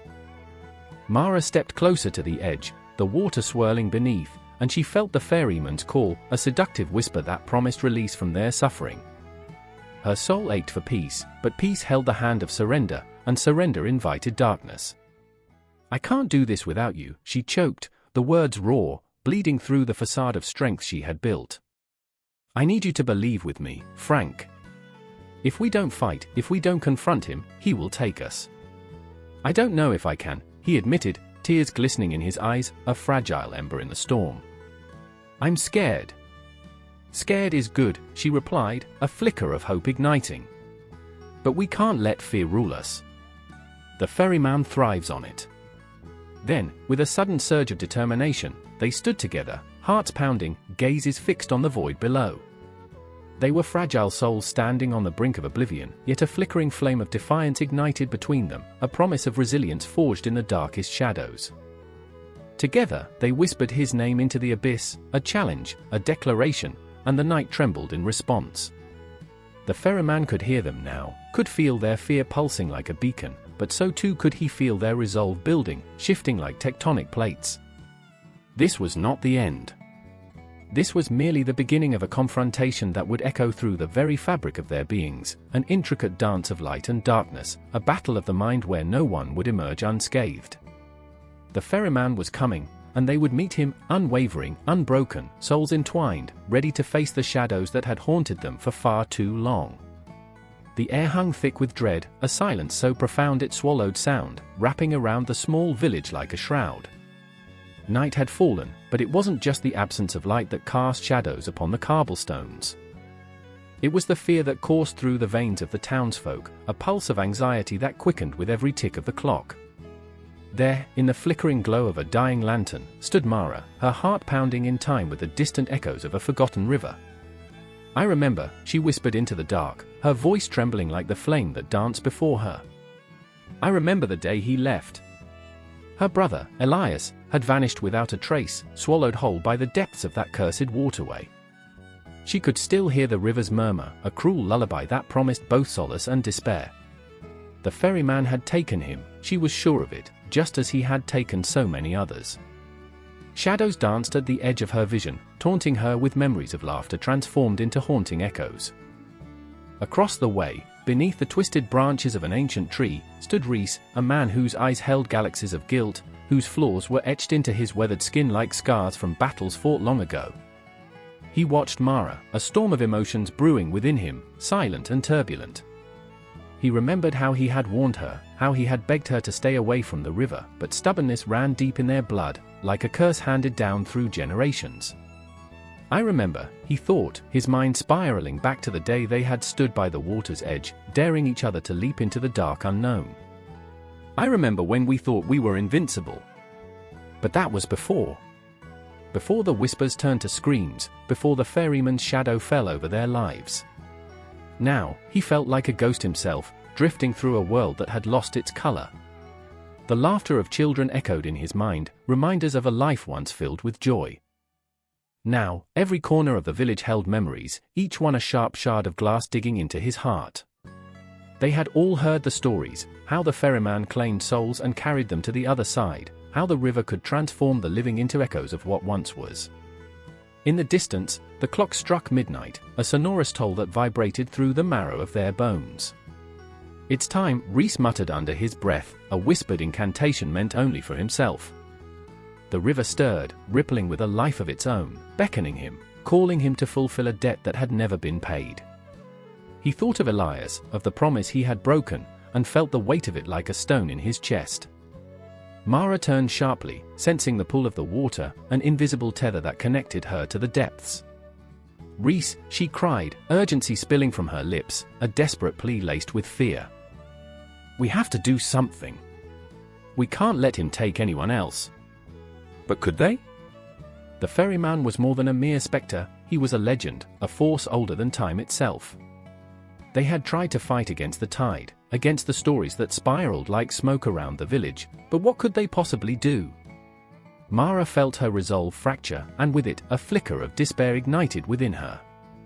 I remember, she said again, each syllable a raw testament to her pain.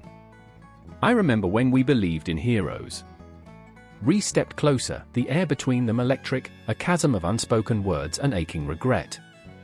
We can't be who we were, he said, his voice low, gravelly. Not anymore. The river, it brings out the worst in us. His eyes reflected the haunting glow of the lantern, shadows flickering across his face, revealing the man he had become, flawed, broken, and desperate. Mara clenched her fists, frustration boiling within her. Then let's be something else. We can't just let it end like this. Her words rang out, a battle cry against fate, against the darkness that threatened to engulf them. They stood at the precipice, two lives intertwined by love and loss, teetering on the edge of the abyss. The river roared in response, a feral sound that echoed in their chests. It was hungry, restless, begging for sacrifice.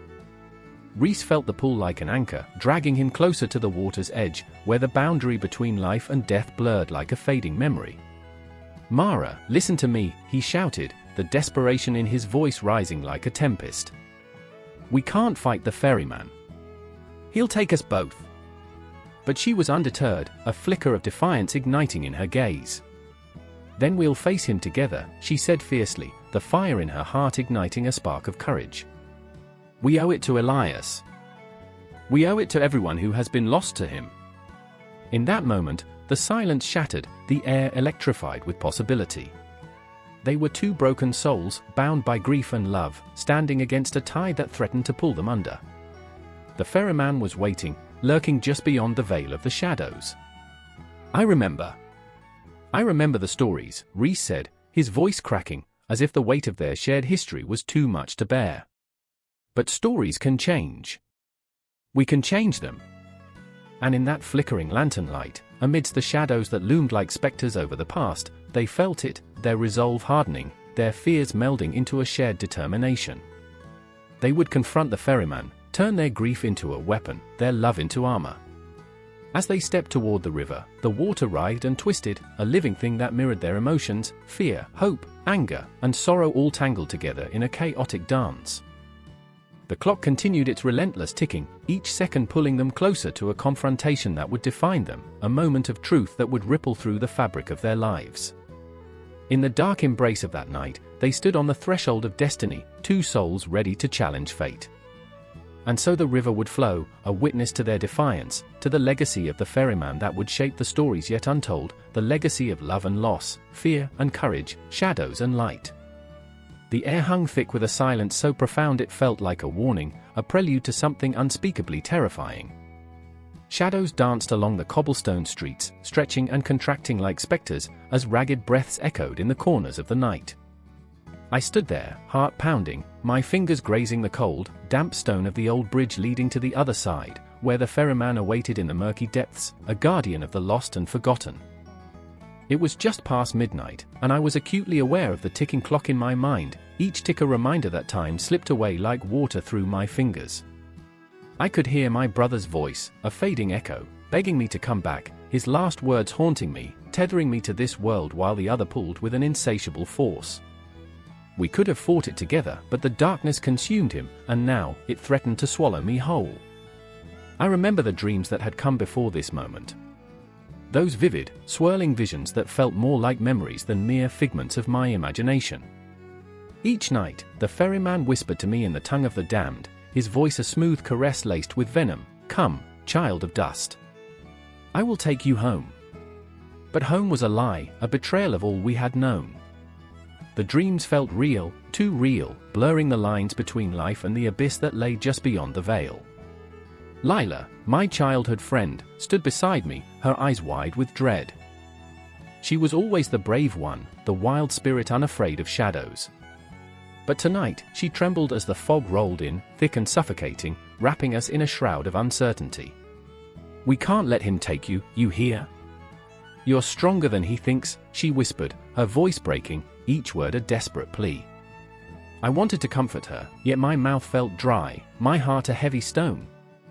"Stronger." I laughed, but it sounded hollow. The laughter echoed into the night, swallowed by the shadows. I remembered better days, days when we climbed the old oak tree, the sun shining bright, laughter ringing out like freedom. But now, the weight of sorrow clung to me, an anchor pulling me into the depths. "Do you see him?" I asked, eyes scanning the darkness. The ferryman was out there, cloaked in the inky blackness, waiting with an insatiable hunger. "He's always watching." Lila shivered, and I felt her fear enveloping us like a dark cloud. "He can't take you, not while I'm here," she said, though the tremor in her voice betrayed her own doubts. I wanted to believe her, but the truth gnawed at my insides.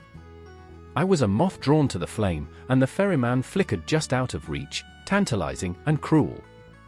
Time twisted and coiled around us, each second stretching like an eternity. I remembered my dreams, the faces of those lost, their eyes hollow and pleading. They had come to me, begging for release, for a savior who would not arrive. The visions were tainted with despair, yet I swam through them, caught in their alluring grip. What if I joined them? I mused, the thought a siren song luring me closer to the edge. "Don't you dare!" Lila cried, clutching my arm, her nails biting into my flesh. "We'll find another way. We always do." But I saw the truth reflected in her eyes, fear of me disappearing into the ether, of facing a world without me. I swallowed hard, my throat constricting. Did I want to be saved? Or was the ferryman's promise of peace more enticing than the pain of this life? The fog thickened, and the whispers grew louder, swirling around us. I could hear the cries of the lost souls, their voices blending into a haunting melody that wrapped around my heart like a vice. The ferryman's laughter pierced through the chorus, a chilling sound that sent shivers racing down my spine. "You cannot escape me, child. You are already mine." I turned away from Lila, pulling myself closer to the edge of the bridge. The water below shimmered like a dark mirror, reflecting not the stars above but the faces of the damned. Each face was a memory, a piece of me that had been lost to time. I felt the pull, a magnetic force tugging at me, threading through my veins like poison. "Stop!" Lila's voice cracked, desperation spilling from her lips. "If you take that step, you'll never come back. You'll be lost forever." Her words were filled with raw emotion, and I could see the tears glistening in her eyes, each drop a testament to the bond we shared. But my heart was a battlefield, torn between the promise of something beyond and the fear of the unknown. I could feel the ferryman's presence, a shadow looming just behind me. "You long for release, don't you?" he rasped, his voice like gravel, clawing at my sanity. "Join me, and your pain will fade into oblivion." I choked on my breath, the weight of his words crushing me, and Lila's grip tightened on my arm, pulling me back from the brink. "Stay with me. We can fight this together." Each word was a lifeline, a thread woven through the fabric of my existence. I had to choose between the comforting oblivion and the uncertain struggle of life. But the darkness whispered sweet nothings, promising peace, while Lila's resolve shone like a beacon in the chaos. I felt their pull, the abyss and the light, colliding within me, battling for dominance. My heart raced, each beat syncing with the clock of my life, the hands moving mercilessly toward a conclusion I didn't want to face. I closed my eyes, summoning the memories, the dreams that haunted me, the laughter of better days, the warmth of friendship. "I remember," I gasped, feeling the fibers of my existence unravel. "I remember, the oak tree, the sun. I remember," and in that moment, the ferryman's laughter faded, and Lila's voice became my anchor, the tether that would keep me from slipping into the abyss. The choice lingered in the air, heavy and electric, a moment suspended in time. But before I could make my decision, the darkness surged, twisting into a whirlwind of despair. The bridge shuddered beneath my feet, reality blurring, and I felt myself being pulled, drawn deeper into the void. I clutched Lila's hand, and in that grip, The intensity of our bond sparked a light, a flicker of hope amidst the consuming darkness. "Fight!"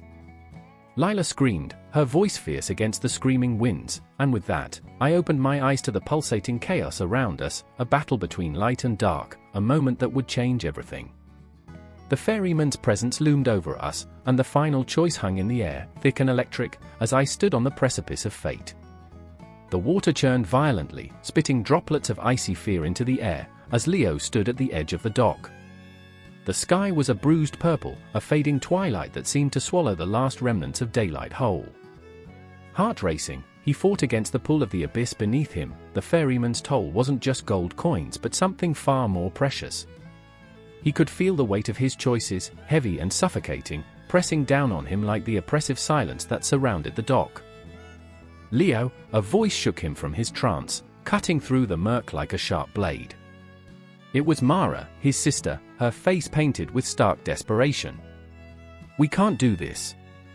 We can't trust him."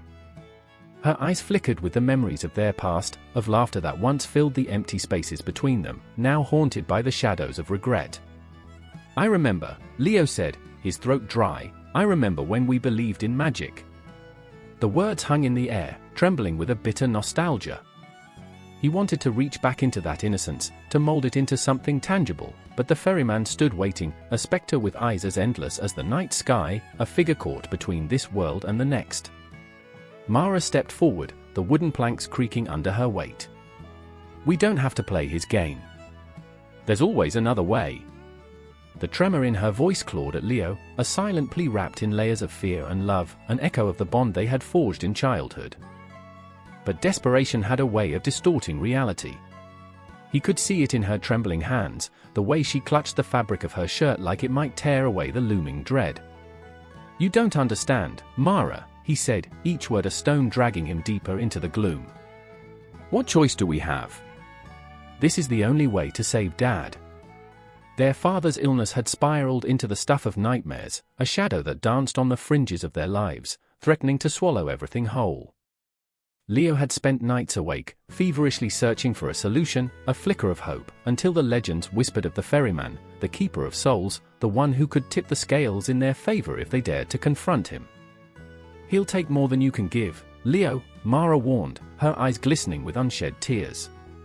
"He'll demand a price you can't pay." But Leo was stubborn, his heart a fortress built upon desperation. "I don't care," he spat, the words laced with a mix of resolve and fear. "I'll do anything to save him." The ferryman shifted, the water stilling around him as if the universe itself held its breath. "Time is a cruel mistress, children. It waits for no one. Your choices are like leaves upon the wind, beautiful yet fleeting. Are you ready to pay the price?" The air thickened with tension, each heartbeat echoing in the silence. Leo met Mara's gaze, a silent battle waging between fear and love, a chasm of unspoken words. The ferryman's eyes glittered with a malevolence that twisted something deep within him. He had seen too much in those eyes, glimpses of endless sorrow and the inevitability of fate. "I remember when you told me about the stars," Leo whispered, clinging to the memory like a lifeline. "How they're all connected, but we can only see the ones that shine the brightest." "Exactly," Mara replied, her voice trembling. "And sometimes the ones that shine the brightest are the ones that burn out fastest." The ferryman watched them, the corners of his mouth twitching with amusement, a predator waiting for its prey to falter. "Tick-tock, children. The clock is ticking." Leo's mind raced, memories colliding with the weight of the present. He could feel the echoes of laughter, the warmth of family gatherings, the taste of their mother's homemade cookies lingering in the air like ghosts. They were all slipping away, and the thought clawed at his insides. "I'll pay," he said, voice trembling but resolute. "Whatever it takes." "No." Mara's voice broke through his conviction, sharp and piercing. "You can't. Your life isn't just collateral for his games." But the desperation clawing at Leo's heart drowned out her words, a feral instinct taking over. He was ready to grasp the darkness, to confront whatever lay ahead. "I'm doing this for Dad. For us."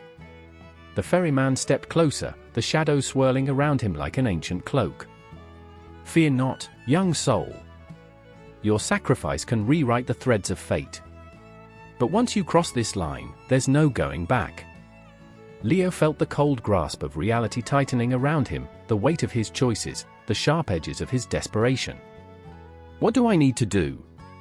The ferryman smiled, a chilling curve of the lips that promised both salvation and damnation. You must first confront your own ghosts, he intoned, his voice like silk laced with venom. Look not only at the light but the darkness that birthed it.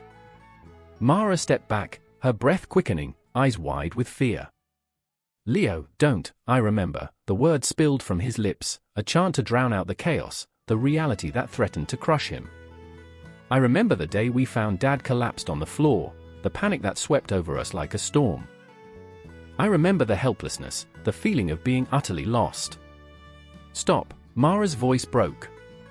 You're only feeding him. But Leo couldn't stop, couldn't turn away from the abyss that loomed ahead.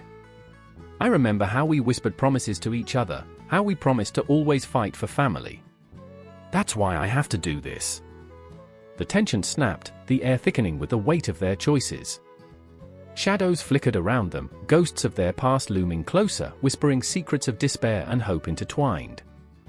The ferryman's eyes gleamed with anticipation, and Leo felt his resolve harden.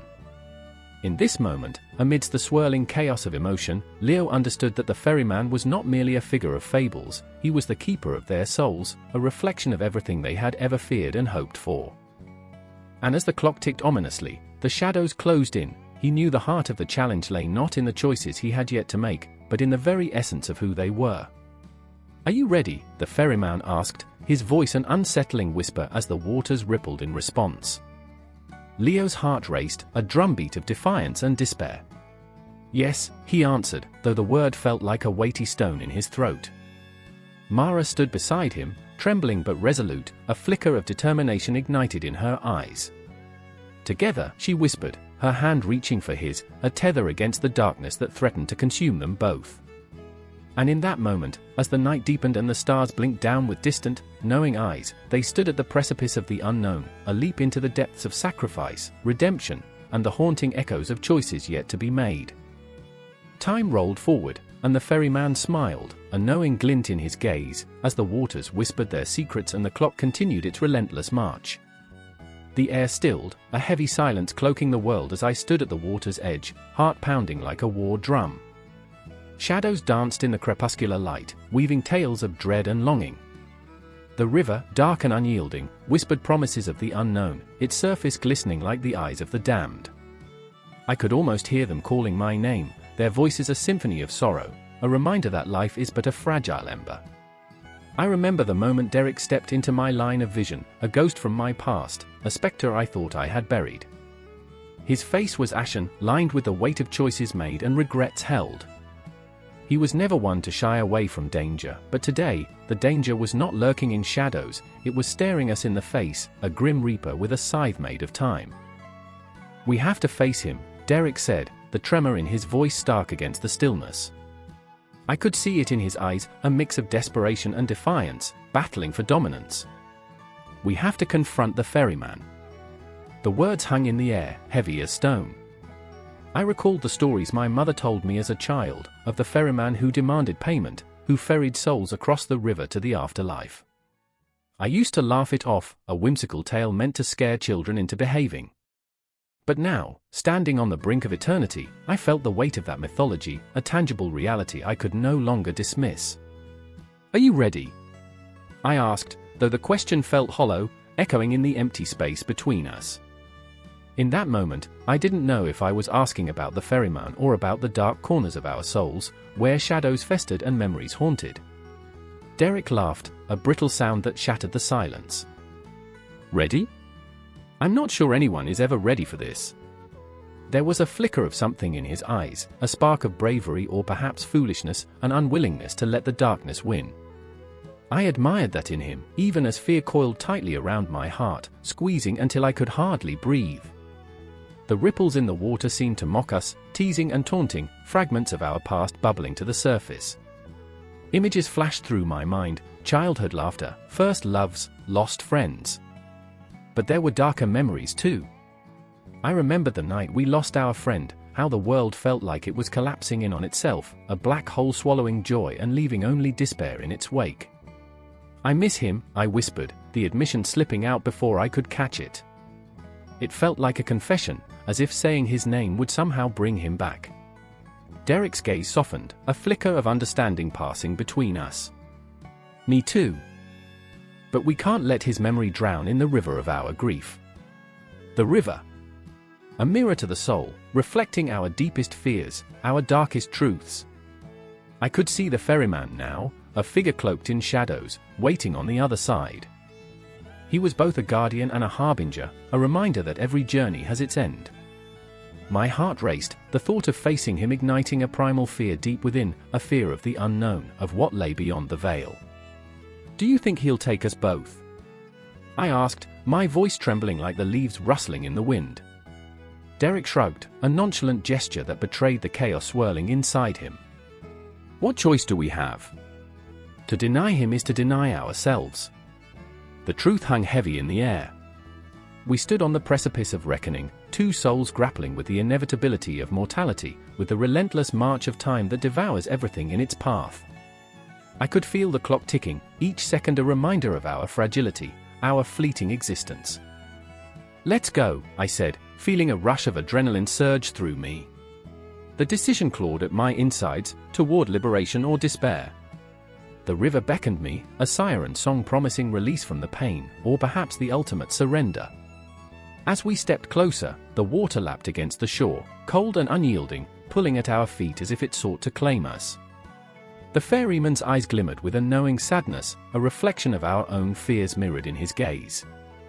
I could feel the weight of our sins pressing down upon us, the mistakes unmade and the truths unspoken. "What will it cost?" I shouted, my voice trembling in the growing darkness. A smile, a cruel twist of the lips from the ferryman. "All who cross must pay the price." Derek's hand tightened on mine, warmth radiating from his grasp as if to anchor me to this earthly realm. "We can't turn back now," he murmured, and I could see the resolve building within him, a flicker of hope amid the shadows. I thought of the things I had done, the moments I wished I could erase. I thought of the countless times I had brushed against the edge of despair, each brushstroke a reminder that life is both haunting and beautiful, an intricate dance of joy and sorrow. "Together?" I asked, my voice barely above a whisper, the weight of the world pressing down upon us. "Together." With that, we stepped forward, into the unknown, the river swallowing us whole, a dark embrace that felt like both salvation and damnation. Time lost all meaning as we drifted, memories swirling like the currents around us, an endless loop of laughter and tears, love and loss. As we descended into the depths, I felt the ferryman's presence beside us, an echo of our fears and desires. The confrontation had begun, our mortality laid bare before us. Every heartbeat echoed in the void, our lives, our choices, our intertwined fates. There was no turning back now. The shadows closed in, wrapping around us like a lover's embrace, fierce and unrelenting. With each passing second, we ventured deeper into the darkness, where the ferryman awaited, a sentinel on the edge of eternity, and all we could do was surrender to the tide, to the pulsing rhythm of our shared fears. The confrontation loomed, an inevitable reckoning with the specter of our own mortality. Yet in that darkness, amidst the cacophony of our memories, a flicker of something else emerged, hope, resilience, a refusal to be lost. And so we drifted, ready to face whatever lay ahead, bound together against the tides of fate.